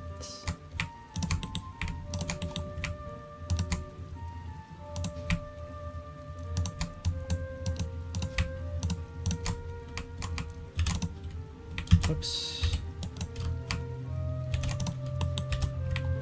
Okay. What else could be the same? Probably these. This one.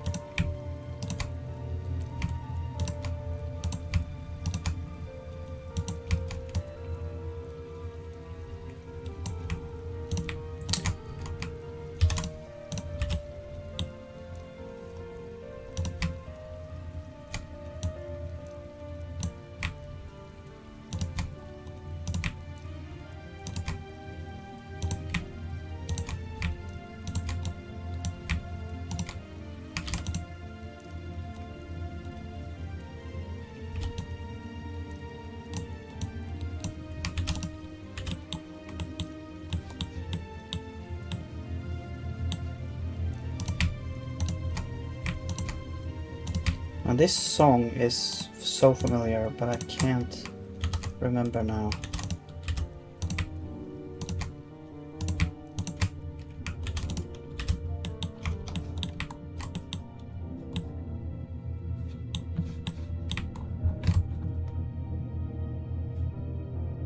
Is it Breath of Wild?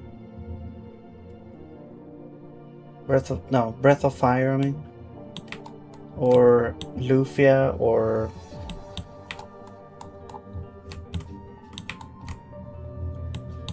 okay, I have to see. It's Tails. Oh man.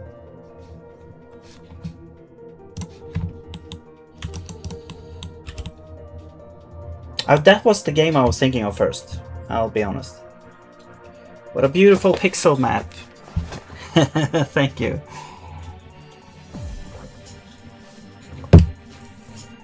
Yeah, I'm gonna try and make it look good with shaders. We'll see how that goes, though.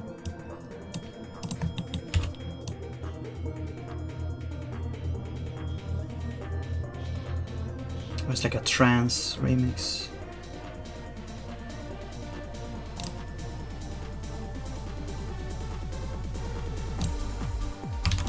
I think I actually remember this song. Like the remix.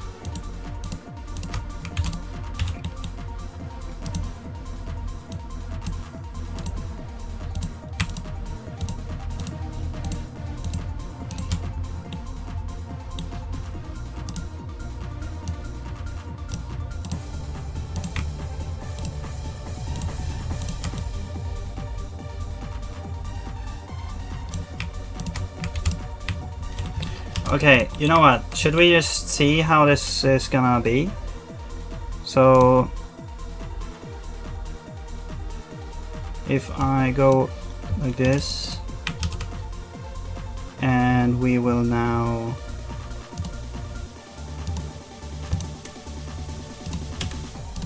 I'm also gonna clear out all of these. Okay, so then I'll copy the height map. I'll rename you to normal, and we'll apply a filter here. Can you apply filter? No, you have to select. Okay, and there's the normal. I mean, you can kind of tell like where things are stacked on top, and it kind of it's kind of cool because it kind of looks, you know, interpretable here, right? And so then it's kind of, because it kind of looks like a red light is coming from here, a green, whatever, blue lights come from here. So this one is the back wall normal.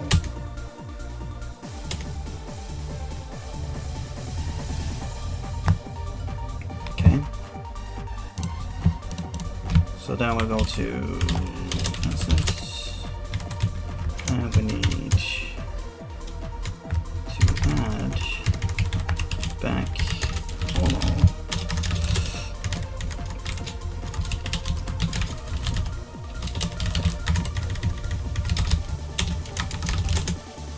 Okay. And then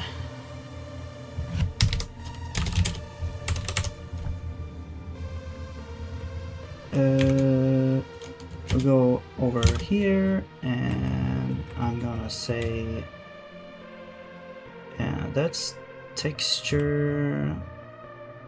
I'm also gonna say if layer is equal to back, we also want to get the normal map. Actually, there's just like get texture. Why am I doing this? Get texture back normal. And I guess if you don't have it, then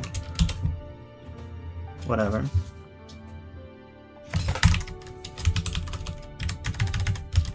If we have it, we get it here. Normal map. And if we don't draw it, we will say normal location. It's going to be get shader location, and the shape. Actually, I'll make a convenience for this. So we'll do like set shader value.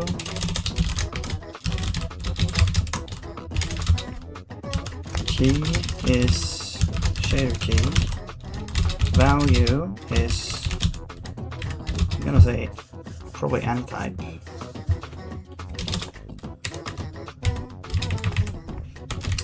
But we also need the name of the location, so this can be the identifier. Probably need to be raylibized. There we go. So this will be like, so first we get the location, get shader location. It's gonna be actually first we get the shader. There we go. Then we get the location from the shader. The name is identifier. Then we set shader value, shader location.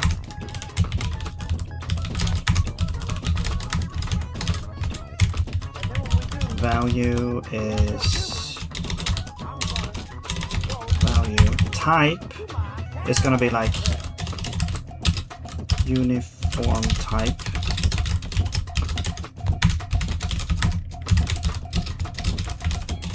Now switch on type of identifier. No, value. If no, hang on. Can you do that actually? I don't think you can do that. We'll do if. So we're gonna do like t equals type of value. If t is equal to f32, we are going to set a float. Else if t is equal to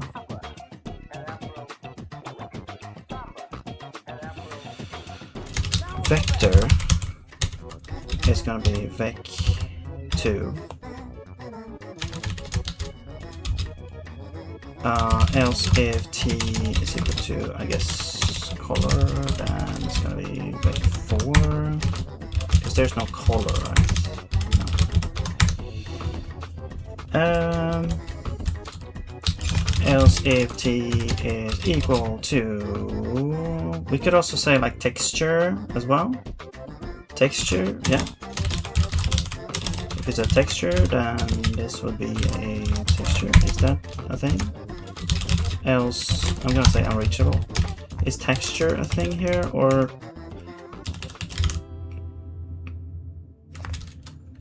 sampler 2D? Okay, sampler 2D.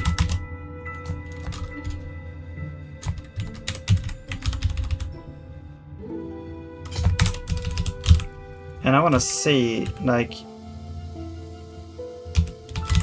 they have separate functions for like setting a vector for some reason. I guess if you want to set the actual count there, you want to, yeah, you pass in the count. But for what I've seen, you could just also pass in.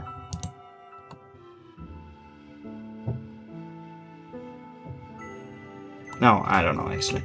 The texture, do you have to call this? But why? Set shader uniform and bind the texture. Okay, so this binds the texture as well. I guess that's what you can do. So basically here, then we can switch on uniform type, and if it's a float, or yeah, if it's a float, we can just set the value here to float. If it's a vec2, we set v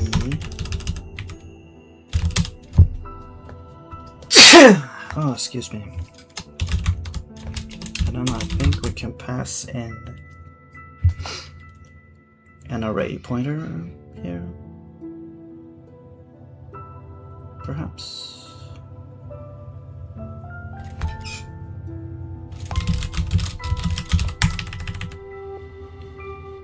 And this is a vec2. Actually, you need a count.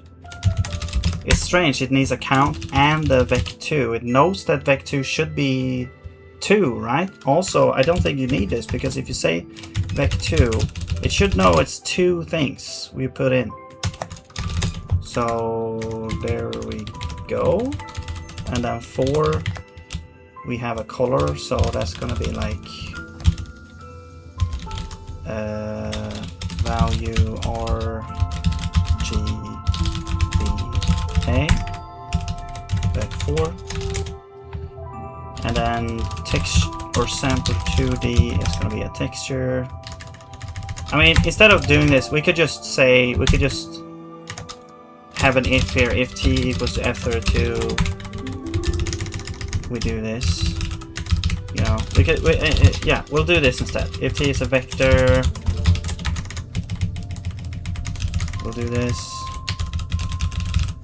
Oops. If t is a color,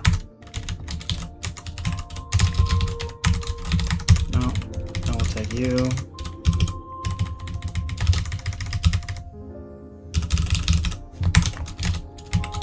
If t is a texture, now we'll set texture, no, shader texture, shader value texture.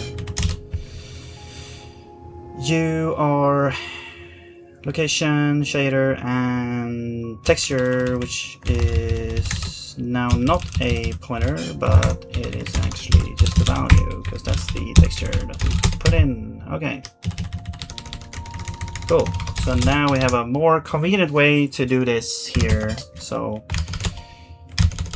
instead of getting a location and then setting it, we can just set it directly here. Set shader value, key is bg back, no, it's lamp,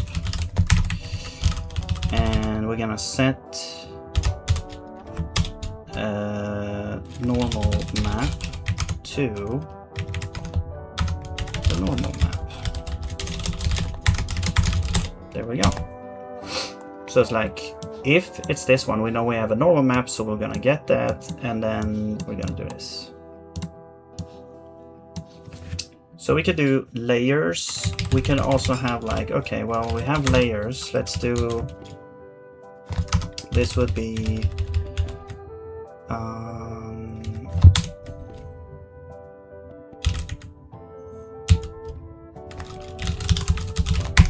this.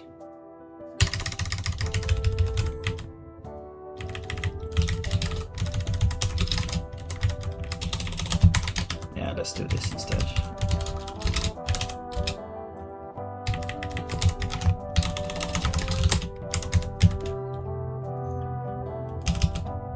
So this will be normals. I'm gonna make this optional because right now we don't have.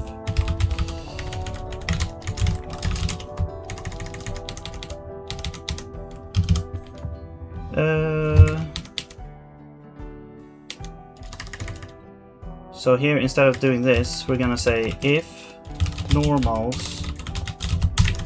We're gonna get the index here as well. Actually, you know what? You can do this.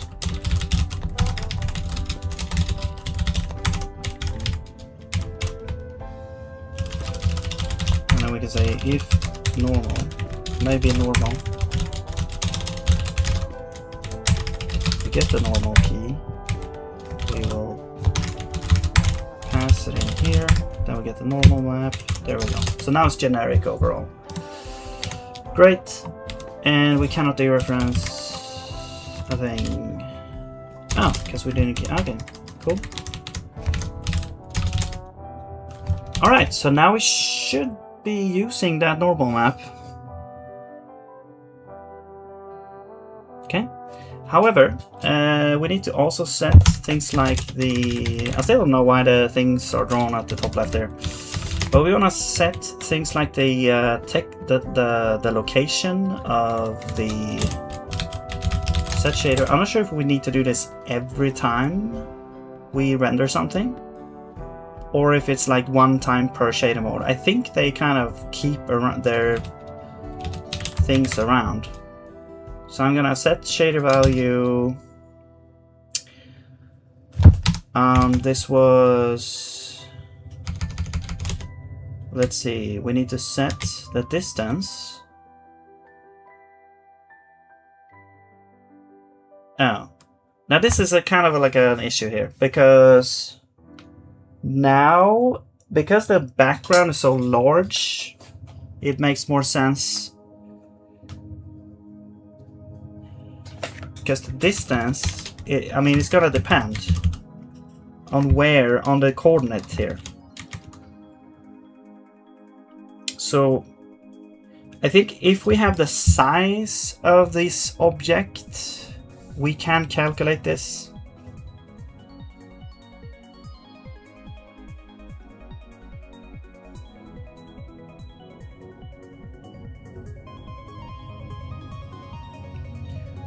Or if we just have the position, I guess, the position of the cone in relation to. All right, composition. It could be back 3 actually, which means it's actually like forwards a little bit. I'm not sure how far forward. I guess we'll pick like 1 here. And this position here is like 0.7 or something. We'll see. And this position here is like 0.3 maybe. I'm not sure. Or 25 or something like that. It depends. Okay. And now actually the relative direction can be calculated from the position instead, and also the distance. So these two are really not needed here. We have to actually calculate that per. It's not uniform. It's like calculated per pixel here.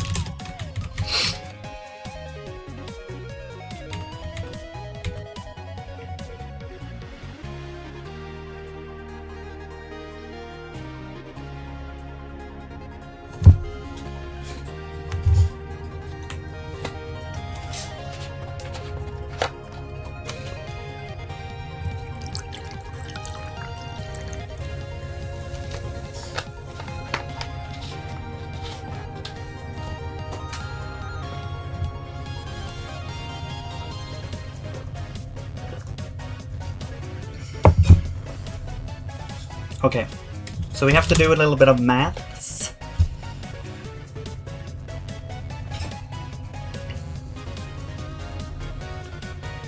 We need the distance.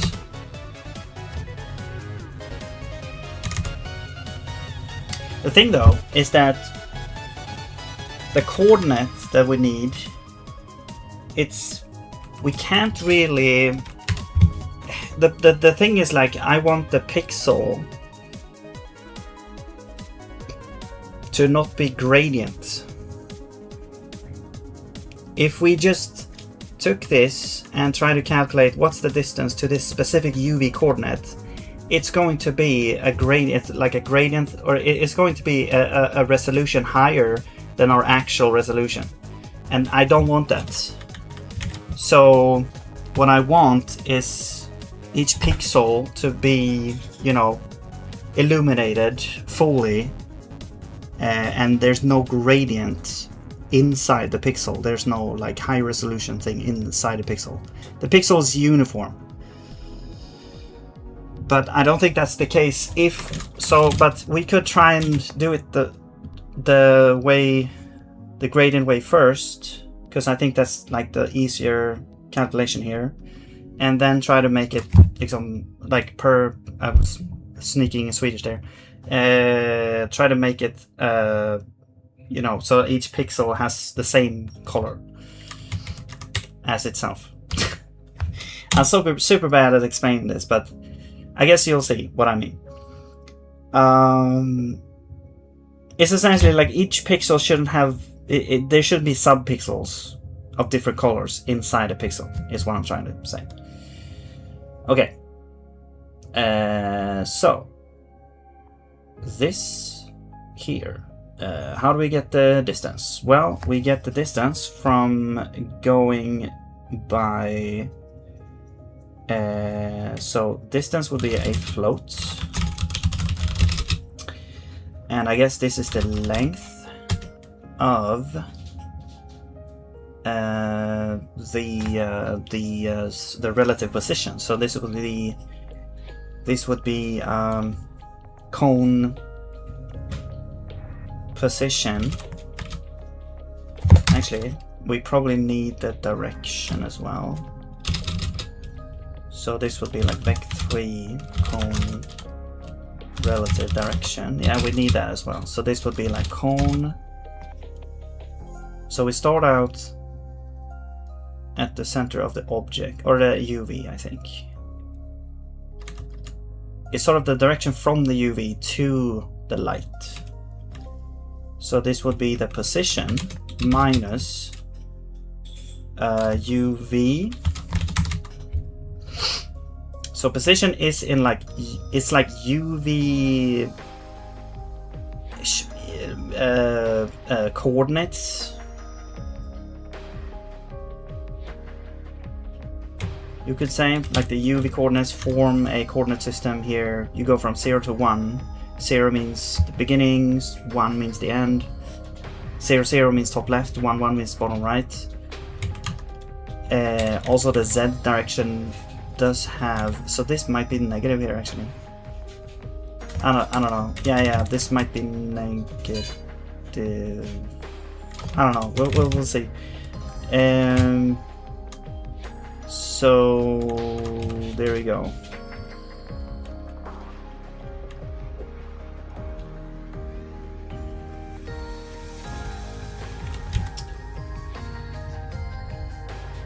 So cone. So this would be the length. Would be the distance would be the length of the relative direction there.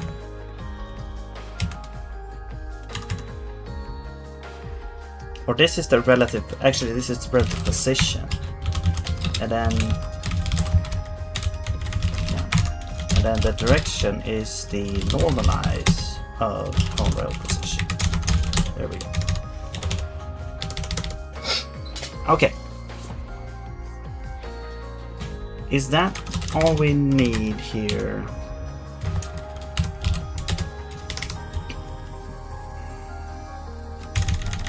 Okay, so we need to change a few things now then. So cone position.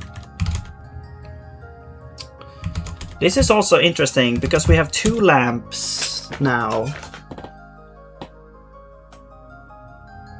Actually, we have like one, yeah, we have 2 lamps. So what we could do is just add another lamp here. I guess we could do that. We could add another lamp, cone 1 and cone 2, and have it be calculated. I'm not sure how you scale this up, really. Also, is there like structs and stuff in here? Type def?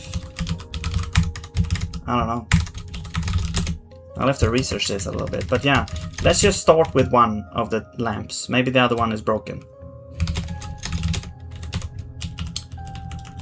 So first we want to set, well, we want to set the position. That's all we actually need to set here. So cone relative position is going to be cone relative position. We need to actually calculate that.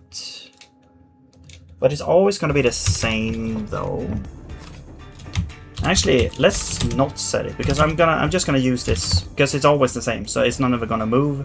And all these backgrounds are the same size and everything, so it's always gonna be the same for all the background images. So I'm just gonna use the same thing there. However, the where component, or actually the where system, this has the normal map,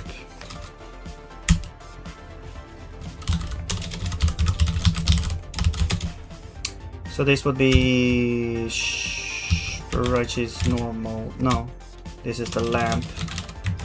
Identifier is normal map. Value is the texture.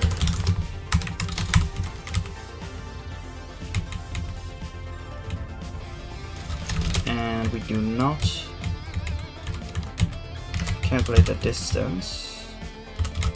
Instead, we just set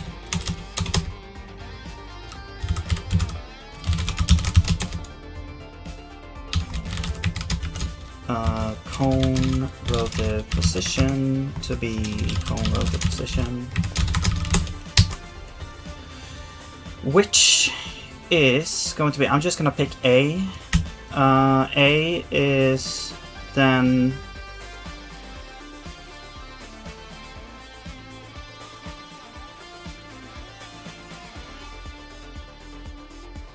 well, it's just gonna be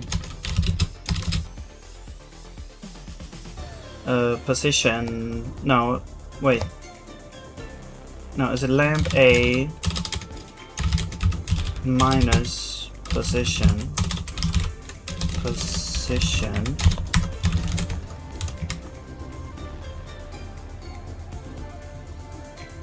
And then that is kind of world coordinate. Now we need to actually divide this by the size of the texture, but not this whole texture. We need to actually, yeah, divide it by the size of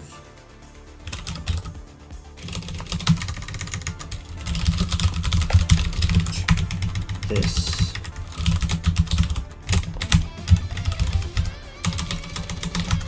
Alright.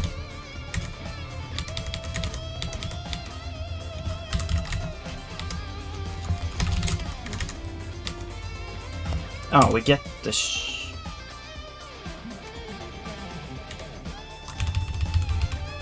whatever.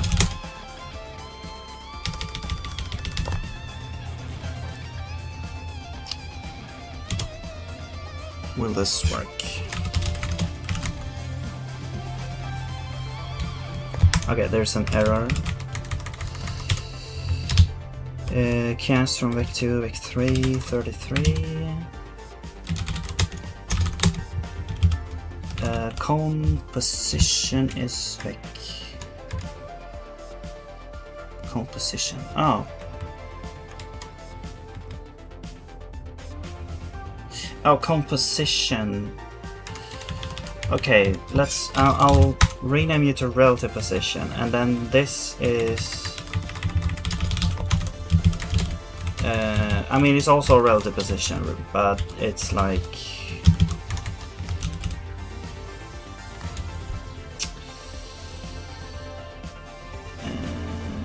I guess it's UV.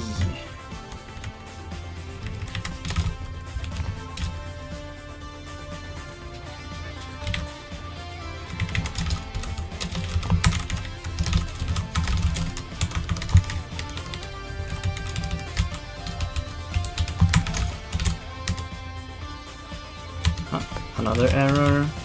Still 33. Oh, it's the same, probably the same error. Okay, so UV is vec 2. This is vec 3.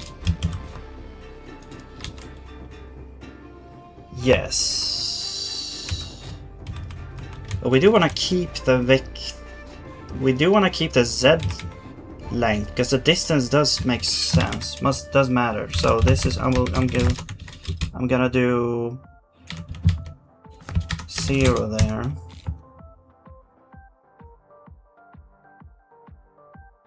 Because the U, so that depends. Where is it located? 0 means the back. That's where the texture is. Yes, makes a lot of sense. Okay.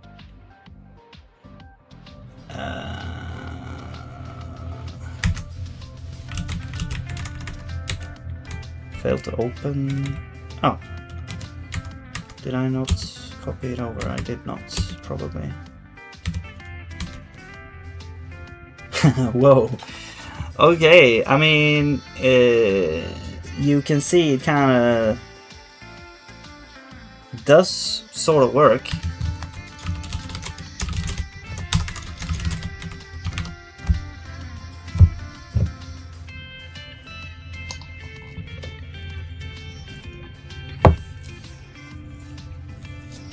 But maybe the intensity is a little bit too high. I'm gonna try and just lower it. Okay, interesting.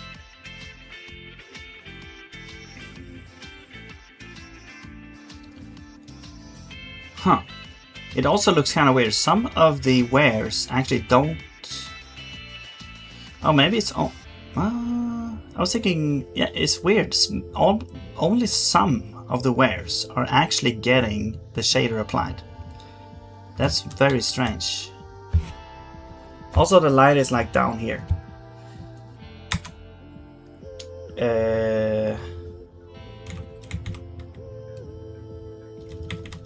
So, oh yeah, it actually, that does make sense because it's 0.7. Let's lower the intensity maybe a little bit, tiny bit. And I want to reintroduce the square law here. Inverse square law.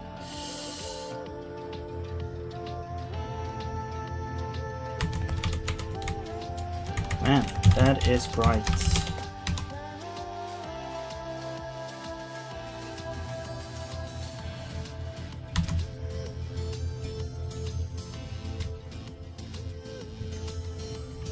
I mean, maybe we could have like a max intensity.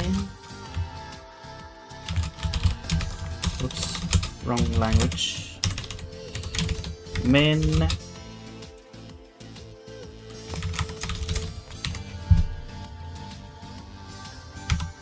.2.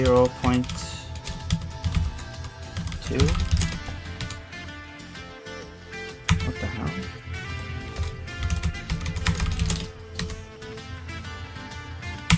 Doesn't change anything.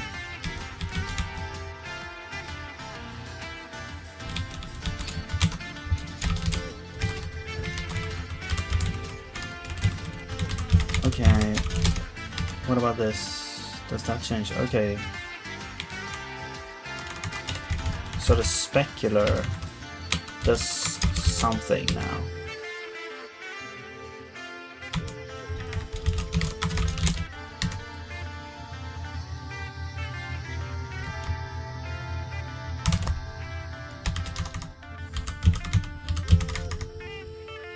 So is the specular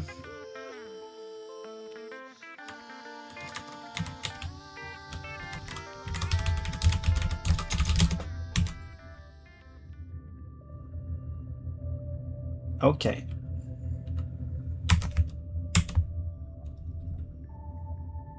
Now this is doing something.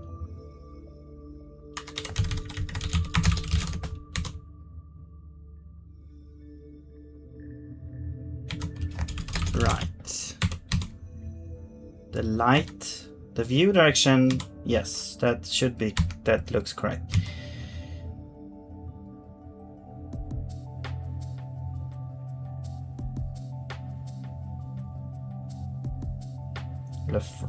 Reflect direction, cone rel there.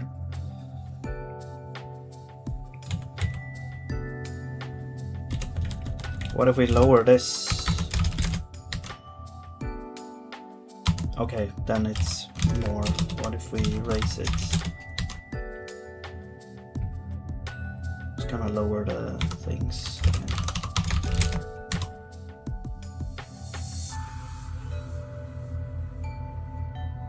I don't think I like this specular thing.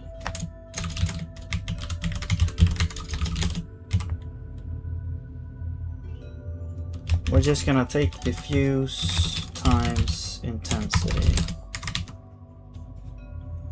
Okay, now that does nothing.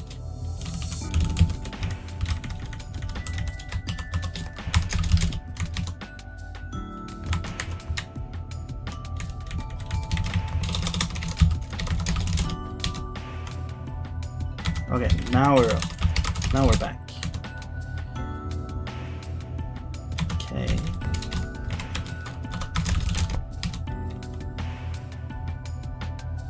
Cool. So, yeah. What if this is larger? It falls off more. It basically just lowers intensity, to be honest. It doesn't actually...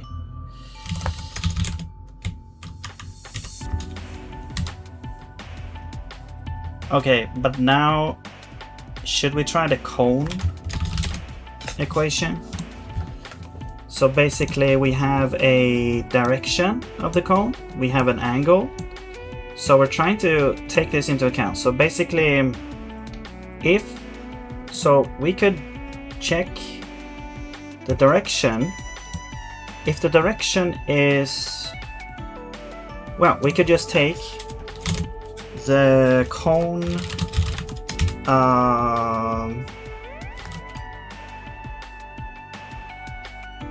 is like, I guess it's a kind of like a bowl, is in cone if the normal, no, the norm, wait, how do you norm, no, the dot product, I mean the dot, yeah, the dot product of, so if you take the relative direction against the actual direction, but the direction is just a float, so we have to kind of make it, okay, let's make it into a vector instead, and then you are gonna be 0,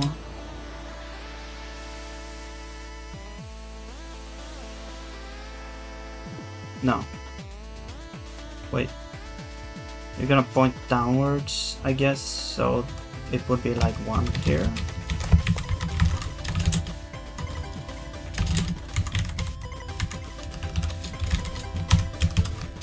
So if then, so then we take,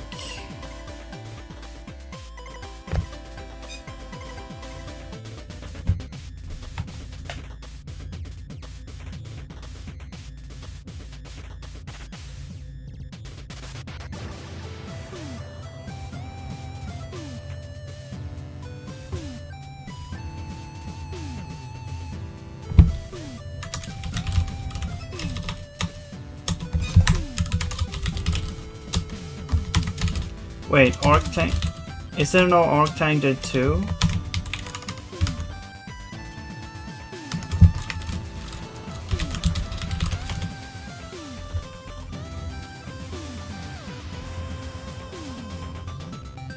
Okay.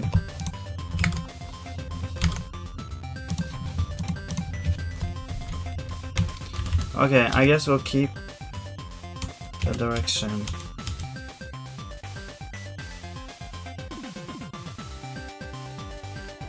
The thing though, the direction is actually, like it's a cone, it's actually 3D.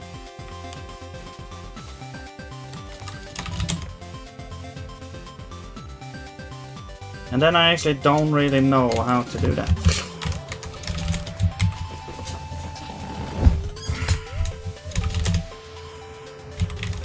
But let's just make it 2D actually. Yeah, let's just make it 2D. So we'll go back here, we'll take u times 3 over 2.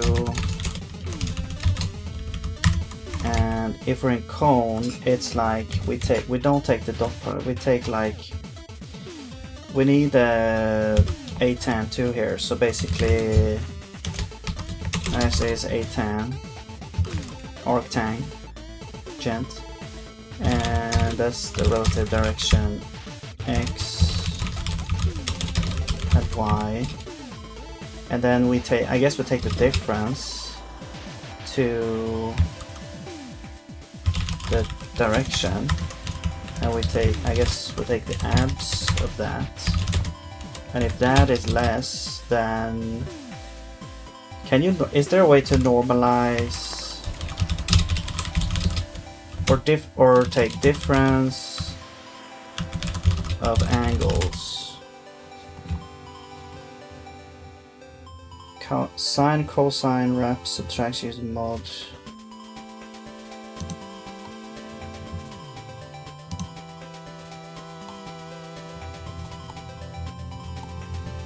Dot product alone gives a ref. Well, the dot product is like, yeah, it gets the direct, like if they are different directions, but it's like you also have to measure against the direction.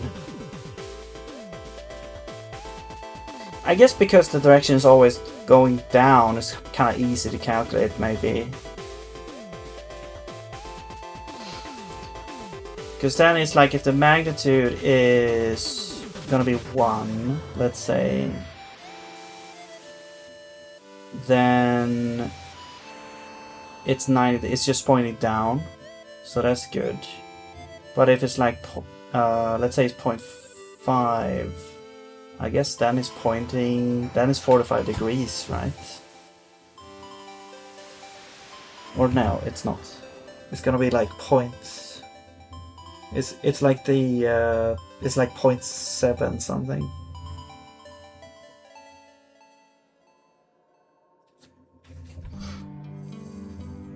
So if it's less than, okay.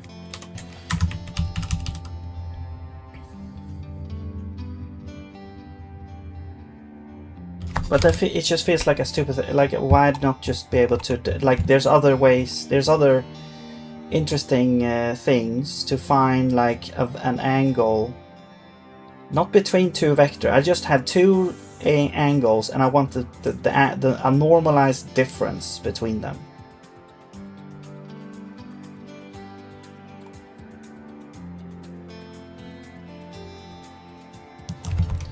How to calculate a normalized difference between angles.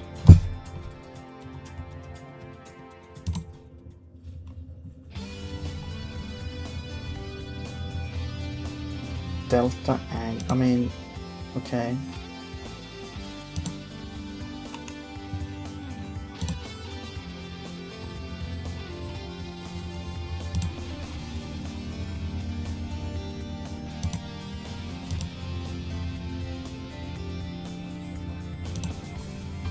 What the hell is this? Oh, is this AI or something?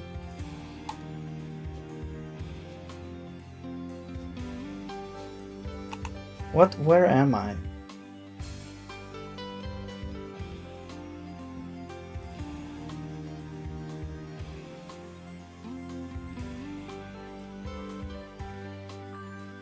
I guess, yeah, if I knew how to use the cross product, this would be a breeze, probably. I just don't actually know. Could you just give an example to explain? If it's so goddamn easy. Or I guess didn't state that it was easy, but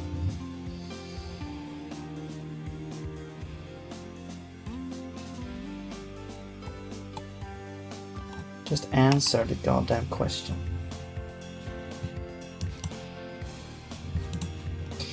Okay, whatever. Well, let's just do this. Let's just take. We'll take the dot product. Let's do the same thing with it. Okay, direction is now a vec3, and it goes down.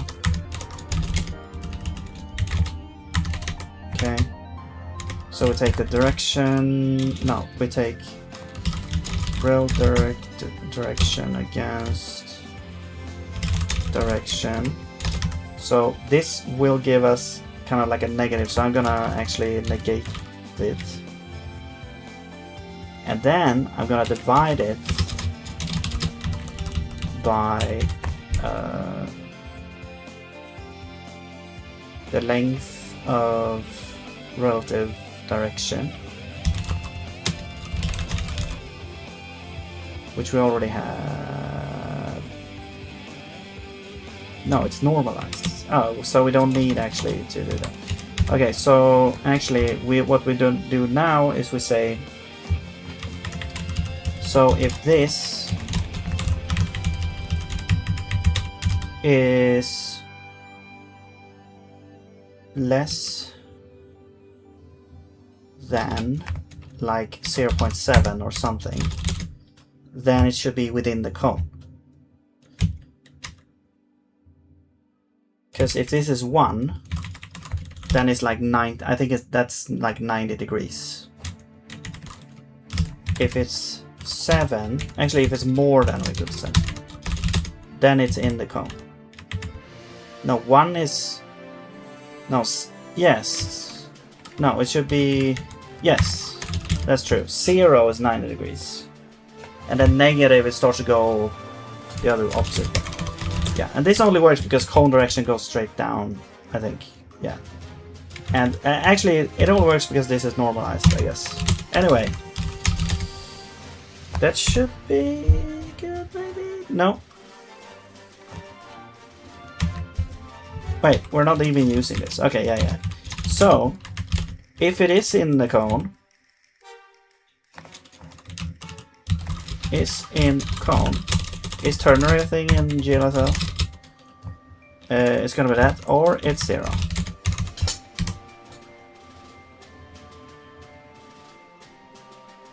Interesting.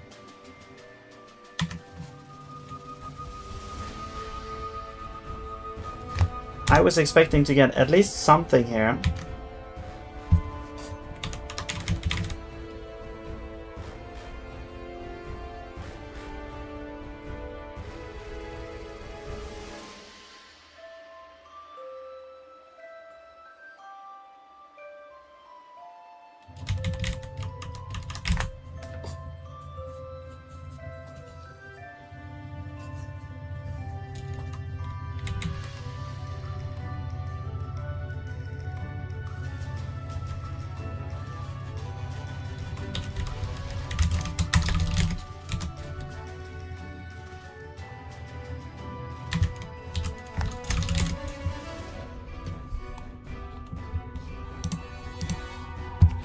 Are we passing things incorrectly here? You know what?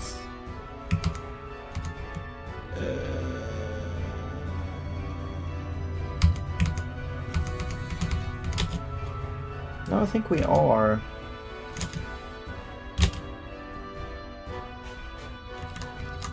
Yeah, we're not even setting the position here.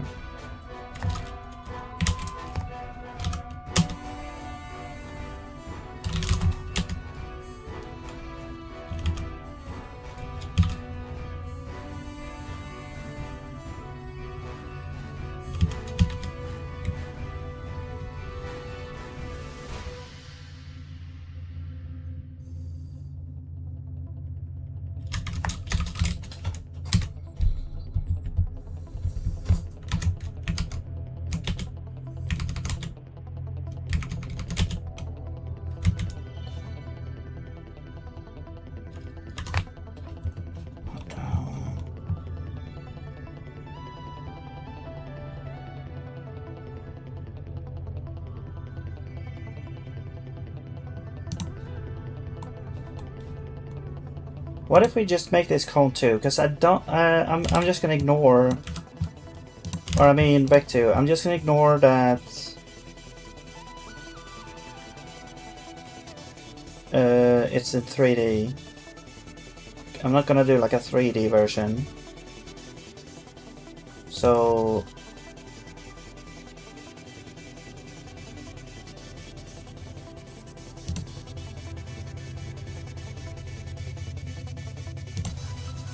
Let's do 2D here. Now we'll need a 3D for the distance. But let's do U vec 2. Convert U there.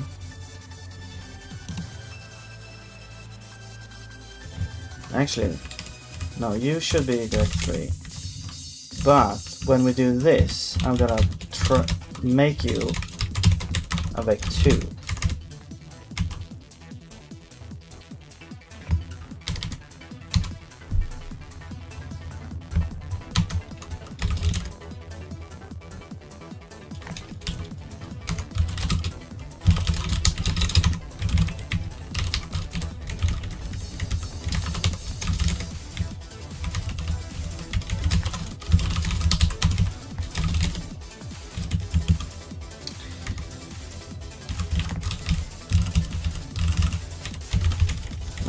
And then I'm also gonna times this with cold dots. So hopefully we'll see something here. Oh.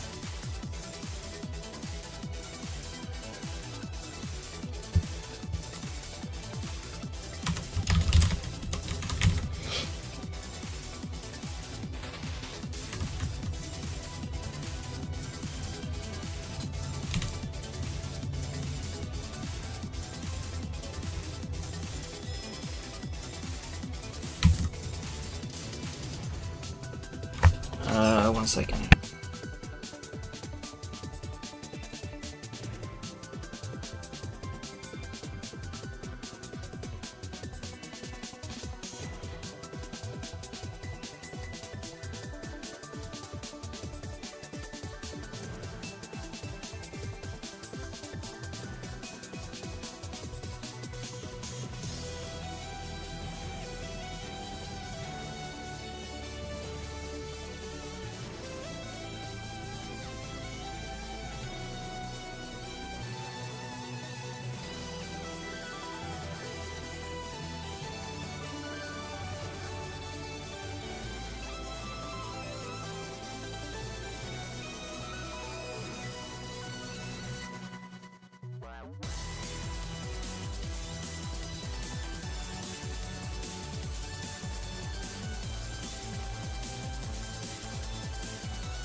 Hello, sorry about the interruption. Now I'm back.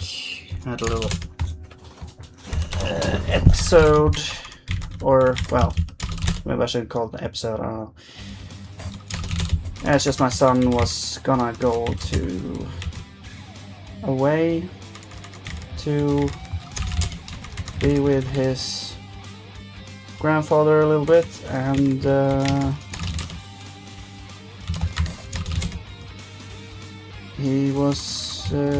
he may wanted to do that, or he may not want to do that, but in the end they went away, so just for a couple of hours.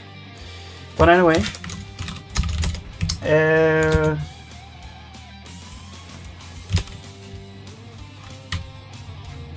what are we doing? Right, I'm trying to understand what is happening with with this calculation here. So the intensity is determined. So this determines. This is like the distance calculation, which is kind of weird because it's kind of like saying like the distance is just depending on the y here, which is very strange.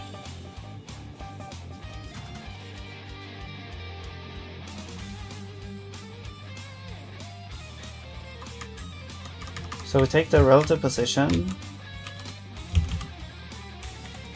minus the current UV. Why is only like X happening here?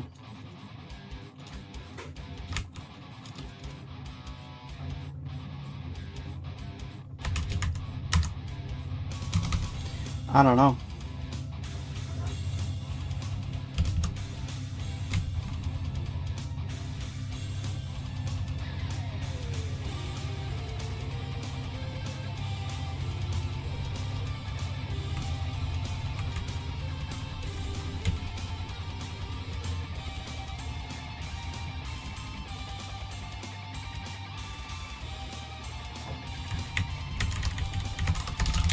And if we don't negate it, it's gonna be this.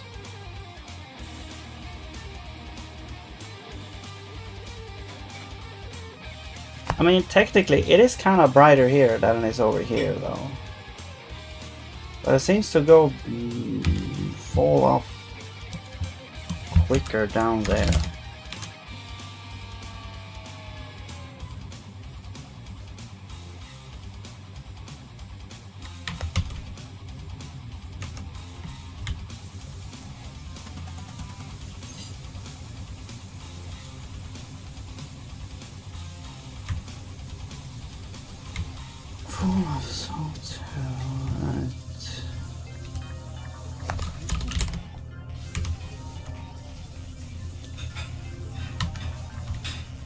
Yeah, probably because of the square.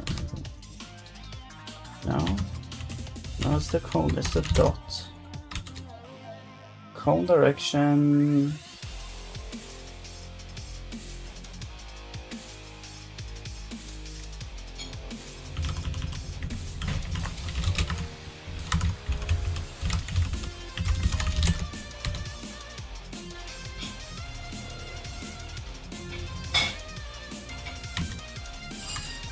I don't understand.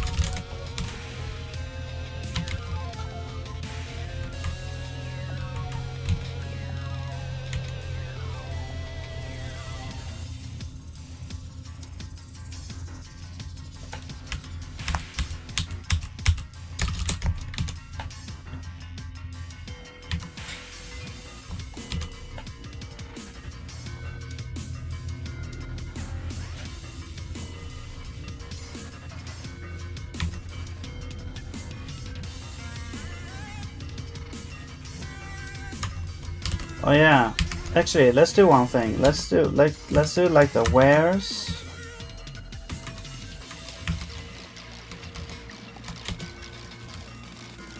Yeah, I want to set the distance. No, not the. I want to set the relative position here. Actually, we are setting the relative position. Huh.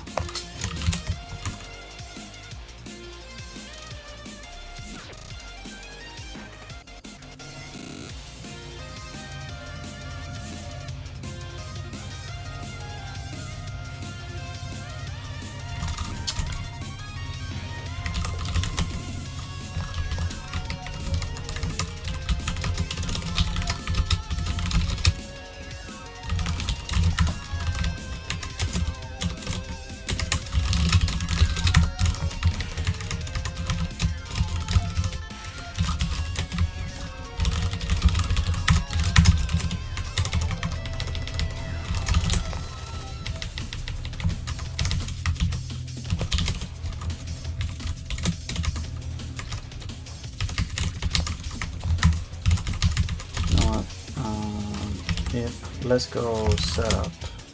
No. Let's do like if game mode is debug. We don't do anything here. Box. Same thing here.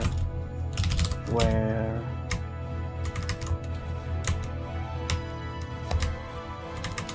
Same thing. Okay. Now what we want to do is we gotta set up for here, and we're gonna say if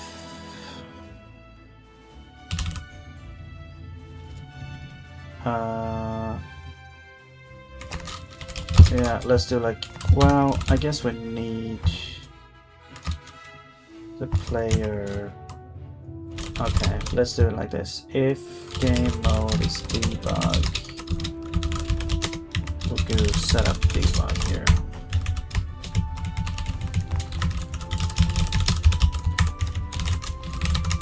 So what I want to do is I want to make a bunch of objects that's going to be drawn with the shader there. So first we want like columns. Let's do, I don't know, 10 by 10. We're gonna go through each one.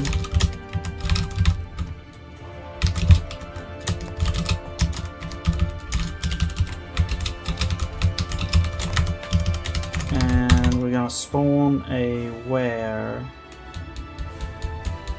Well, yeah, so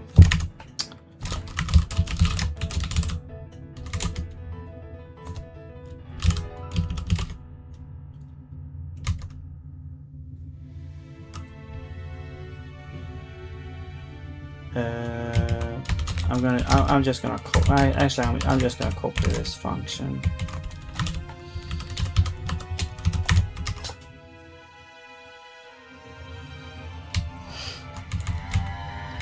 And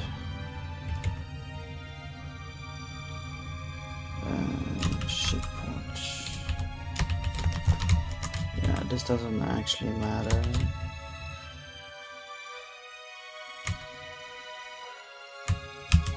Let's just set unit max word types. Value. Sure.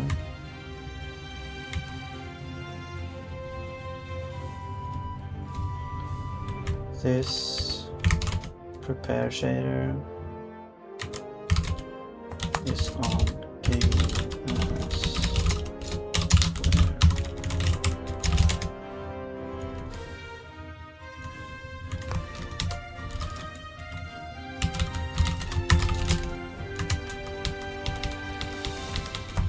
okay, so here we'll actually get a position.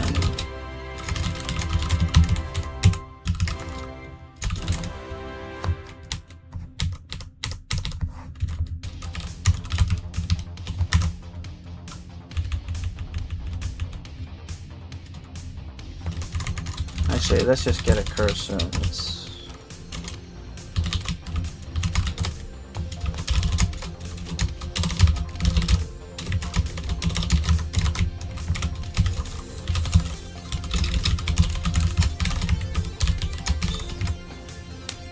So here we'll increase the rows. So it's gonna be like, I don't know, plus, each one is 8. Well, it depends. So, okay, let's do like 3 or, yeah, 256 over 10.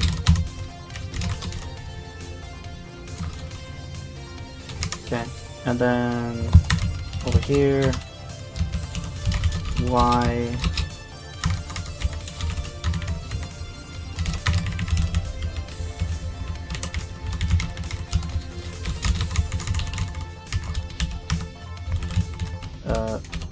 X 320. No, this is rows. And also they need to be floats, because otherwise it will truncate. I guess it doesn't matter that much because it's like, yeah, pixels. Anyway, so then here we're gonna spawn a where at, actually at the cursor. Okay, and then we don't need X and Y.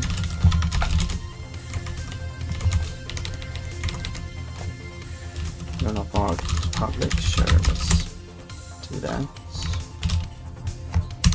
Okay, so now we should see a whole bunch of, oh,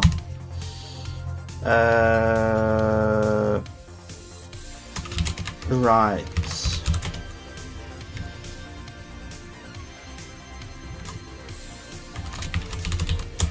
Do we have lock X and stuff? Okay, I guess we'll lock.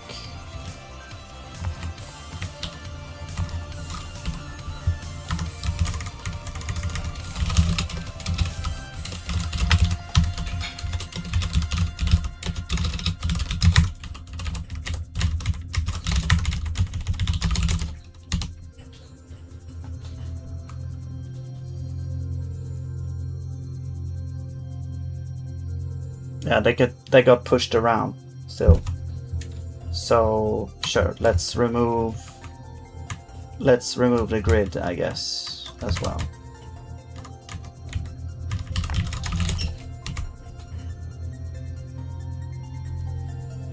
Hopefully it won't crash. Okay, there we go.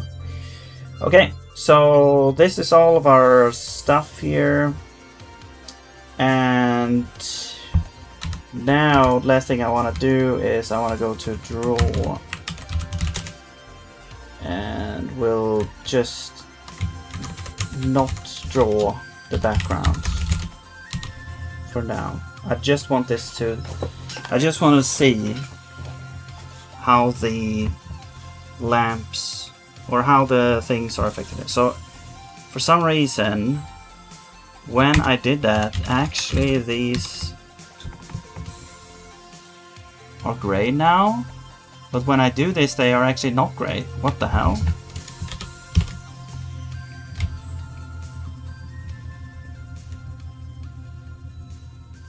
I'm very confused.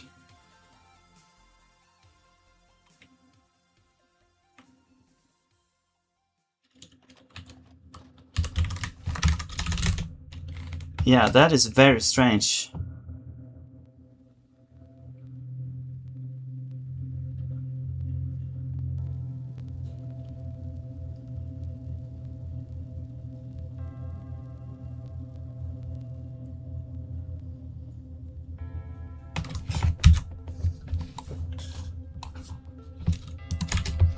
Did I put the wrong thing on the normal map?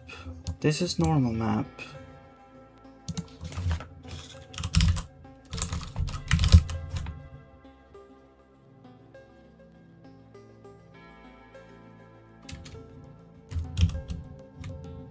Normal map.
What the hell?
Also, they are all gray, which is... they don't have a color.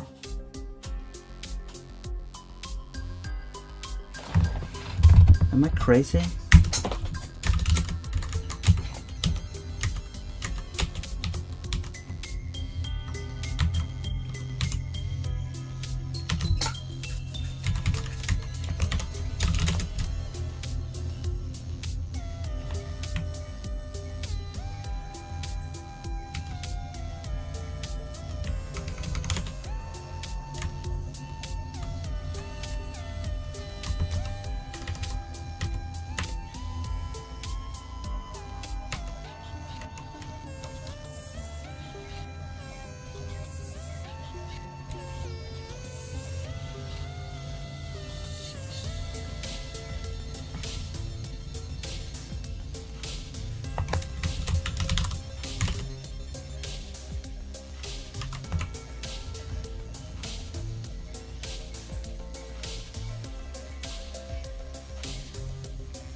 Yeah, I'm very confused.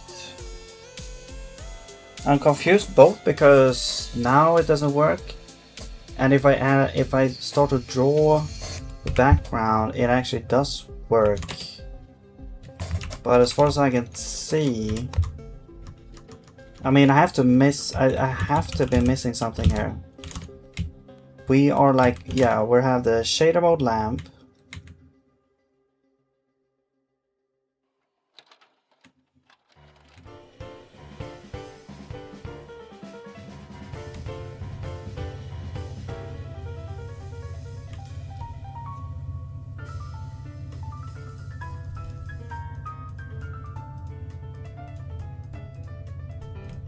And we draw it and we end.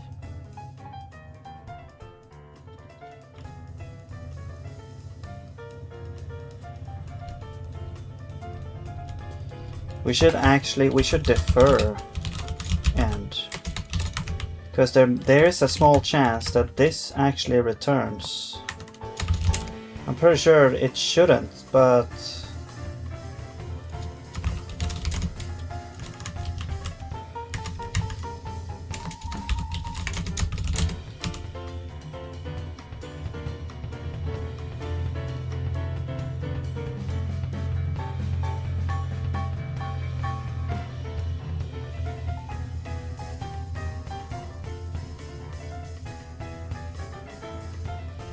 very, very strange.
Well, here we're not setting the shader value colon relative position, but we are doing it when we spawn. So basically, okay, so let's say this. Let's say we don't actually spawn anywheres. Say we just do this.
Oh yeah, hang on.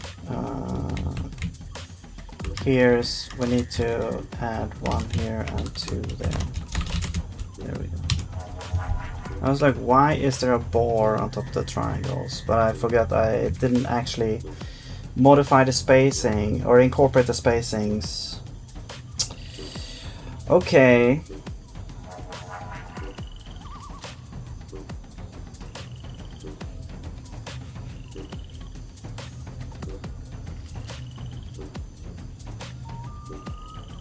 It's starting to look like match 3 now or something.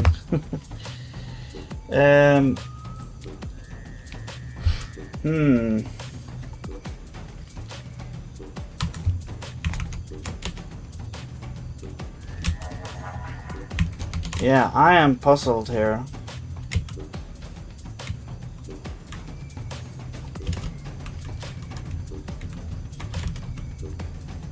Actually, we do forget to set this back here.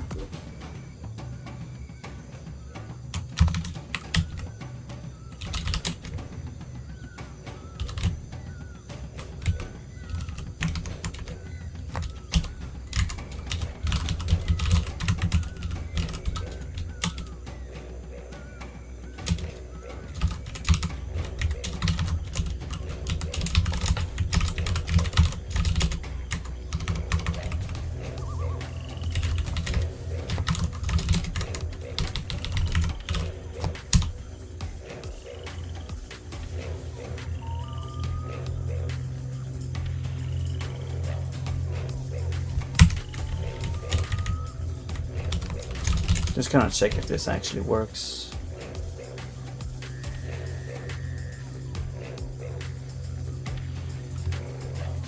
What's going on? Okay, so apparently this doesn't work.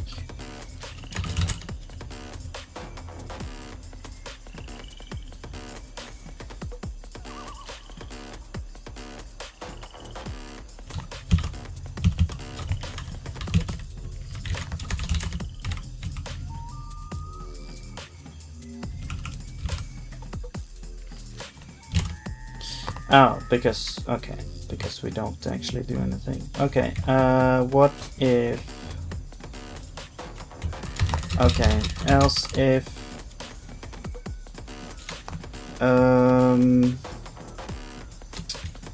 type info t is an array.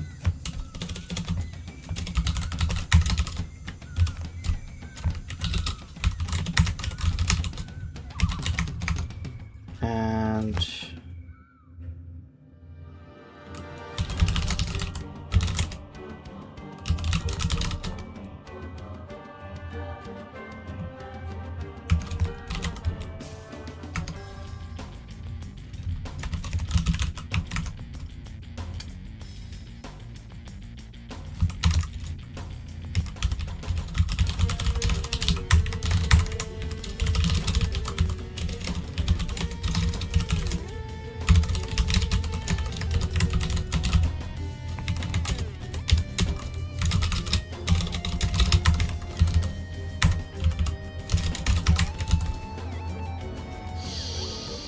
I guess this would just be a float. Like 2, like 3, like 4.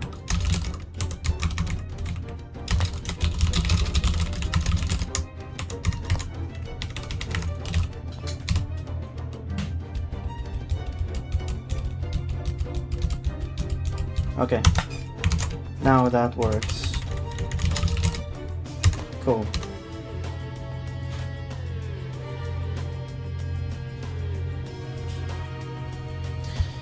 So, okay, so what if we don't draw this now? Now we go back here. I have no idea why it does this. This is very, very weird to me. Like, we are beginning the shader mode the same way, and we're drawing and then we're ending shader mode. So I don't understand why this is happening.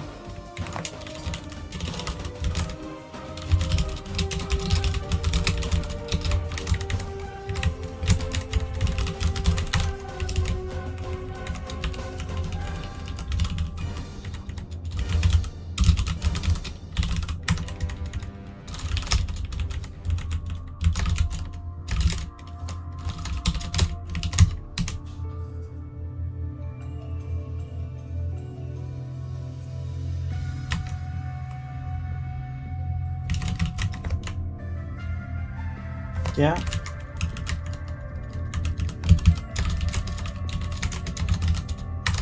Like it did. I know this should work.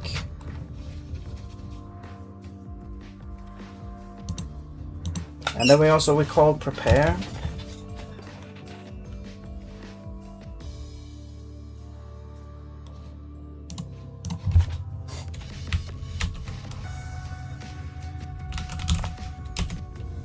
Which is this function here.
Yeah, I'm stumped.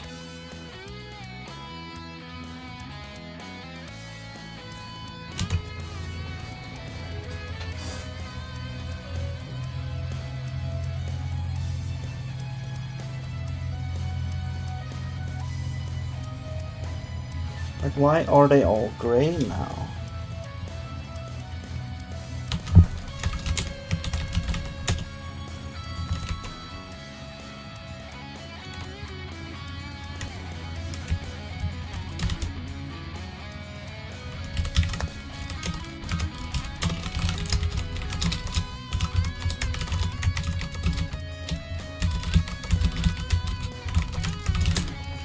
Let's just set everything to red.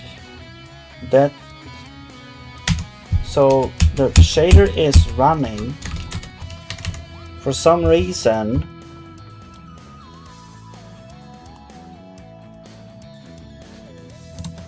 It does work, and for some reason this changes depending on if we draw the background or not, which is very strange.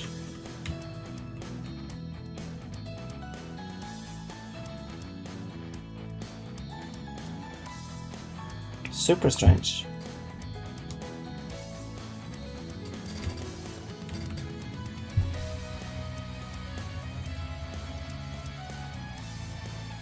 Because the only thing we change is like normal map and this, and we set it for both.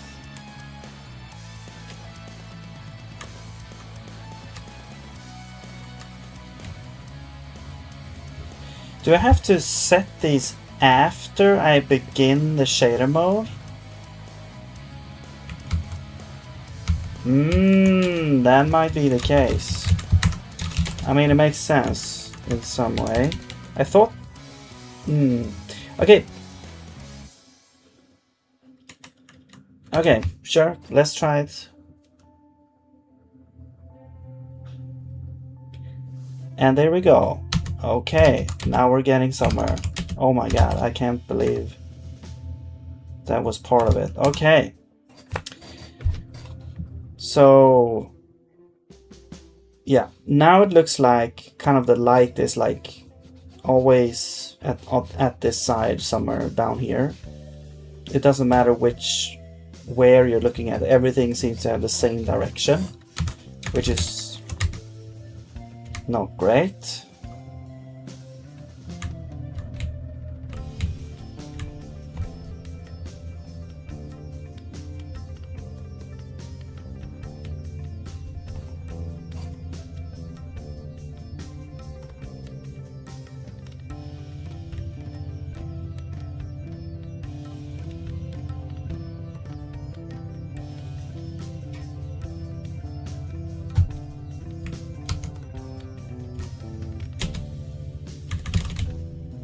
Because we are trying to set it at cone rel position. Cone rel position, yes. It's a vec 3. Wait, do we get any error messages actually? No? Because I was thinking maybe if we're doing something wrong here, maybe we pass in the wrong value. It's a vector 2. Wait, a vector 2. Oh.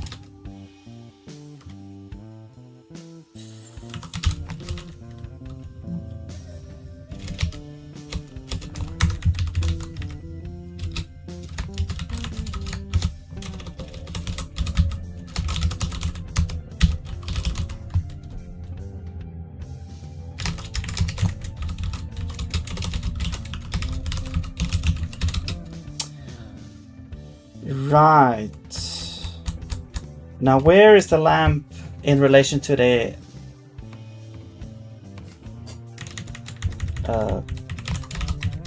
wares? It's gonna be, well, I think it's just this, right? It's gonna be like, I don't know, 0.8.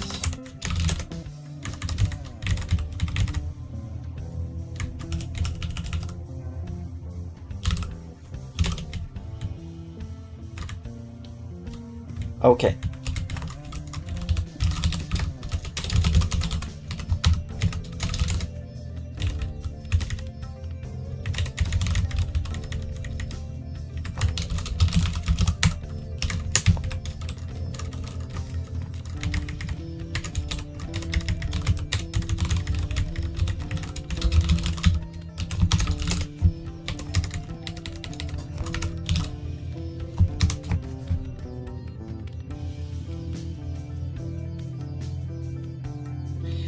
Okay, and here you can see, well, everything is kind of grayish, but up here we do get something. Okay.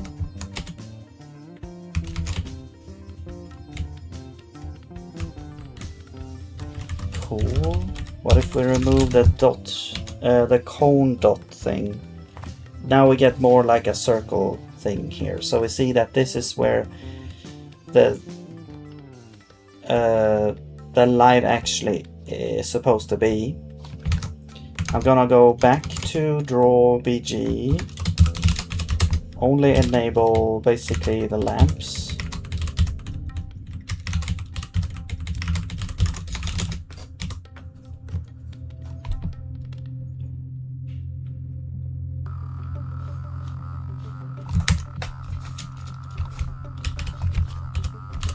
And also calling the function.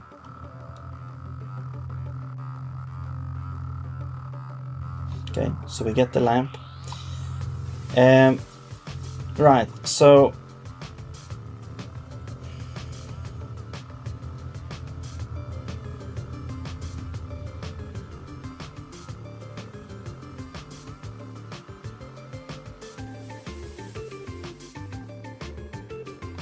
now we can try to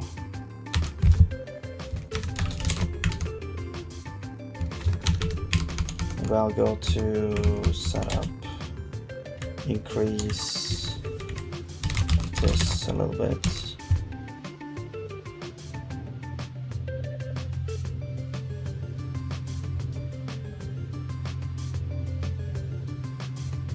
Whether it kind of looks smaller now.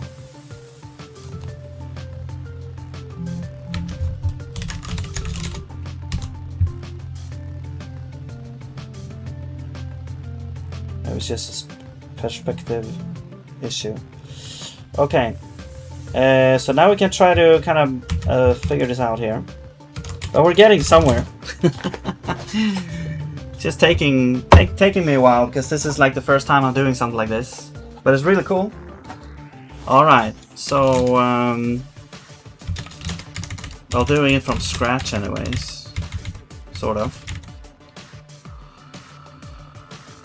And if we now say times cone dot, that means like what does this actually mean?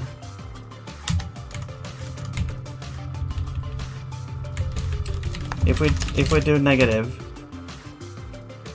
it's going down. So basically it's gonna be more intense, yeah, in the center of the light, which you can kind of see here. Up here now it's like less. Down here you got a lot more. Actually up there is like actually negative, so I'm gonna do max 0, so that, whoops, oh, that it didn't like the @ sign. Apparently that is a big no. Okay, let's do that. There we go. So now the upper part does not actually get illuminated at all. It's just this part here. Okay, cool. Now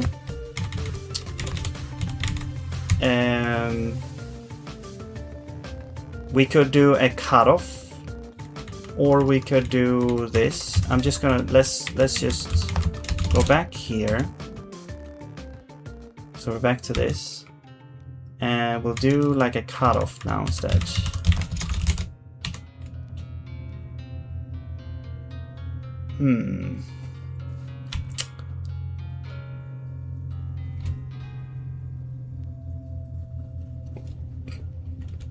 That did not seem to work.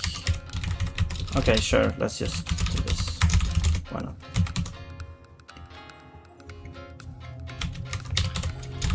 Alright, now I want this to kind of go down a little bit. I want this to get more intensity, so let's increase this a little bit. Okay.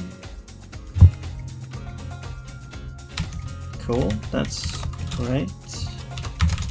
Decrease maybe a little bit.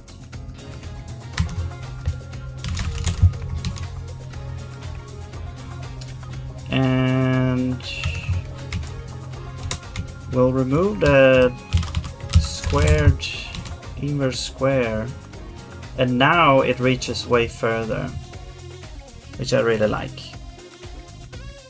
And you can kind of see the cone here, but the cone is sort of 90 degrees. It sort of reaches out more than it should, I feel. But it does look like it works now. A lot more than I did before. So,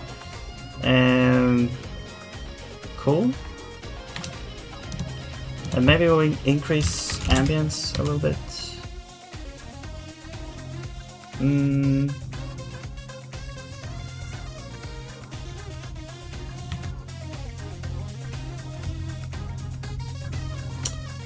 Text color. The thing is, I think we need these as well. Frag, color, and cold diffuse for ambient to get the tint, I think. Yeah, there we go.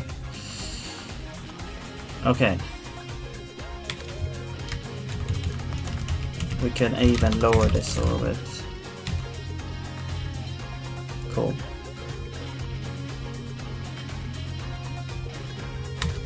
We could lower it even more. Yeah. Alright. Now...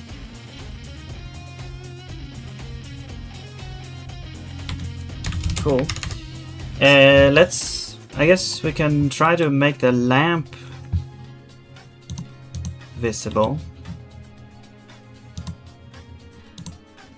So let's go to like the lamp height map.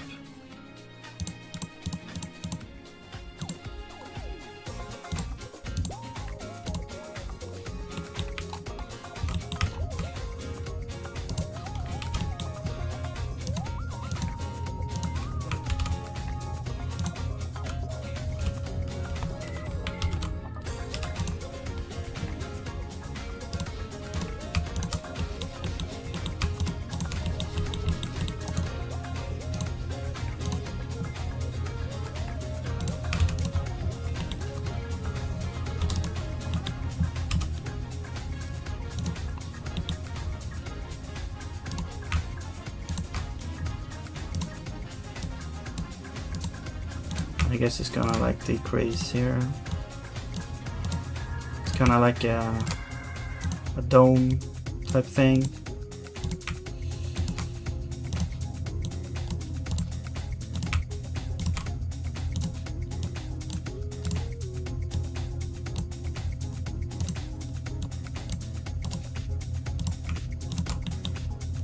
And then this should probably have the same base height as the chord, but we can increase the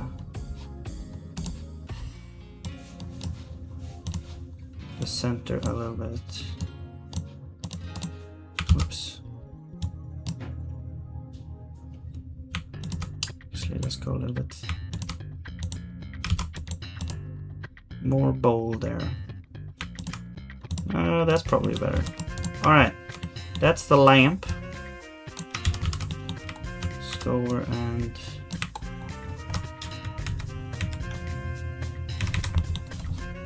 do that.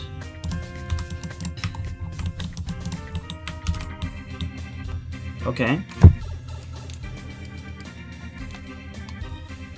That's the height map. Now we will copy you, put you over here. Run normal map.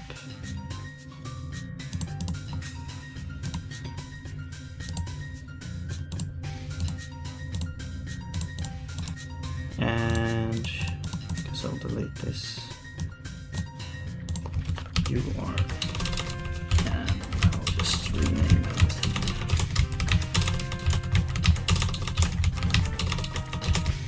Okay.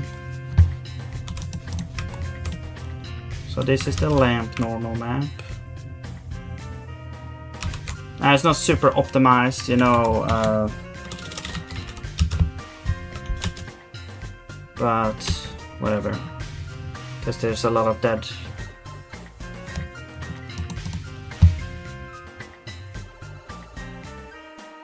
Area here, but yeah, there we go. Now we have that. Okay, so let's go to draw here, and now we should have lamps normal. But I need to also actually add it.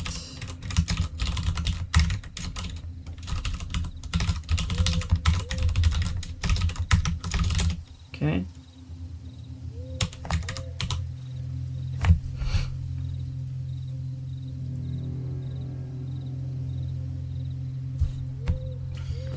However, I don't actually see it.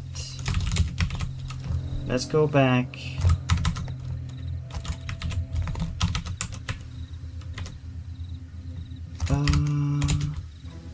Should we also, let's also try enable the background.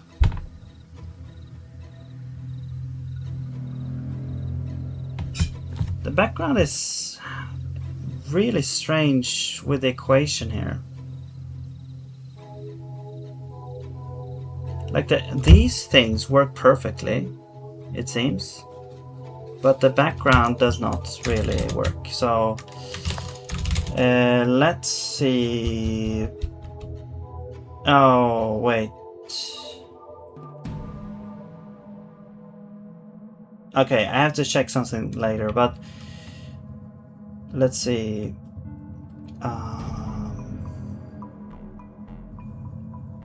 What did I want to do? I want to go to setup.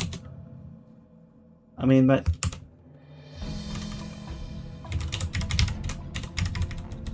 debug. You know what? Let's see how this looks now with the normal mode.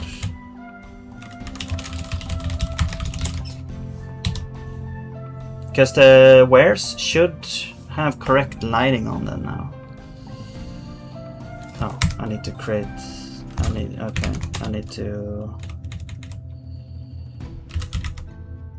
Wait, this is wrong.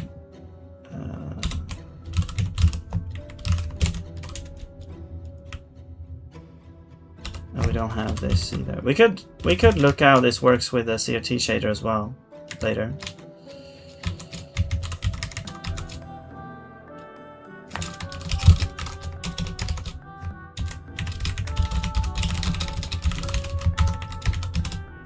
Actually, this doesn't matter. We can just call this.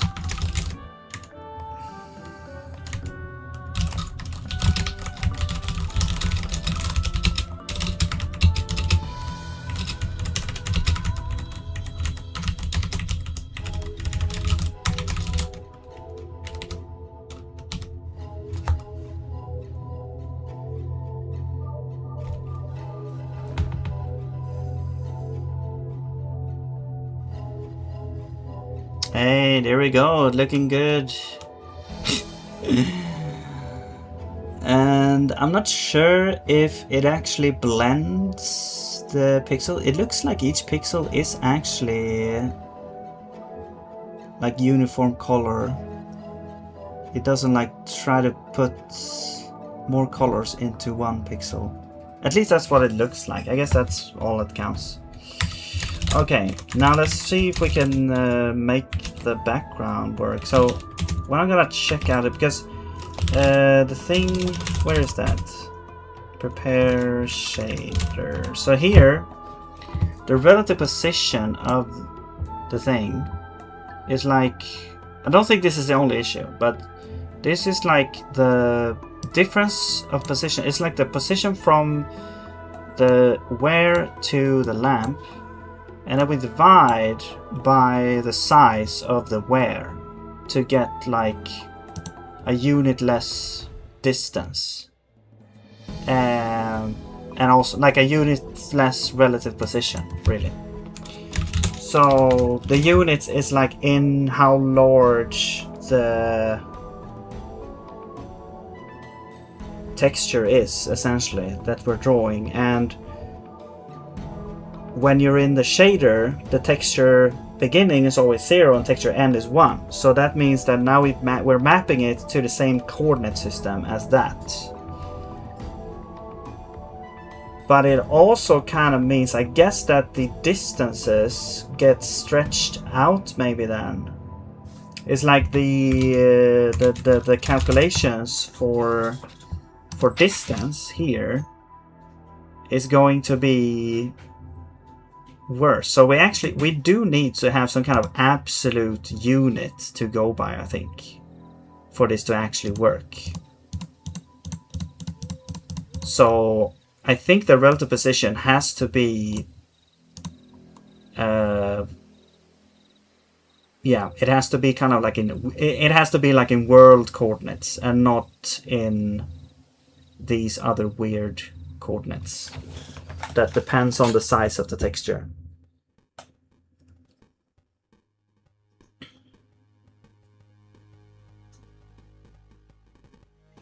So when, for example, let's say we would, now I kind of optimize this for the size of this, but if I would to not divide anymore, it would change how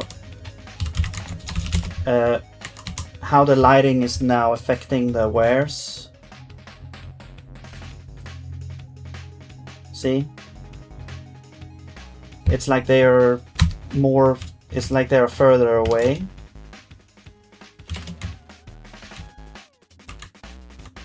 And now we have to kind of do something about that. Let's go back to the debug mode so we can test this out quicker. Okay, so you can see we still have like the lighting still works, but it's a lot darker because it's like they are further away now. So let's do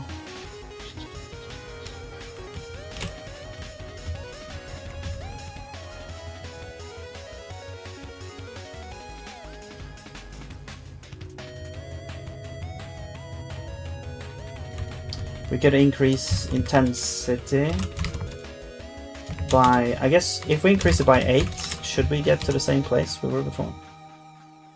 Maybe?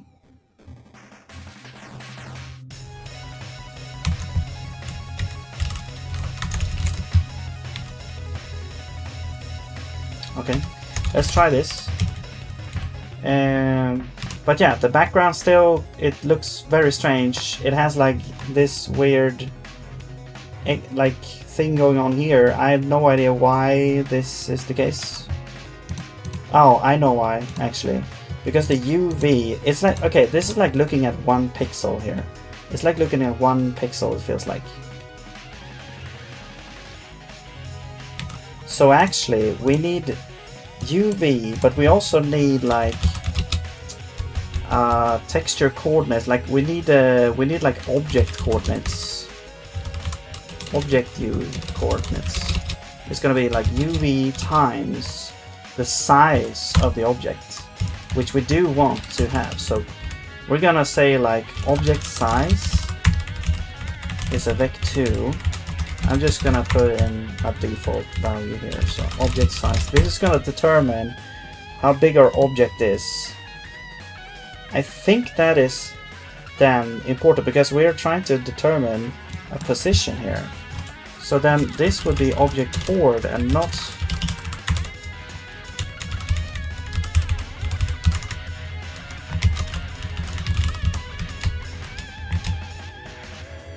wait, UV is a vector.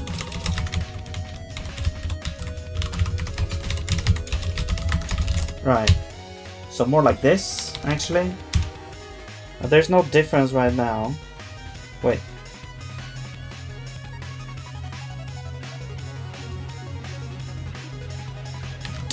Okay, there's something wrong with the shader.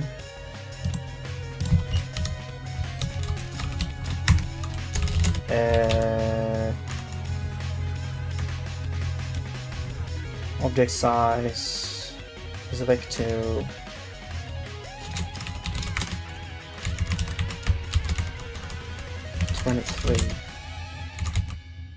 Oh.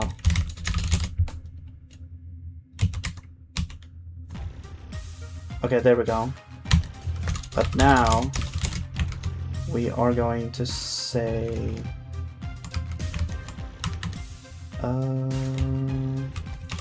and actually, to get the actual world coordinates, we need like object size and object position, probably.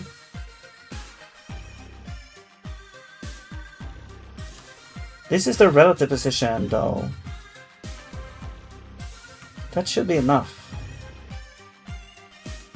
I think.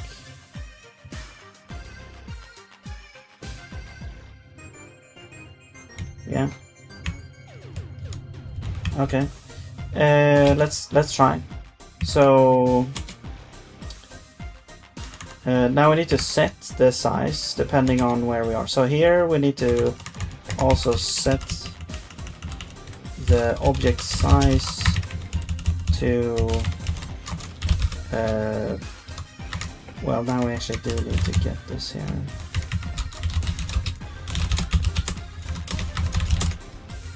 To that.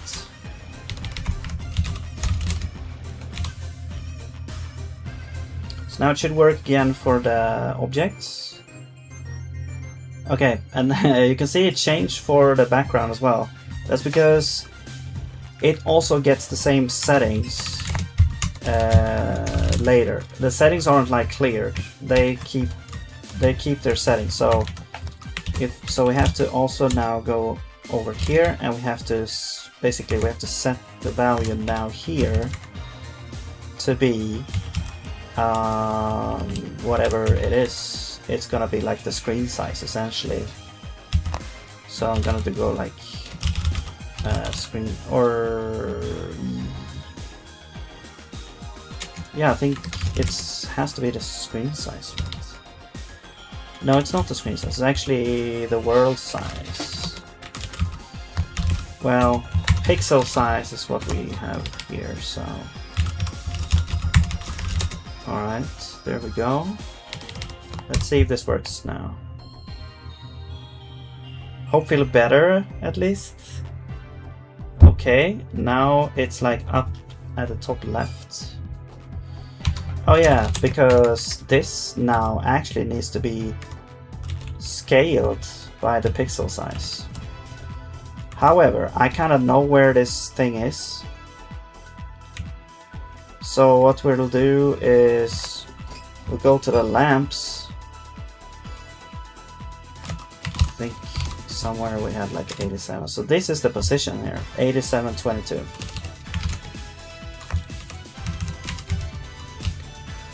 So I'm gonna pick that 8722. The Z though is a little bit more tricky. I'm just gonna pick some number here, I don't know, 50.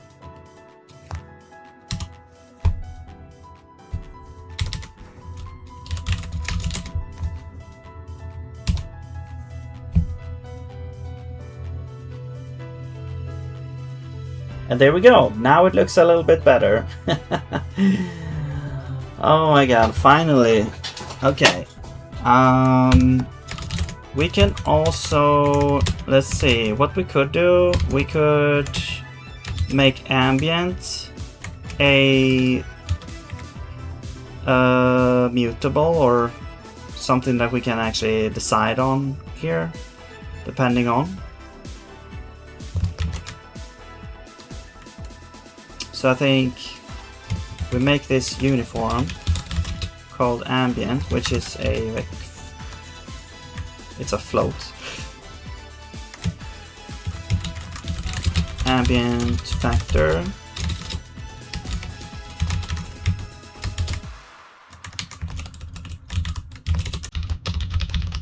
And now we can also modify that. So if you run this, check it still works, yeah. And then it's interesting to see how if this works in web as well.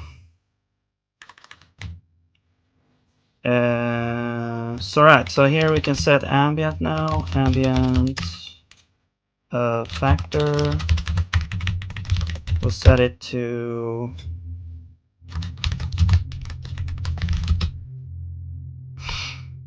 we have to do this because otherwise it wouldn't know it to be a float here for this specific parameter because it's an n type, I think.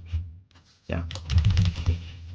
Because otherwise it wouldn't work for this, because that's why I implemented it.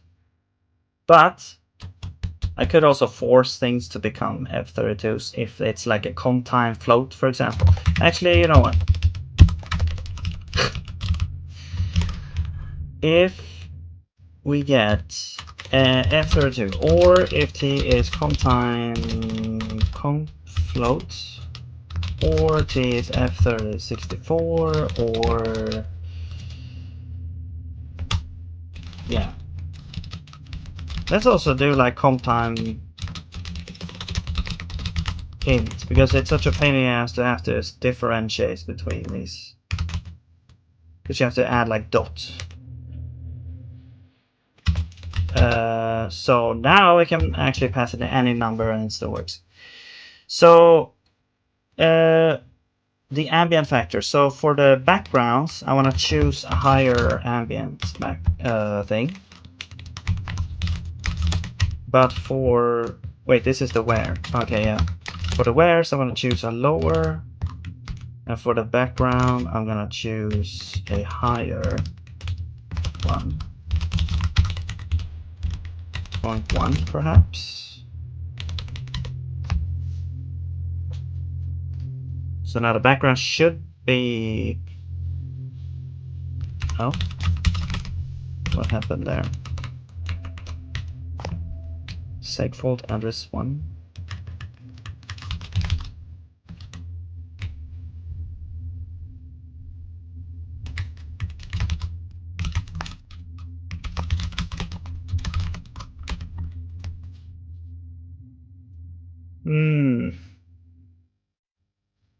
Address 1.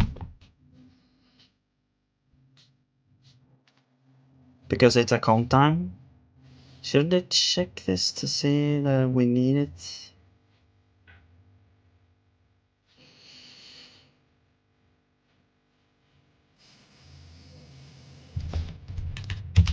You know what? Let's do like float value is an F32 equal to value. So we like automatically, yeah. Let's see if this works. Like make it into an actual thing. Okay. Cool. And as you can see, now the background is like even up here. Before it was pitch black. I'm not sure. Actually, I'm not sure if you can see, because this is kind of dark maybe on whatever the streaming stuff. But before, for me, it was pitch black. Now you can actually see things up here, even though the lamp is down here. So that's cool.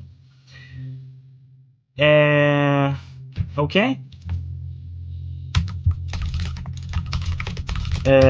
I'm curious as to why the lamps are not shown though. Because I'm pretty sure they should be visible. Actually, I see the lamp, but it's not like...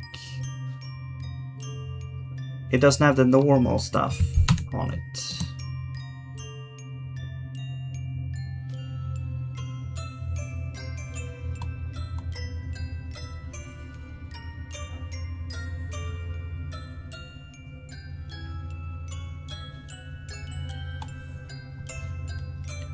Lamps normal. Lamps.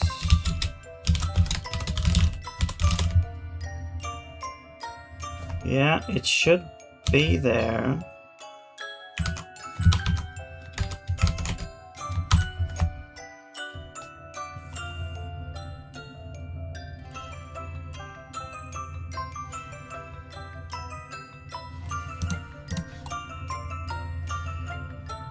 But the Z position should be also variable depending on the layer actually. So yeah, I'm gonna also make another map here to Z. Let's do like, I don't know, Z index. I'm gonna make these floats because otherwise it's gonna be harder to calculate with. So the back one is, I guess we put you at 0. This one is 1. That's wait. Yeah, that's the conveyor. That is gonna, yeah, and then you are gonna be 2. So the lamp is at 2. The walls are, I think, adjacent. The floor, or are they actually? Oh, well, we can change it. Floor and ceiling are the same anyway. Okay.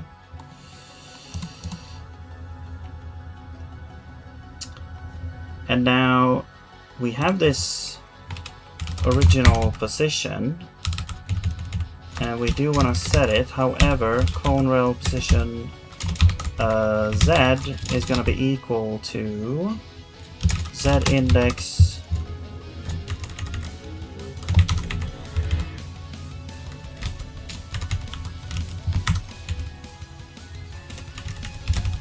which we get from here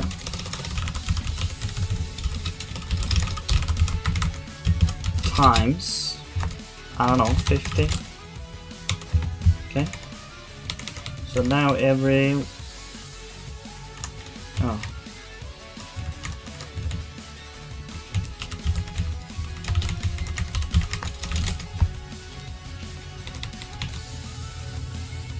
every layer has their own like Z position as well, and the lamp should actually be at Z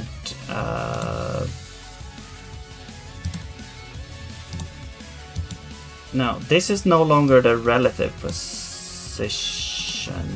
Wait, is it?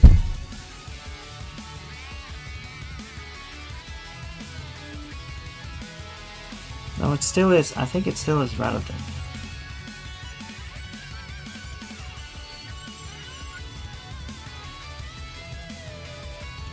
So if the lamp is at layer 2, for example,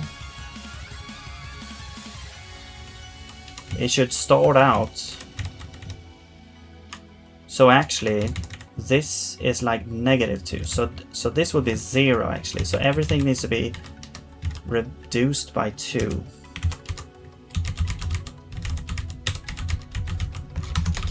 There we go.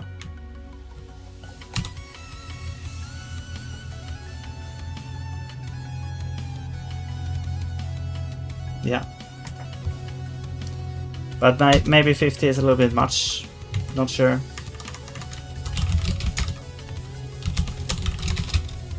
Let's try 10.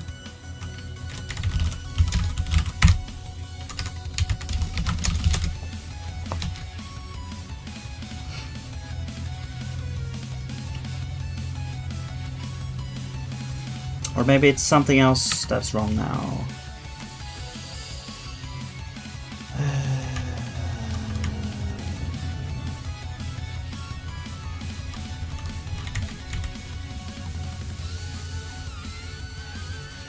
You know what? Let's add 2 back here. I'm gonna do this differently here. Oops. So step is 10. Start is 0.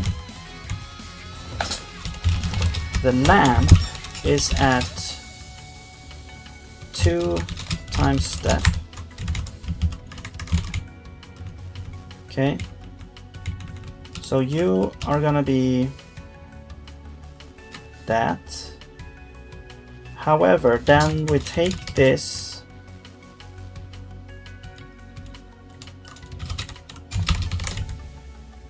and we say, no, this is where, yeah, this is where we are right now. The lamp is at 2 step. So to get the distance to the lamp, it's gonna be like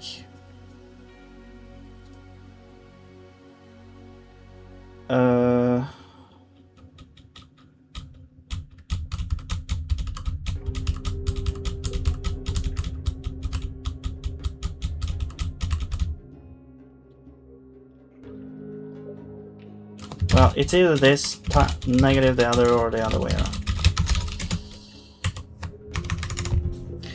Hello, Packlorap, welcome back. How's it going? Lurking, alright. Guess I just recognized and fully accept my weirdness. Just stream thrown at the wall with a beamer while listening to 70s, 80s boogaloo and city pop vinyl mixes building furniture. Oh, nice, nice.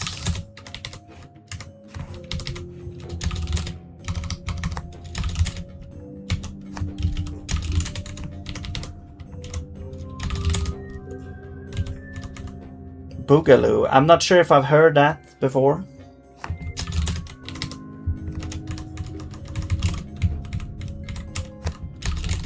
I did enjoy an artist called Masayoshi Takanaka, though. I'm not sure if that counts as like city pop, but probably not.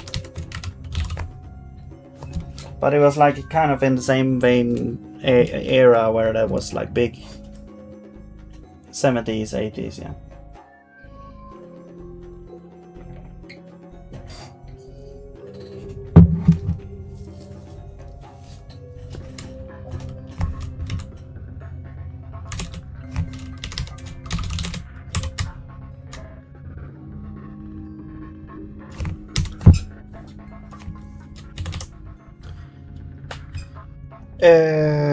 Okay, I guess we can get rid of that. So it's like, okay, so actually like if we're at 0, that means we should be Z lamp is in front. So that's 20 minus 0 is correct. So this should be correct here.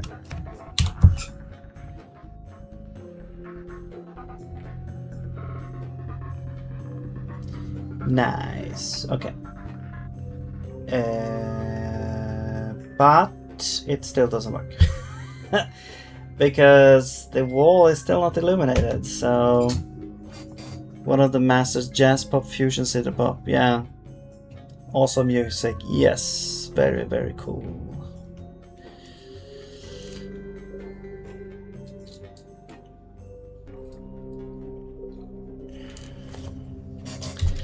Man.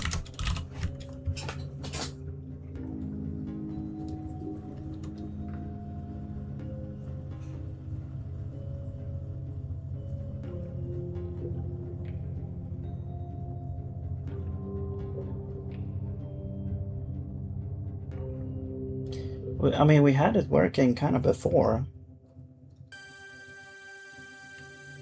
But now when we try to do the layers, it doesn't work properly. This should be positive for the back wall, because this is 0. This comes in at 0. So this should be -0, so it should be Z lamp, which should be 20. Maybe that's too far?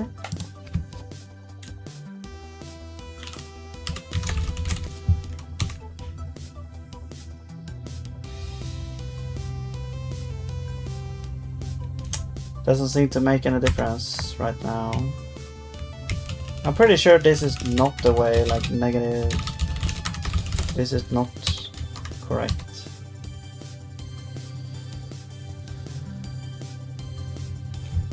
No.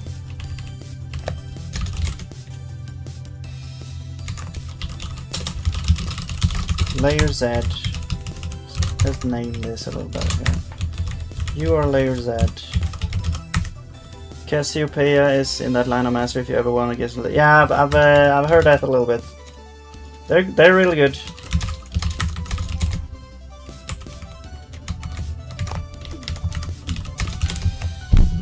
I thought, like, first when I heard it, I thought it was like a new band or whatever, but I guess they are also from like back in the day.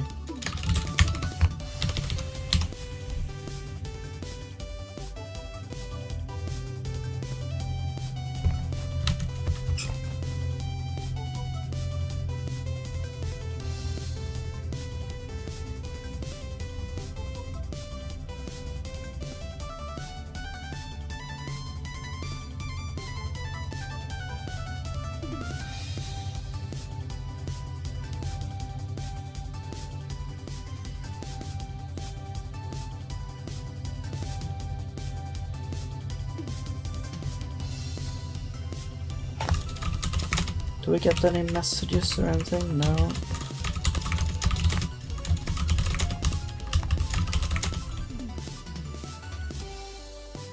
I am confused.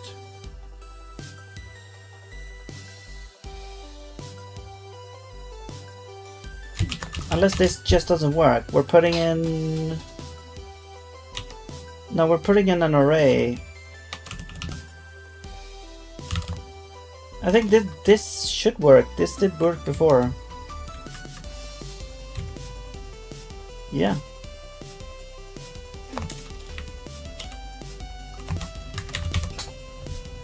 It's just now it's mutable. And we're changing it.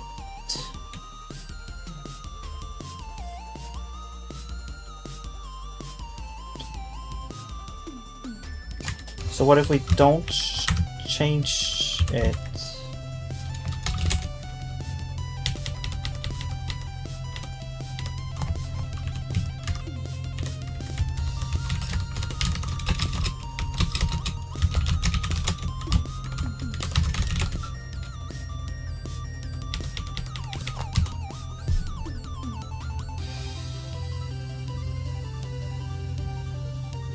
Okay. I don't know if it's Zig compilation doing something weird here. Because if we don't change it, it's now a... Actually, we don't change it at all. No, actually, I was expecting this to not work. Actually.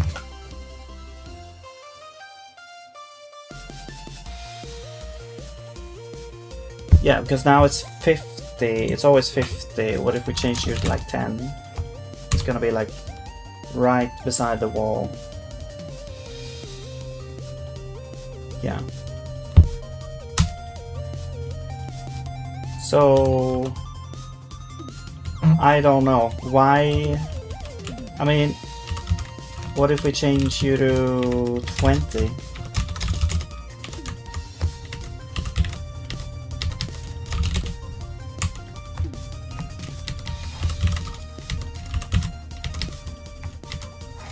Oh my god. Okay, let's do plus 20. This is why I do this. I'd rather do this than to try and, you know, delete all these variables. It's so annoying sometimes, this rule where it's a super good rule, but it's also super annoying sometimes. You know, everything needs to be used. So if I comment out this to try something else, I have to kind of deal with all these, and now I have a long chain of dependencies. So if I do this, now that's this one here. Okay, this one here. Okay. Oh, now this one. Okay, but this isn't easier. I mean, I could do this, but it's just such a pain in the ass to have to do that. So I would rather actually just do this to... Okay, I'm using them. Fuck you. And yeah. Anyway, enough of that ranting. So that does work. I don't understand why this is not the same. Because Z lamp should be 20. And then this should be 0 for the back wall. So I do not understand why that is not the same. Like, why is this not the same?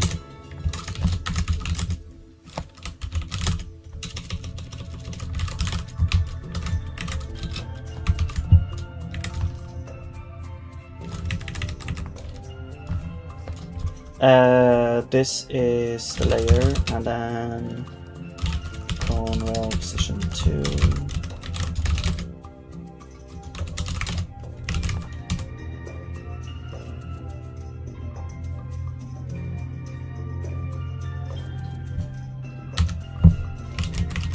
Back 4? What the hell? But that should still work though. Even if it's just 4, it should still be illuminated as far as I can understand. The lamps is 0, which makes a lot of sense. Step, did I put step to 2? Yes, I did, because I wanted it to be lower.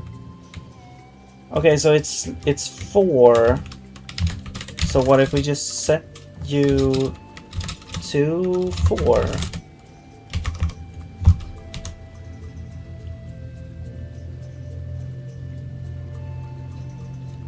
Then we get a light. This does not make any sense. Because the lamps are set to 4. No, it doesn't make sense. You don't make sense, game.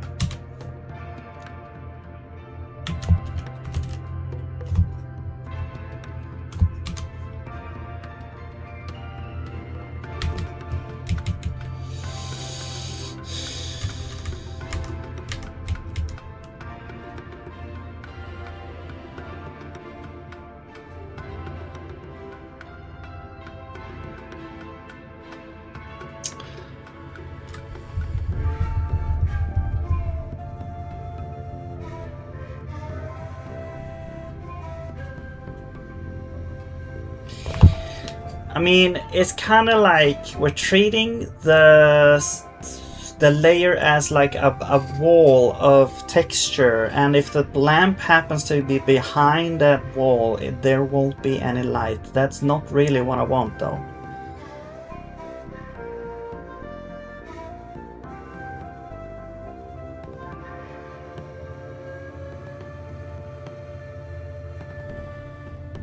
How is that? Why is that happening though? That's probably because of the shader here.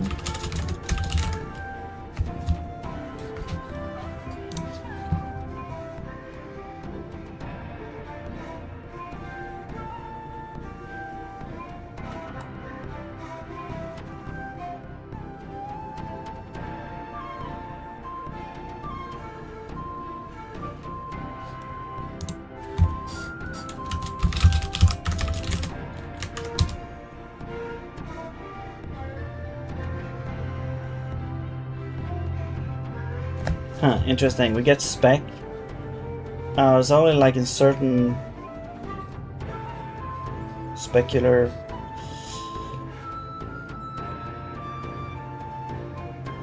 reflections happening. I guess the specular, there should be like a setting for specular depending on like what material. So we can set like if it's, you know, these are more like glass or metallic or whatever, reflectiveness or whatever it's gonna be. But now everything has like the same, which I think is this part. The more, so if I lower this, I think it's gonna increase specularity or whatever it's called. Yeah. But if we increase it, it's gonna reduce it.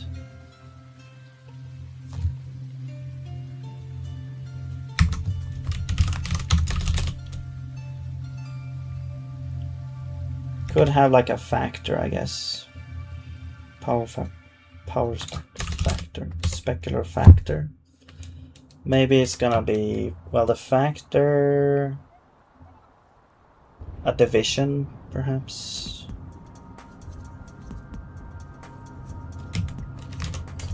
Okay, well, anyway.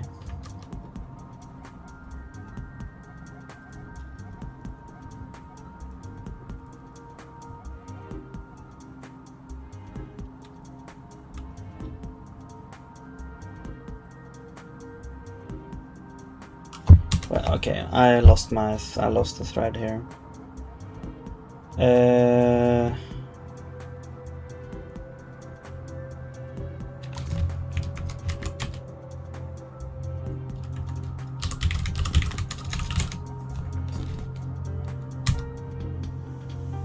The weird thing though is that wall should still get the light.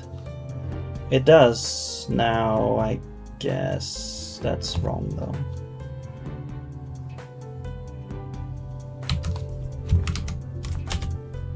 Also, the spec should also depend on this.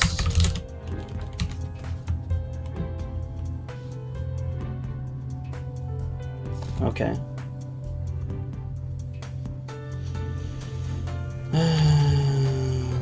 I mean, we could probably just do it here, maybe. No, we don't, because ambient needs to be part of it.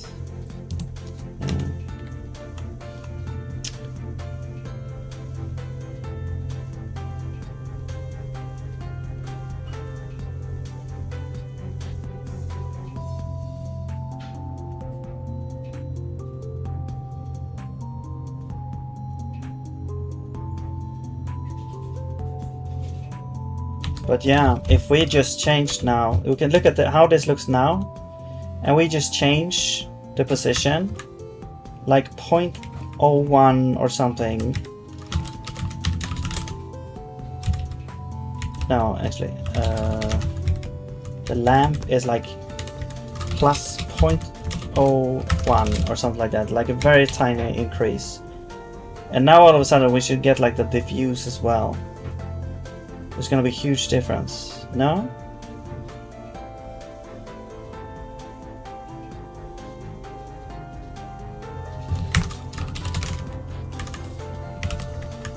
Wait, they were... Wait, what?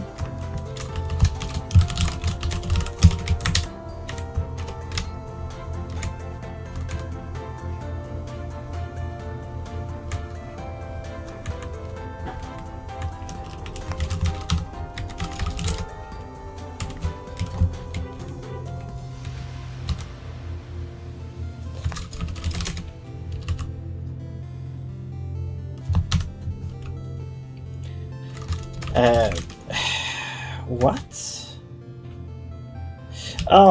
Oh my god. There we go.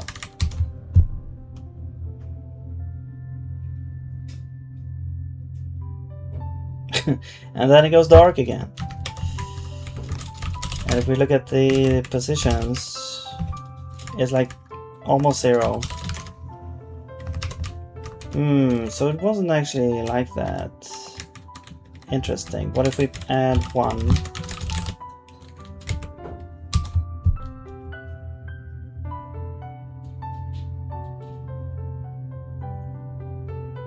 We get a tiny light.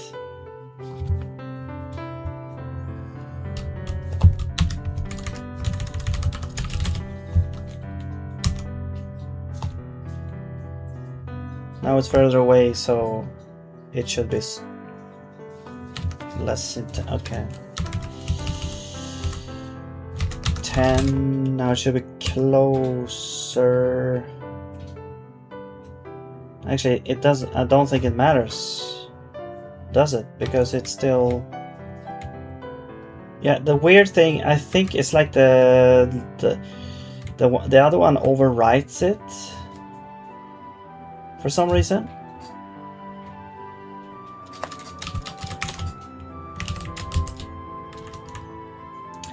Maybe, okay.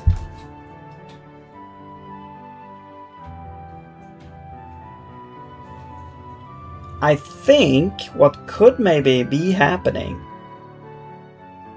is that we don't know when the shader will. I mean, is it guaranteed? If you're using the same shader and you're changing the values, is it guaranteed? You know, you draw this texture with some attributes. Is it guaranteed that they will keep the same, even though you change it later? Like, do I have to create another shader for... Do I have to create one shader per thing? Like, that doesn't make sense, because the wares seem to work using this way of doing things.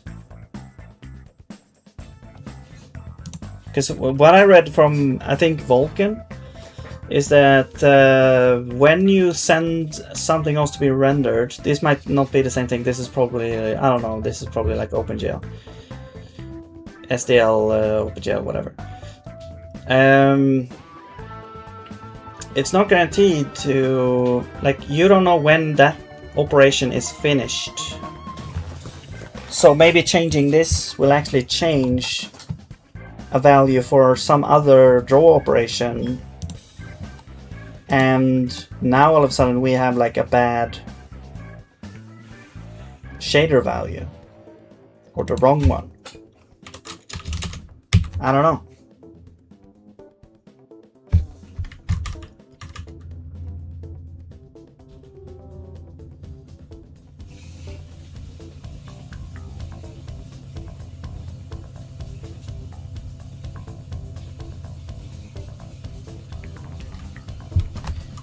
Like, look at this now. this is basically kind of dark here. All right, if we remove this, it's actually gonna be dark, so that now it's easier to tell. I'm pretty sure now it's gonna be like the background is sort of, it's all ambient. So there we go. Okay, now if we go to here and we disable the lamps layer, I'm gonna guess that now the background is going to be illuminated as it's intended. Yeah.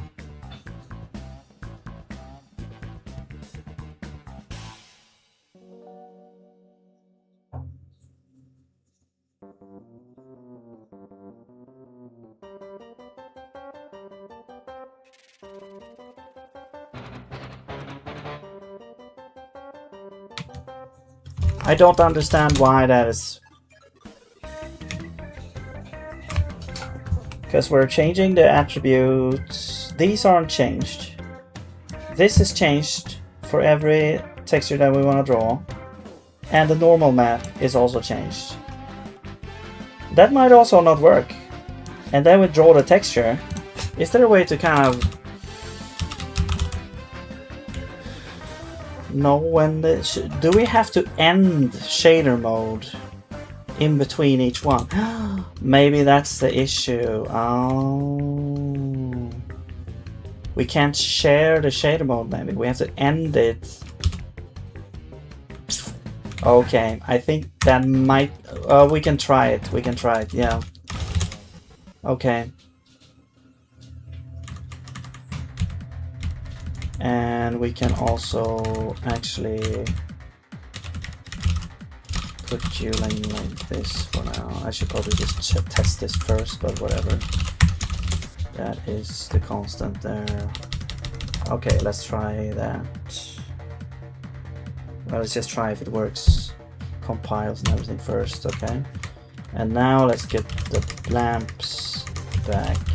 Okay, that might have been the issue actually, but yeah, we'll see. Hopefully this works. Come on. This makes sense. Like, it makes a lot of sense to me that this would be the issue.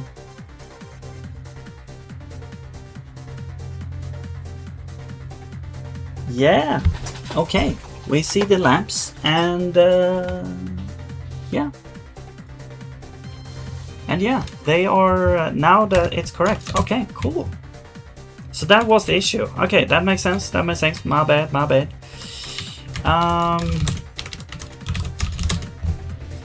Great.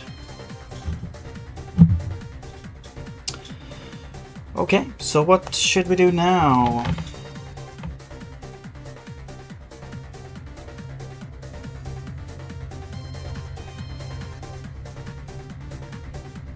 Well, I want the lamps, you know, the lamp is...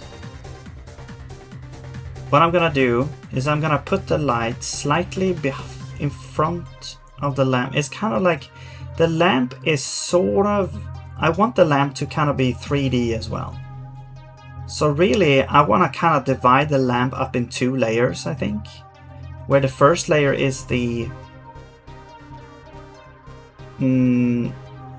light bulb slice, and then the other one would be the bowl or whatever it's called, the shade. I don't know what it's called. So let's try and do that. I'm just gonna do this very naively here. So let's get you back. This is the lamps, and we'll take the light bulbs, and I guess the chords are on the same layer.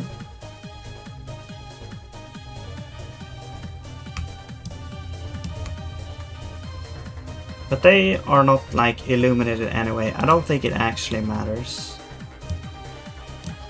But I want to take the bulbs, put them...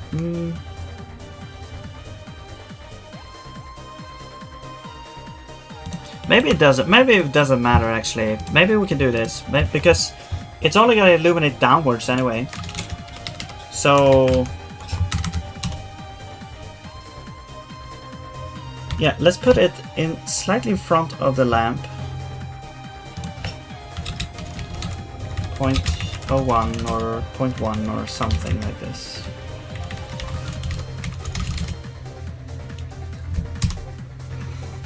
Now I believe the lamp should be illuminated now, hopefully. Yes, wait, I see something happening over here. There's like a something, yes, something's happening over here.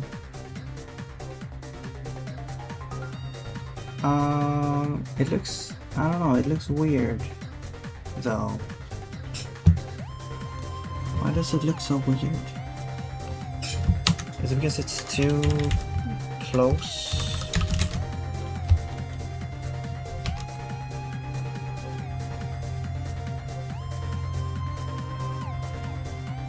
Okay, that's better.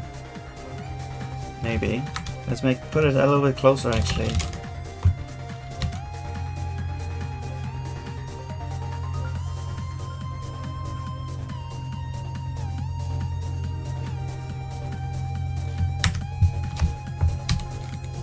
All right.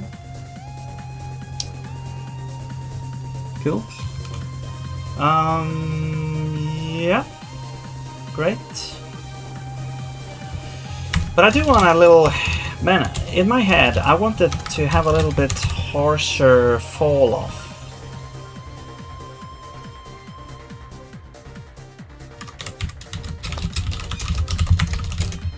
What if we square this?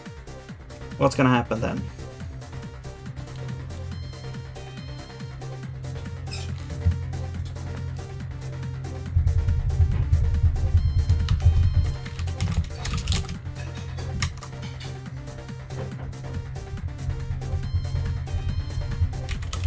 So if we don't take this into account at all, we can see it illuminates above, below and all that. Also here, now you can clearly see kind of the blending effect going on here. Interestingly, that doesn't really happen on these wares for some reason. I don't really understand why that's happening. Maybe it's the specular doing that, I'm not sure.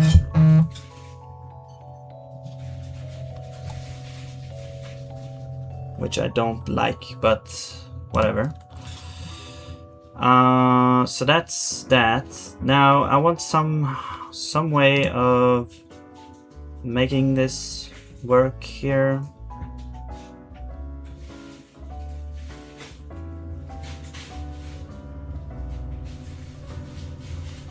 I was thinking that this was the deal. This was like, okay, if we take the dot product of the direction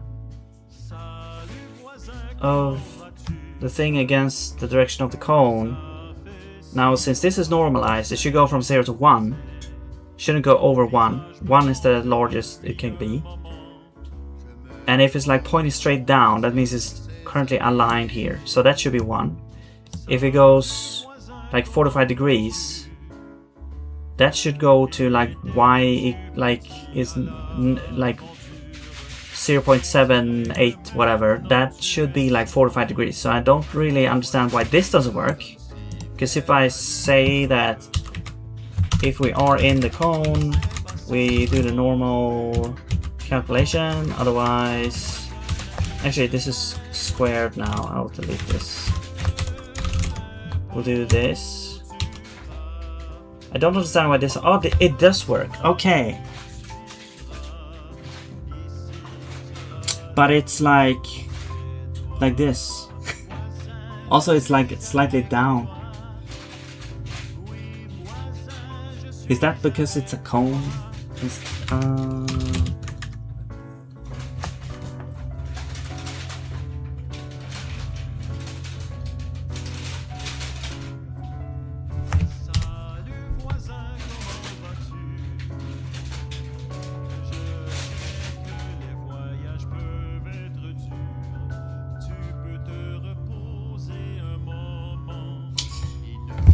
Don't want this to be a Like, do I want the lighting to just follow the pixels? Also, why is it like down like that? Why does it go so far down?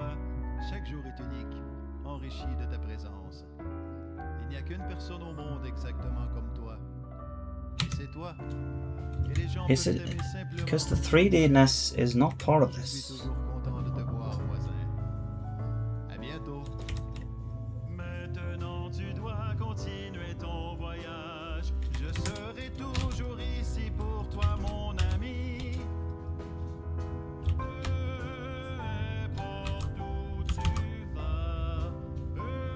That is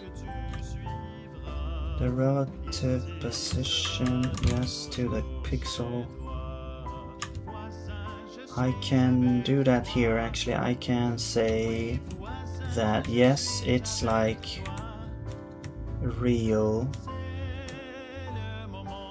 but this thing is world coordinates. We are taking away this, but now I want to kind of, I want to write around it essentially, I think.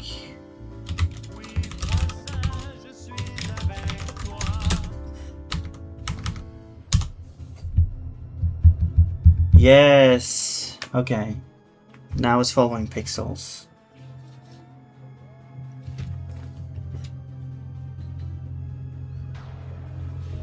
Alright, we're getting somewhere. I guess it makes sense that it's down here because the lamp is like, it's like a cone of light going down, but it still looks kind of weird because usually in like these games you get like a cone out like this from here, so I would like to kind of move it up to the lamp. It's like, it feels like the lamp is like super far away from the wall or something like that. I mean, I guess we could go in here and we can like lower the distance.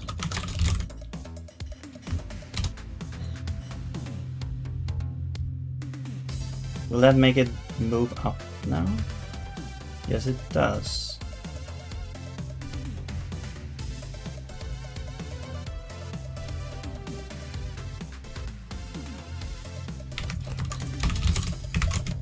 Okay. Cool. Also, we could increase, like, I can decide, like, this is 45 degrees, so this whole thing is 90 degrees. I could decide to, you know, increase the cone if I want. I do want to move this up, though. And I could just modify from here until it's correct.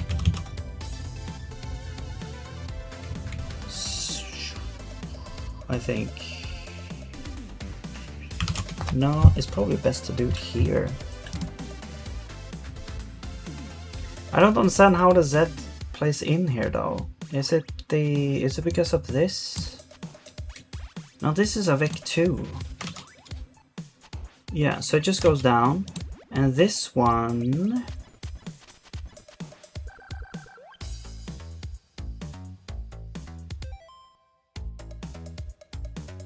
it's because it is 3D, I think, yeah. So, is this used somewhere else? It is used down there. Actually, you know what? I think I will do is I'm actually gonna change this into a Vec 2. And we'll see how this works. We'll change you into a Vec 2. I'm gonna make a copy here. So we save the whole thing. You're gonna be just Vec 2. Okay. And then the diff, yeah, I guess that's the same, except this is a 3D coordinate. Let's just do like Vec 3 maybe, and then U, Z, I guess it's 0. Okay. Okay, we got some kind of compilation error in the thing.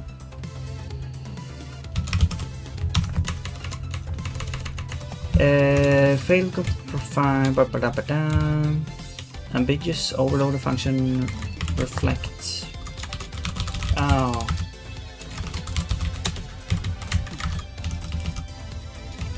Okay, you know what? Let's make like a vec3 version here.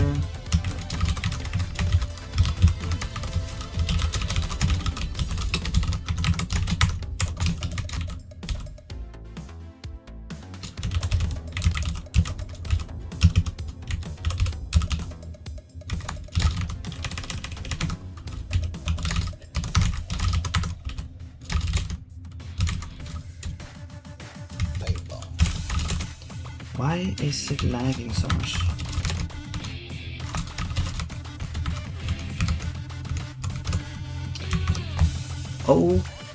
Okay.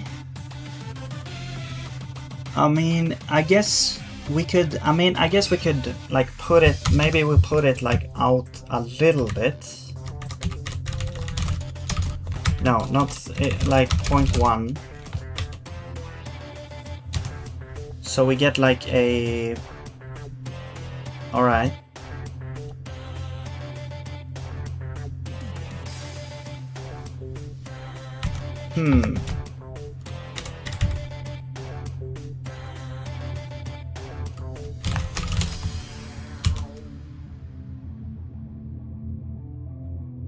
Okay, so... Cool.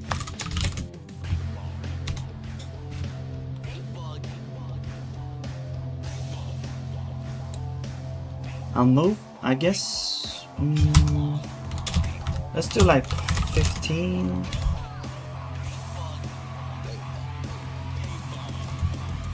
Let's go.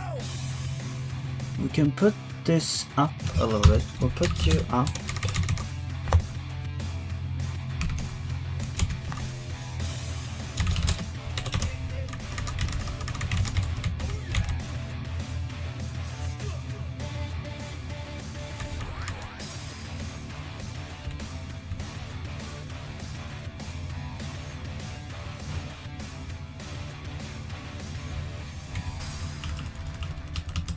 So up, we'll put you like, I don't know, 15.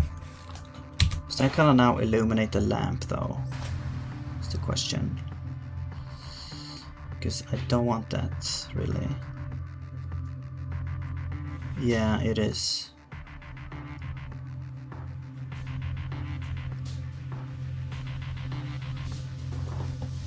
But now, yeah, we could increase the angle a little bit. And now that should actually cover. So let's increase the angle. I'm not sure exactly what to pick, but let's try 0.6. Okay, that actually seems pretty good. Should I just disable specular? I'm not sure. Whoops.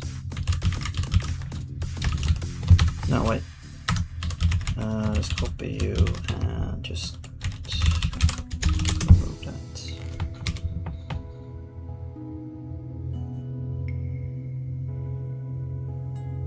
Alright, sure, let's try this. And yeah. Let's go to where? The Y.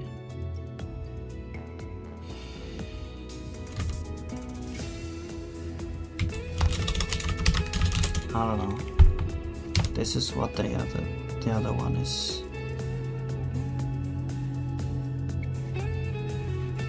Okay, but these ones are not illuminated.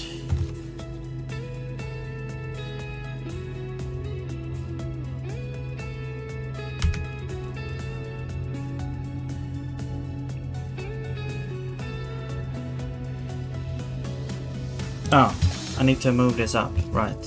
Or did I put it at 16? Where did I put it? 15.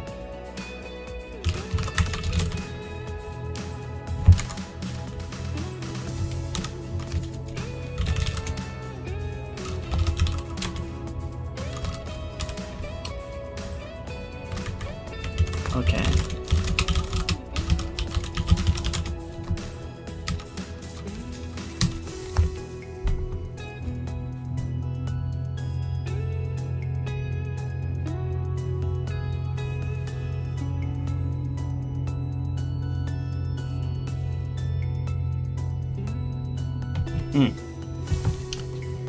It's kind of weird. It's looking like the objects are either drawn with color, with like the light, or they are not, like these ones here. Very strange. Like this also looks very strange because this is fully like shown while this is not.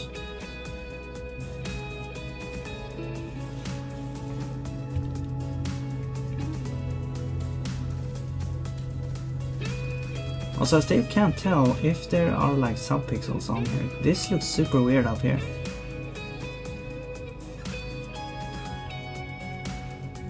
Like there's like half pixels happening.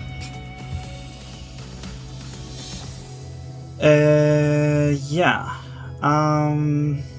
Maybe the normal map. Maybe we can have the alpha stand for something. So we'll go here. We'll use the alpha as a thing that says that this should not be illuminated.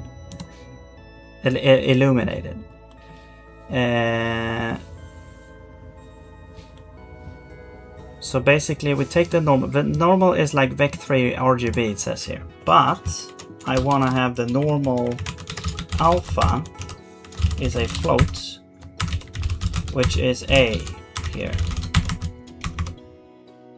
Okay. And then the whole intensity thing is gonna be normal alpha. So if it's 1, it's full intensity. If it's 0, it's no intensity. So I can go now to GIMP. I can go to my lamps, normal, and I can basically pick sort of the upper part of this, which I guess we could pick these. This is just very specific to this specific use case. I just don't want this to be kind of illuminated almost at all. Let's take these as well. So only the things inside there.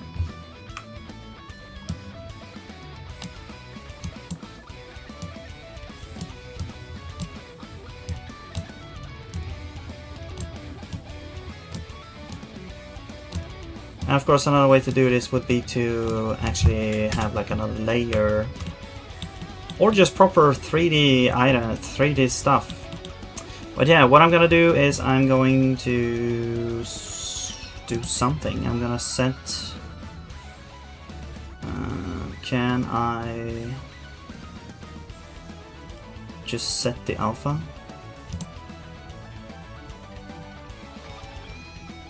Oh, oops.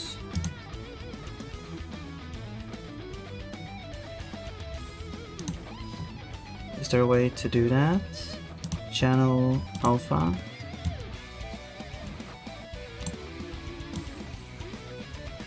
So let's just make it invisible.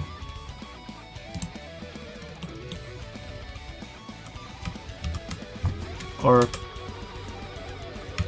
do you have an alpha?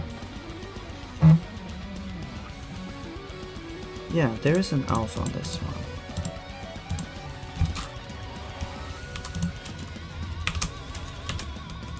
Okay, there we go. Lamps normal, yes.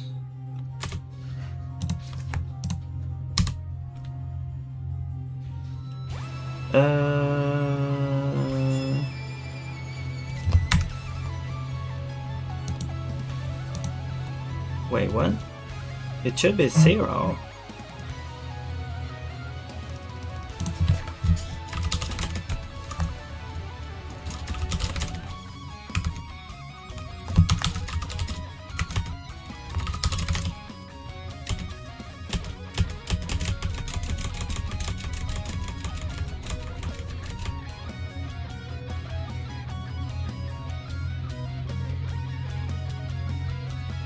You know what? I'll just quit.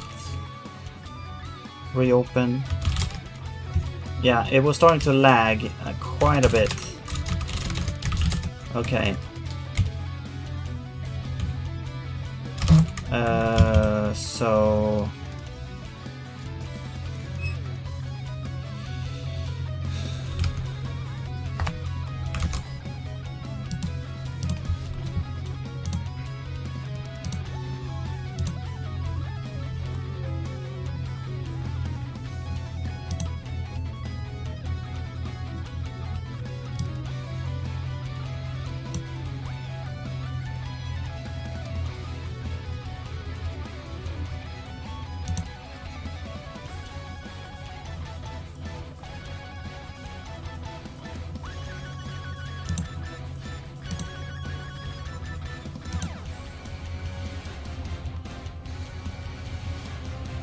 So I'm just gonna...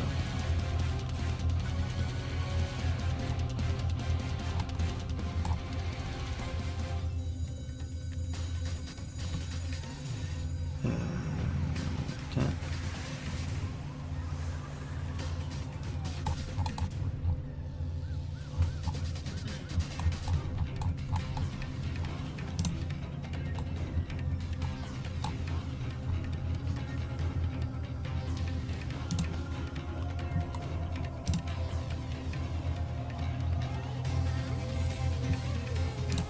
Alright.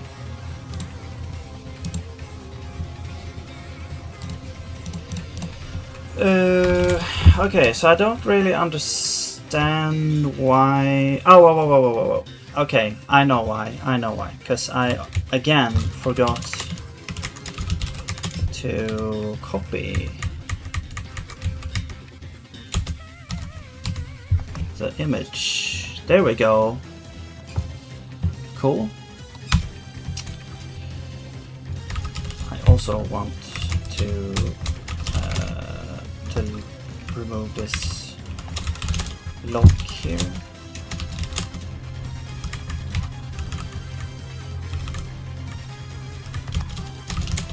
Okay. I guess. Okay, so I guess that we will.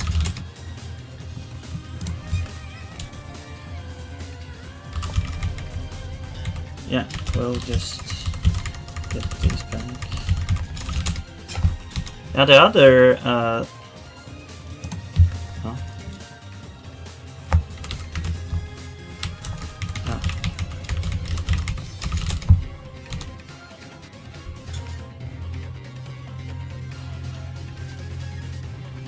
Yeah. Okay, so now I wanna go back to normal mode. Factory app. Off-topic question: what host system do you run? OS distro edition, x86, 64, ARM64, and it's virtualized sandbox. And myself brainstorming through dev. So, yeah, I'm running. Actually, the host operating system is Windows 11, and I'm running I'm developing in Linux through WSL, which is Windows kind of official sort of virtual machine for Linux systems, or other systems as well, I guess. But, well, WSL stands for Windows Subsystems for Linux or something like that. So, yeah, it's kind of like an integrated sort of virtual machine system for Windows to work in Linux on Windows. Which is kind of my preferred way of doing things right now, because just of the fact that when I play games, I guess, you know, I prefer to use Windows. I haven't really tested everything out on Linux like recently, so I don't know if, you know, there's a more modern, but basically that has been the historic reason for me to stick with Windows as a host operating system. I don't want to have a dual boot system, but that's what I'm running now. It's on WSL. So that's probably, if you want to run like, you know, Windows as host, I would recommend actually using WSL. It's free. It's the only thing you have to do is go in on BIOS and enable virtual machine, or yeah, virtualization, CPU virtualization, and you're basically good to go. And it's also my processor is a what that's called, Razer 5. What was it now? 5, like 5. It's like a 5600X or something like that. So it's x86-64, and the distribution that I'm running on WSL is called Ubuntu, and current version is like 24, I believe. I'm running like version 20 or 22.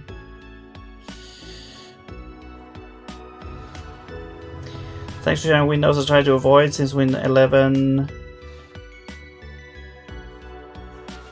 Too much annoyance telemetry, but I tend to get back. Right. I mean, I'm not really, the only reason I'm using Windows is just because of games, to be able to, you know, play games without any hiccups or anything like that.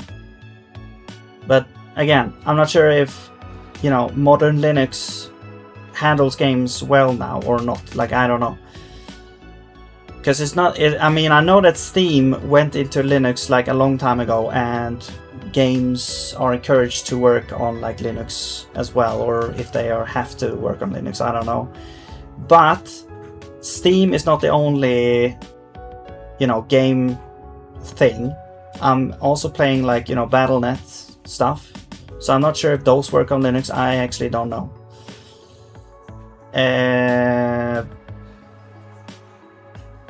So yeah, I don't know.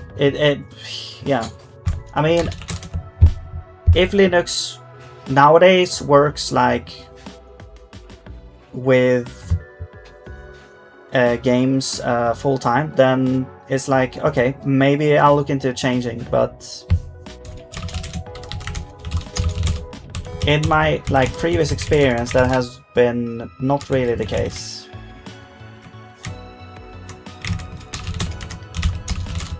And I don't really want to set up a dual boot because I often go between programming and playing games, so I don't want to have to switch out. I guess the other way I could do it is like have a separate computer only for development or something like that. I don't know, but I don't want to have two different computers. That's gonna be too expensive.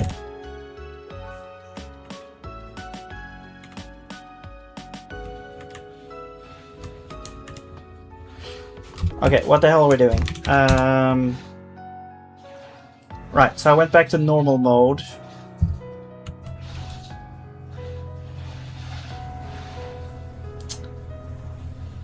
Okay, I see the wares are kinda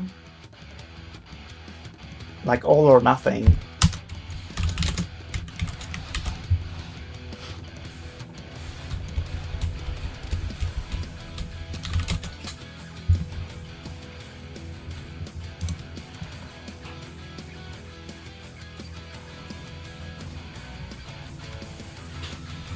Which is weird, because it should be the same idea.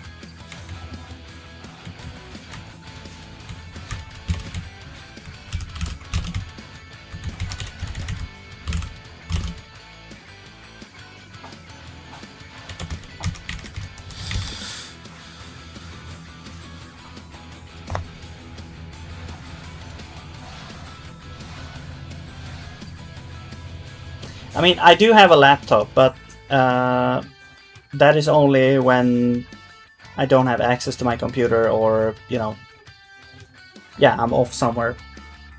But yeah, it's kind of like a work laptop. This is sort of my personal computer, and then I have my work laptop, which I own. Yeah, I'm trying to reduce number of devices and tackle. Yeah. Virtualization is an easy manner is key. Yeah, it is. I mean, there is a tiny bit of setup you have to do with WSL. I'm not sure if, like, it was a long time ago I did it, so they might have improved the setup experience with WSL 2 in Windows, but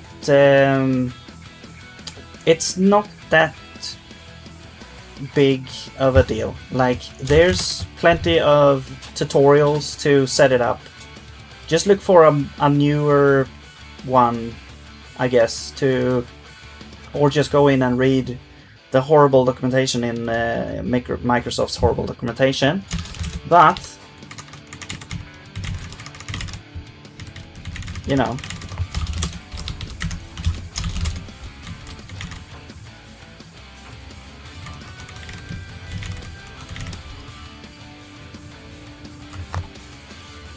yeah,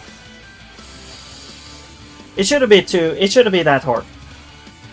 Then it's once you have it running, then it's like, okay, what do you want to use it for? Then it becomes more things. Like, if you want to host a server, let's say, through like in WSL, then there's like a couple of steps to open up the ports, to forward like ports, stuff like that, from WSL into Windows and vice versa, you know, stuff like that. Or whatever else, like installing, you know, I use Westterm for terminal UI, or yeah, the terminal emulator or whatever it's called, and that has like built-in support for connecting to a WSL, like opening up a WSL. Otherwise, it's pretty simple.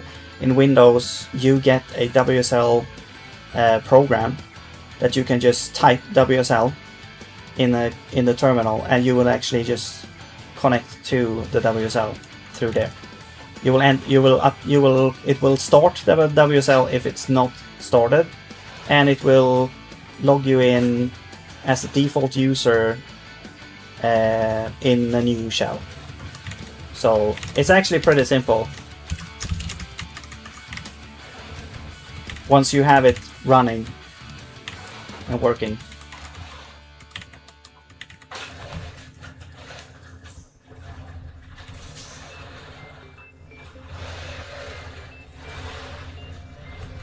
And then you can, I think you could probably connect to it through a myriad of different terminal emulators and stuff, like Ghost TTY or whatever.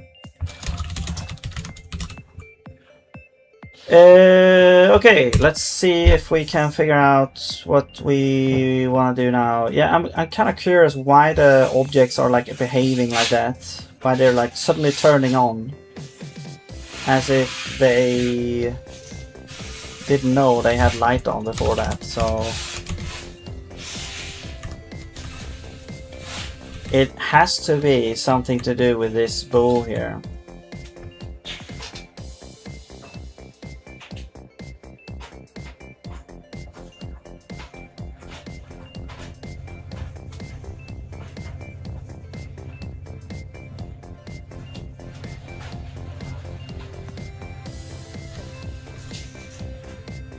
I'm also thinking of maybe doing some kind of interp.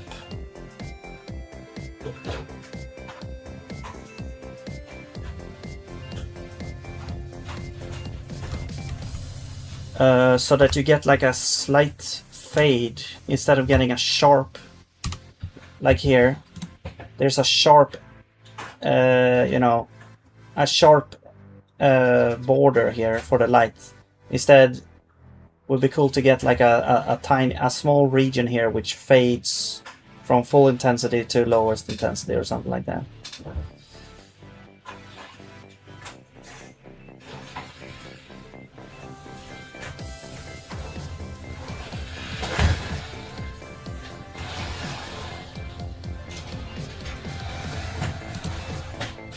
This is actually pretty interesting, because these wares, you don't know what they are.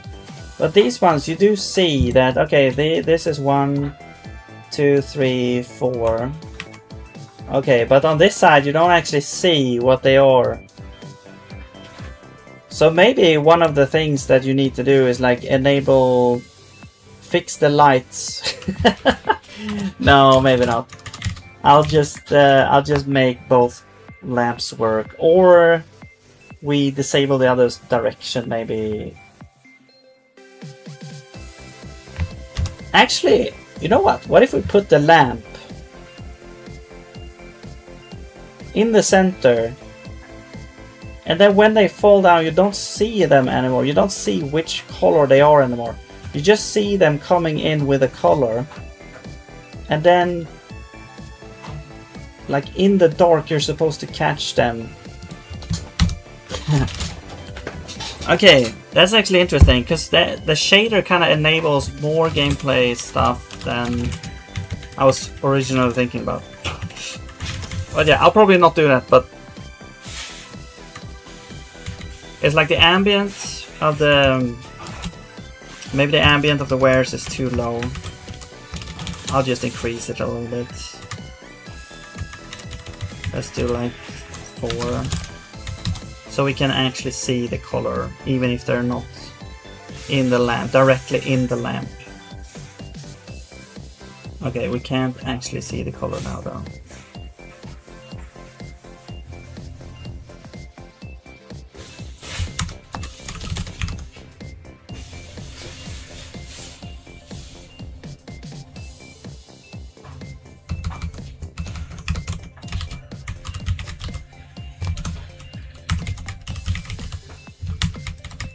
What's happening? Oh yeah.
Hello, Arturo. That looks nice. You're doing custom shaders. Yes. Well, yeah. I kind of took like, I guess I took like an example and I've changed it around a little bit. Basically, this is my first time actually implementing something like this type of shader here, like a 2D thing. So I'm trying to figure out why these are like suddenly turning on here. But I'm pretty sure it's because of this. However, this should be depending on like each pixel. I'm not sure why like suddenly the whole object all of a sudden is turned on. It should be different for each pixel.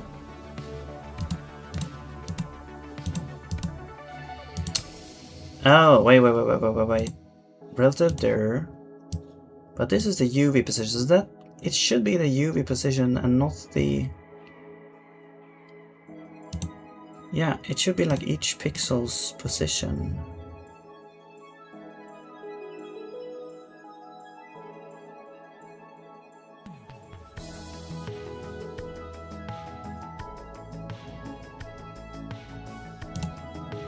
Okay, let's double check.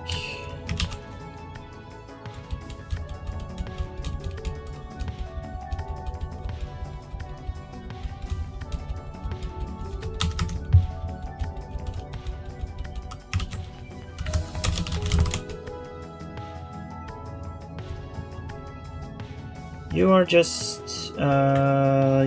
just the position minus that. Yeah, so that's world coordinates. And then 3 for Z. And this should be like 8 by 8. So that is passed in as well.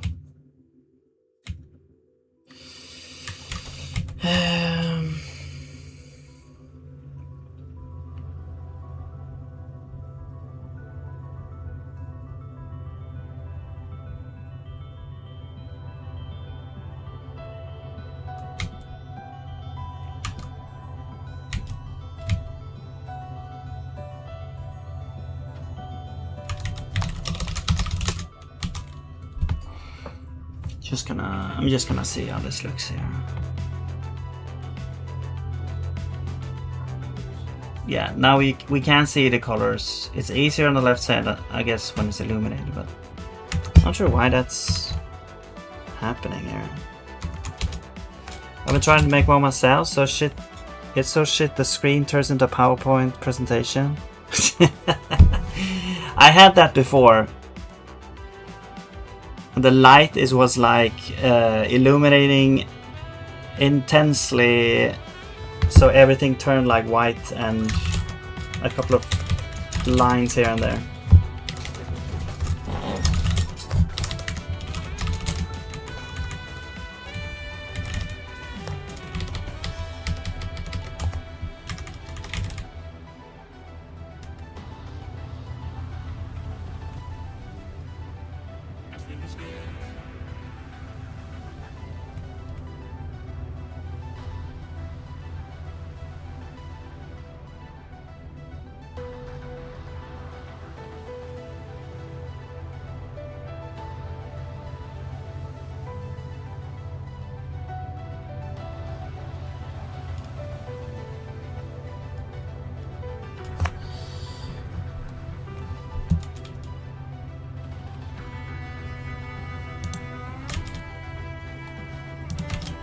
Well, I guess this also plays a role here. But this still feels like it should be like a gradient happening and not like a instant switch.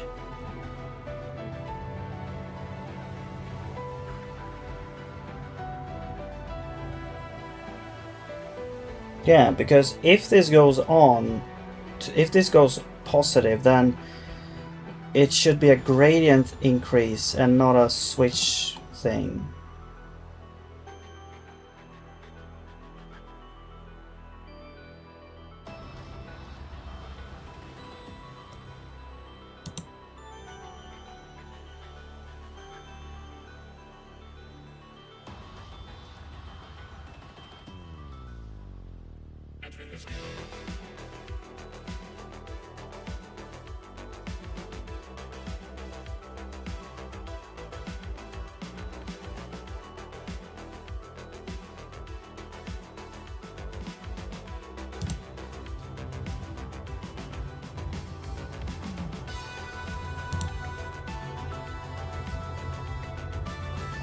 Because let's say we don't, let's say we go back to this. Oops.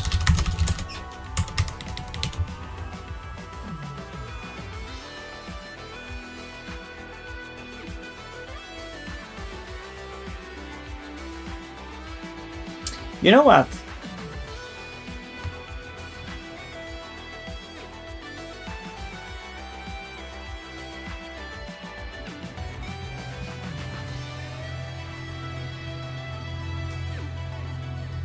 Maybe this is better for the objects.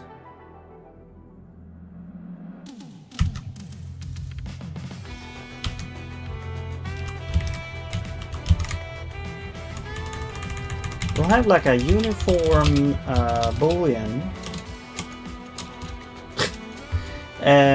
which is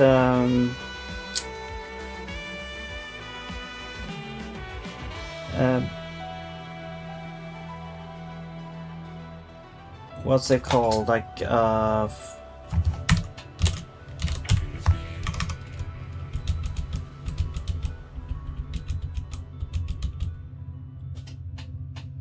like instant fall off or something, maybe.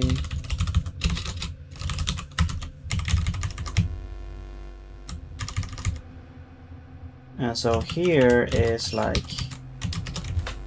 if instant fall off, or I guess we could, if we do like this, gradient fall off.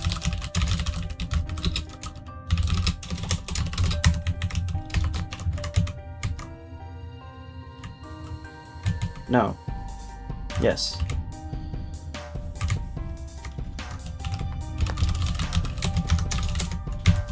Okay, then we do that.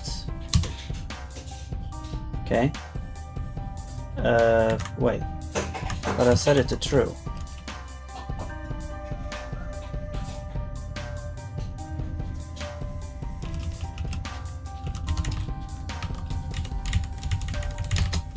Is there a parsing issue here? No. So graded fall off has to be on.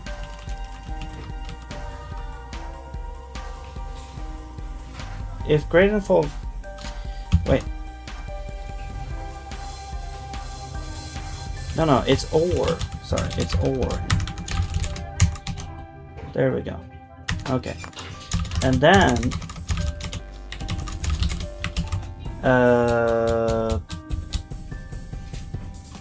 draw. I'm so glad that I'm kind of demystifying shaders for myself, because it has been like a long time coming for me. So this would be gradient fall off is gonna be this would be false here, and then I need to also have a bool here. So if it's a bool, then this is a bool. Wait, what? I guess it's an int.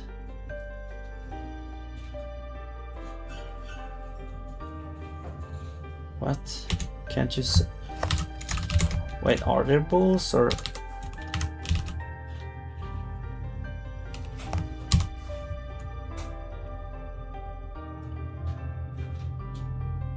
Okay, it does not work actually, because it didn't change it.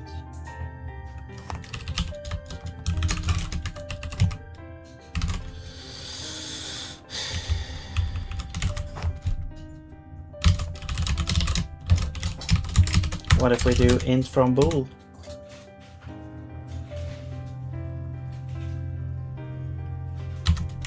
And then, I don't know, is it an I32? I don't know. This is weird, because this is a bool. Can you set bools? Maybe...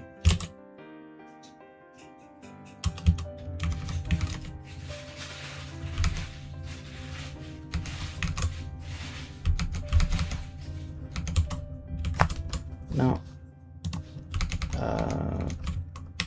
What kind of game are you making, Arturo? Or are you just making like a... Are you making an engine for a game? Or are you making a game, or just making a game? Blah, blah, engine or whatever.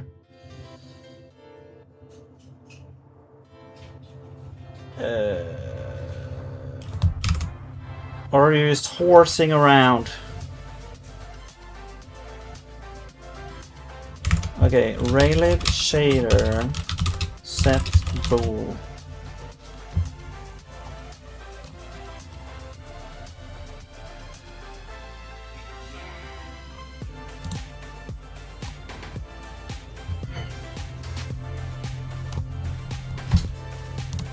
I accidentally said bool.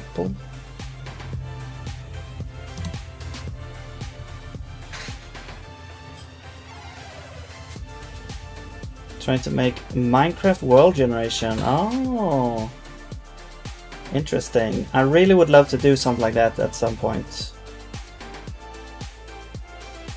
I love Minecraft. Cool. how's it going with that, with the project? Have you made like a global lattice, greedy meshing, mind fuck me. Okay.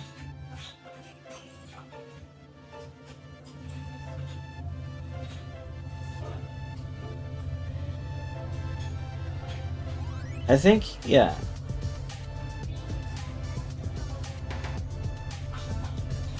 I remember saying, welcome back Penguin, I remember seeing like a video on like optimizing voxels or whatever, but it was a long time ago. And I haven't really done anything like that. The most that I've done is when I made a stupid implementation of my platformer game where every ground thing was actually an entity with a body and stuff. So what I did was I auto-generated, well, I had this tile map, and each tile that was solid was turned into an entity. And that lagged, of course, when you had a larger map. So I did a merging algorithm, but basically it was so simple because it just merged everything that was horizontally, you know, adjacent. So, and that did improve things a lot, but it also was not enough for even larger levels, which I wanted to have. So, but I ended up changing into a spatial grid thing as well, and then it just worked. But I could imagine for, you know, something like a Minecraft that maybe that's going to be also a lot of memory usage.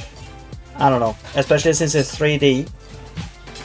Are the blocks the same size as like Minecraft roughly, or?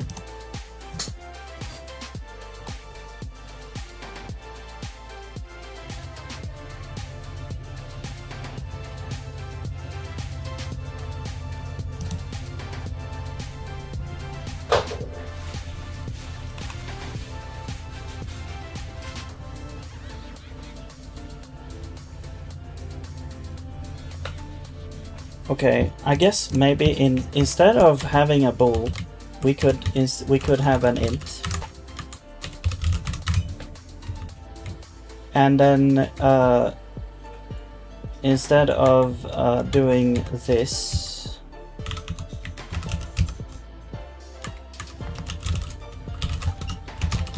I'm not sure. Does this actually work? Then we'll times you instead.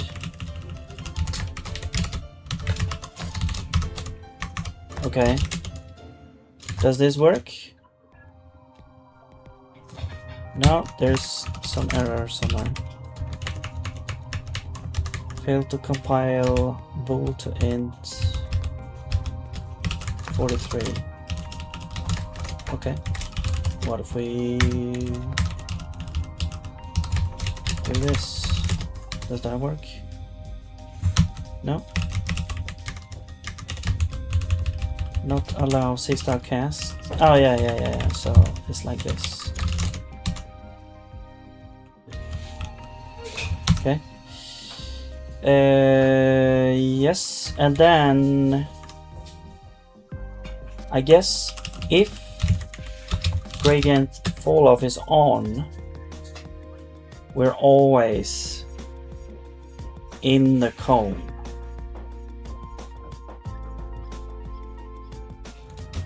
So what if we did like or?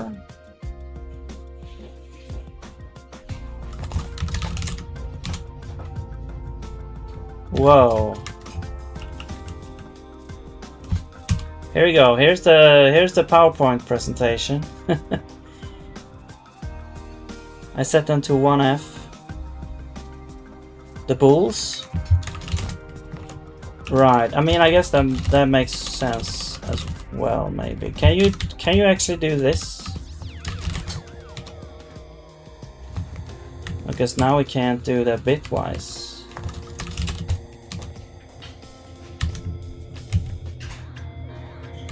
Or maybe you can. It's just that I don't know. I don't know if I want to work with floats and bitwise stuff. This feels more safe to me. Is in cone, gradient fall off, in cone dot. Yeah, so why are you... I mean, this should be like 0 if it's false, 1 if it's true, right? That's how I interpret this. Because when we did this, it did work. So if we do this, it's just gonna be... Or do we do like... So what you could do is times... No, because this should override.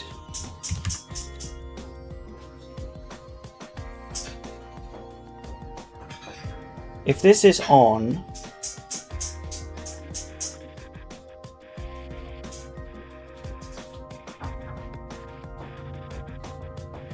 we're always in the cone. But if this is off, then we should take whatever this is. So the truth table is like this. I have to actually do this because I don't. So if you are on, if you're off, this should be on. If you're on and you're on, if you're off and you're on. Okay, usually you do it like now this, yeah. If both are 0, then that's 0. But it's basically... So it's a NAND, right? We inverse both.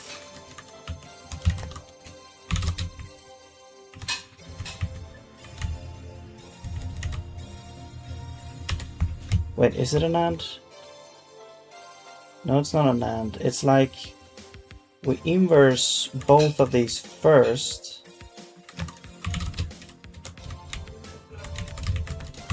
Or negate, and then we AND.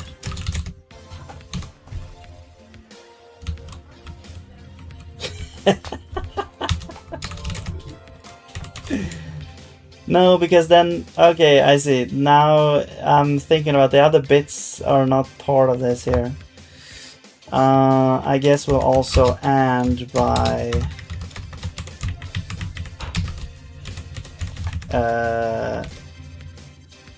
how many are is the how big is this int?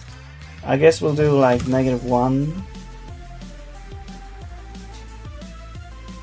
That turns everything off. No, it doesn't.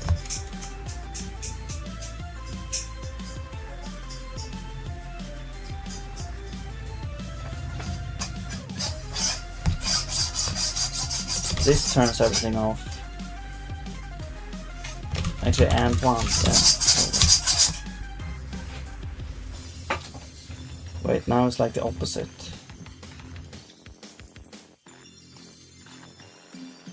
How the hell did we come to this? It's like a dark lamp.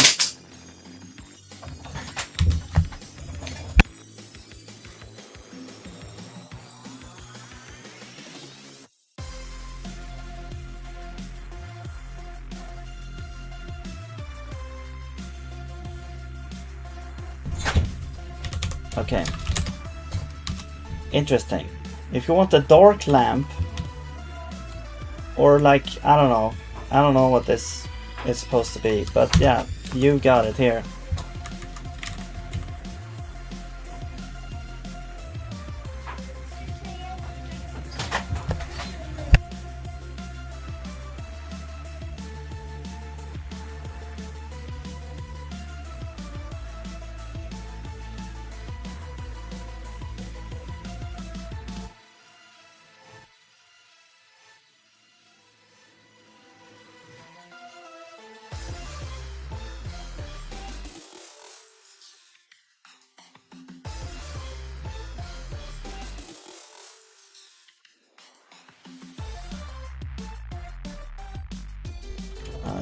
got some interruptions here. Sorry. New game jam. Yeah. What? I mean, cool guy, you've been here for the past 2 streams. It's the same game. It's it's the same game. With music, yeah. I've succumbed to the background music. I think maybe that's, you know, easier to listen to, maybe. Instead of silence with a bunch of fans in the background.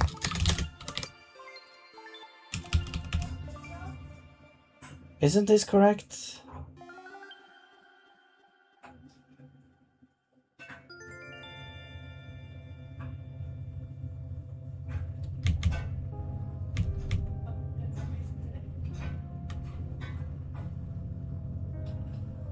We negate them so that 1 1 becomes 0 0, or I mean 0 0 becomes 1 1, and then that's the only option that should be 1.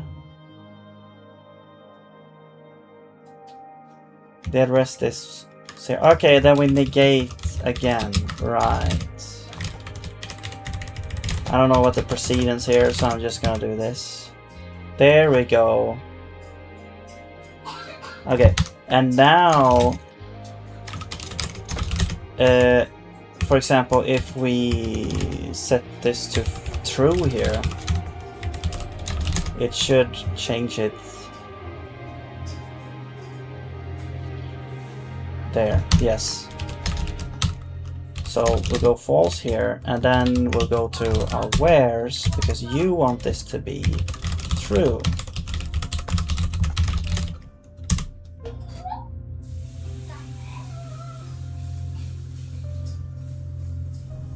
They are non-copyright songs, I think. I'm just gonna double check.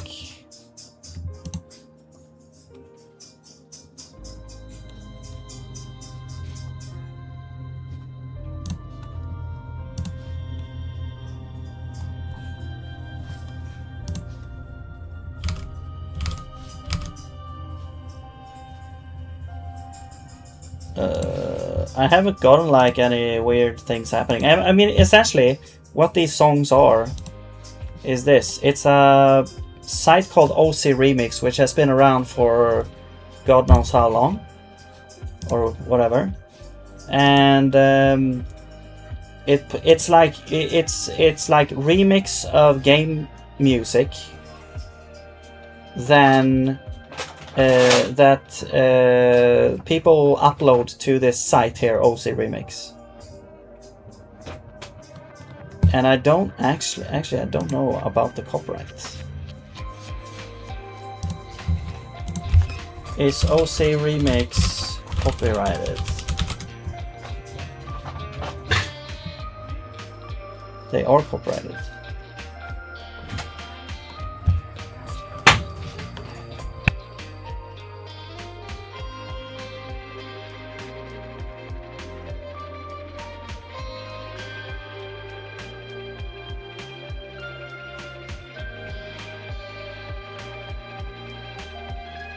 They operate in a legal gray area. Okay, this might not be great then. The music involves 2 layers of copyright. The original game composer... I mean, it's a remix, right? Underlying source, melodies, and the individual remix are only copyrighted. This is AI though, so I don't know. To the specific new arrangements, all the files. Okay, well here's their official thing here. You're giving us the right to distribute. You maintain copyright.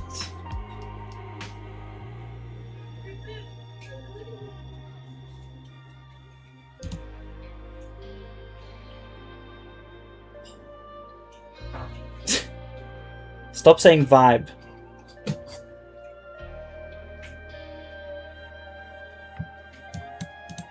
You can use OC Remix content in your videos.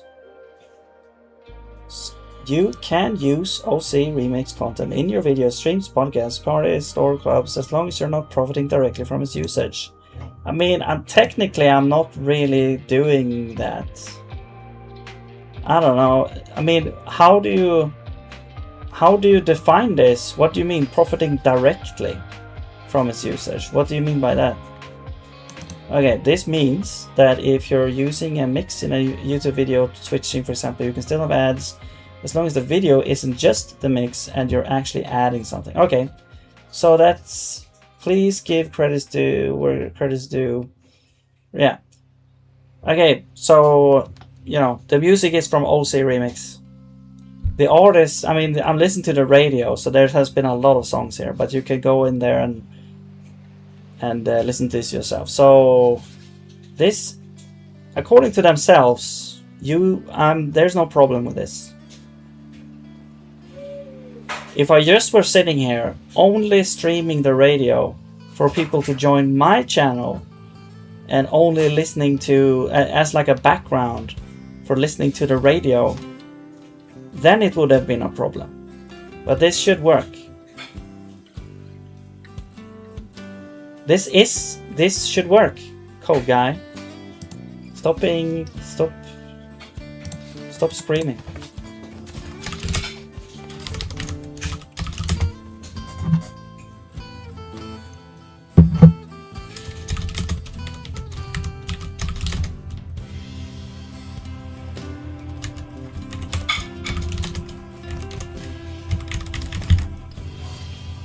You can get copyright from YouTube for that you are playing now.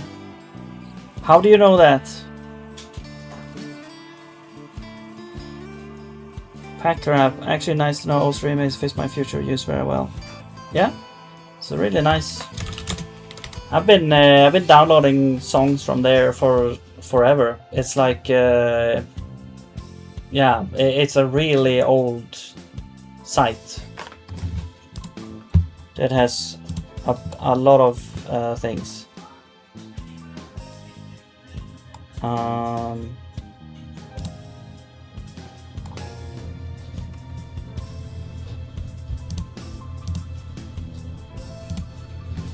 Okay, but anyway, let's see if we can. Yeah, so now these are like, you know, they are more. You can more easily see what they are now. I think I want to fix the lighting a little bit, but like it looks weird in some sense. Maybe it needs to be less yellow. These parts probably don't want to have specularity.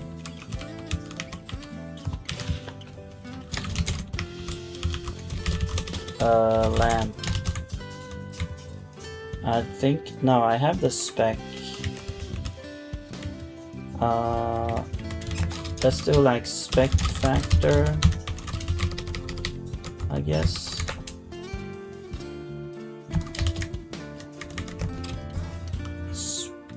Yeah, that's a thing. That is one, I guess. Okay, should still work, yeah. And we'll go to draw. Spec factor here. It actually depends on the layer, so I'm actually gonna make another thing here. Specs. The back wall shouldn't have any specularity, so I'm gonna say 0 there. What else are we having here? We have the conveyor. The conveyor should have specularity. I'm gonna say 1. Actually, divide by 0, that doesn't work. No, I have to change this here.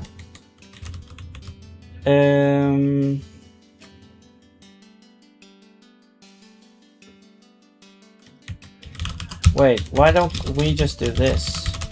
There we go.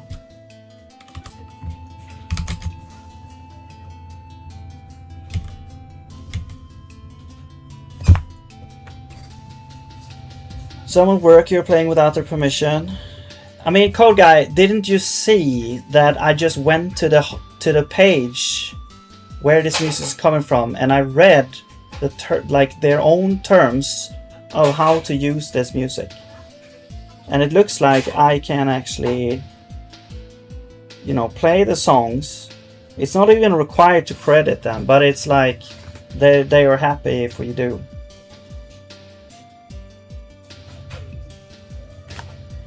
So all the songs that you hear now are coming from the same place. It's called OC Remix. So you can go there yourself and check it out, like ocremix.org, I think. Yeah, this is the place. Although, yeah, this is like the link to the like a radio station here. But OC Remix, just Google that and there we go. All right, specs. So we got the lamps. I'm gonna, I guess this is specular maybe. The wall is specular because it's metal. The floor, I don't know, sure, why not? The ceiling, yeah, sure. So it's really only the I guess the back wall that's not specular. So now let's set the spec factor to be spec. And we'll add this as another thing here. I wonder if you can do... Can you have a thing there? Yes, you can.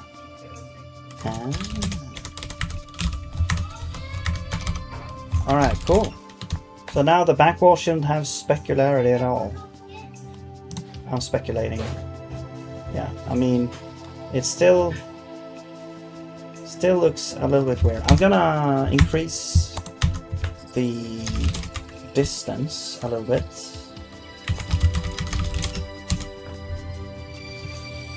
Hopefully it will work. I'm not sure if it did. Because this is not actually used anymore, I think. Maybe. It does actually work. It doesn't really do what I want to do.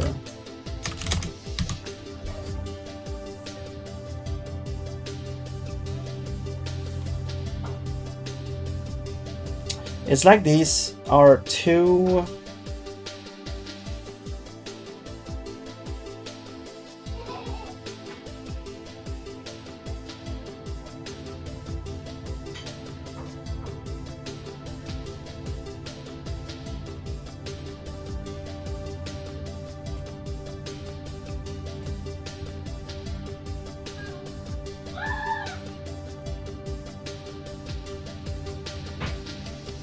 You know what the issue is? Is as this is a cone light. It is supposed to... It's like the light is coming down. Okay, but the problem is that the light actually has multiple directions. Depending on which part we hit here, it actually has multiple directions. So actually, when we hit like a part that is over here, for example, like this surface that points directly to the camera, it should actually also be kind like more illuminated, because the cone is not only like the light is not pointing down only. That's kind of like what's happening here. It's actually, it should point, it should be like directly, like, yeah. So that's part of the issue here, is that the calculation is not correct, of course. It's never physically correct, like real physics, but it's we're treating we're treating kind of the direction of all of the light. The light beams always go down, because that's the direction that we have here, and that's the direction, well, that's the direction that I'm comparing with here. What is, well, actually, hang on.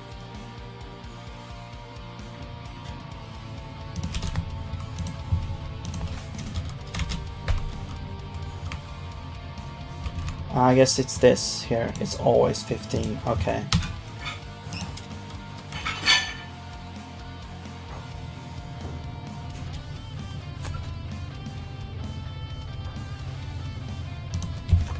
What if we did this correctly here? Normalize cone UV. Yeah, let's try this. Okay, that's actually a lot nicer.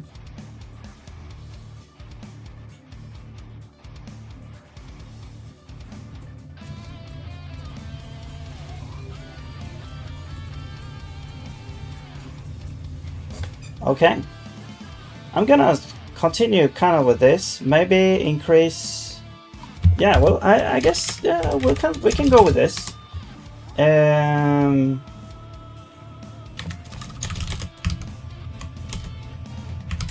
Okay. Now the rest of the thing is like making the normal map complete for the background. And for the walls, for the floor, for the ceiling, and make the conveyor belt. And then I also want to make, you know, graphics for the box and a little animation there. So there's a little bit, yeah. And then the ship port, of course, is going to be some kind of entrance to the, like, where you ship the boxes over here. There's going to be some kind of display here that shows the current status and whatever. And maybe the timer itself is like some display here, maybe like time left, time like truck leaves in or something like that.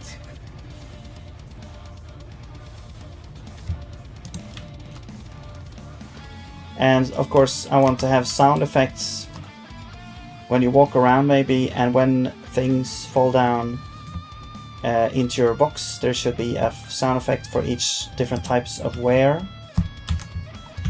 So yeah, all right.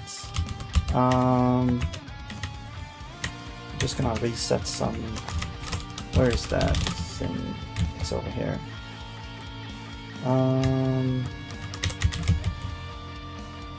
Just gonna reset some stuff. So we're back to normal here.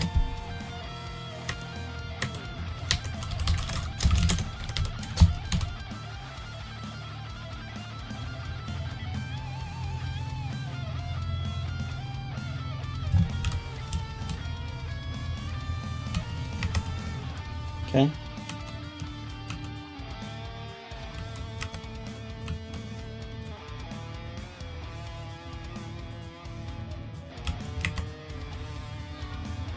Level completed.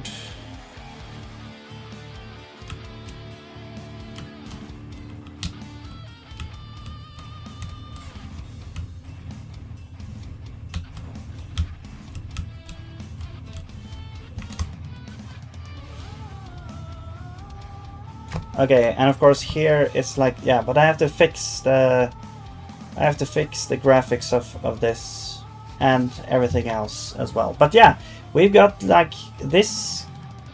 I mean, this is kind of what I imagined, maybe, but well, and also this lamp, I'm not sure if we're even gonna fix that, because it's interesting that it doesn't actually work. So here you see a lot better what's dropping down. Over here is a little bit darker, but yeah. Anyway,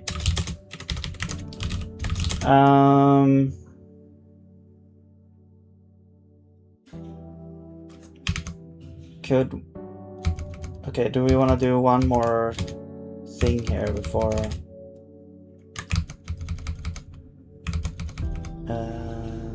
No, it's essentially that what's left is that essentially I think the shader is essentially kind of done. Yeah, it's what I said, like essentially I want to complete the normal for everything here. Maybe we'll break up the wall to be like different segments, so that these pillars are like in the front, and then these maybe at the back are gets like, because then they get like illuminated better or more than this beam. and this beam, these beams here, something like that. I don't know.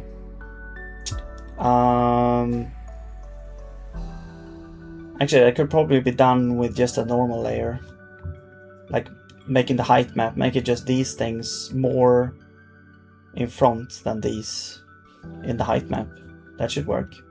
Making the conveyor belt and having it animate, making that and all graphics and sound effects and possibly music as well.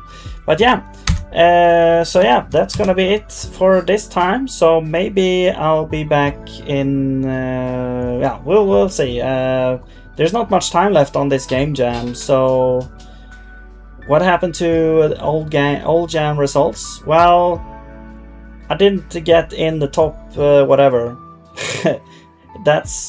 I got like, okay, let me put this in perspective. I had, well, there was like I think there was like 150, I think 150 entries or something like that. And I was ranked like 100 plus in all 3 categories, which was like fun, polish, and theme usage. So it didn't go too well, but I was, you know, I treated this as a learning experience. I didn't anticipate going very far in it, so it was a really nice learning experience. But yeah, and I'll continue doing like game jam stuff, but the problem is having the time to do them is essentially the issue. But anyway, that's gonna be it for this time. So yeah, I'll see you later.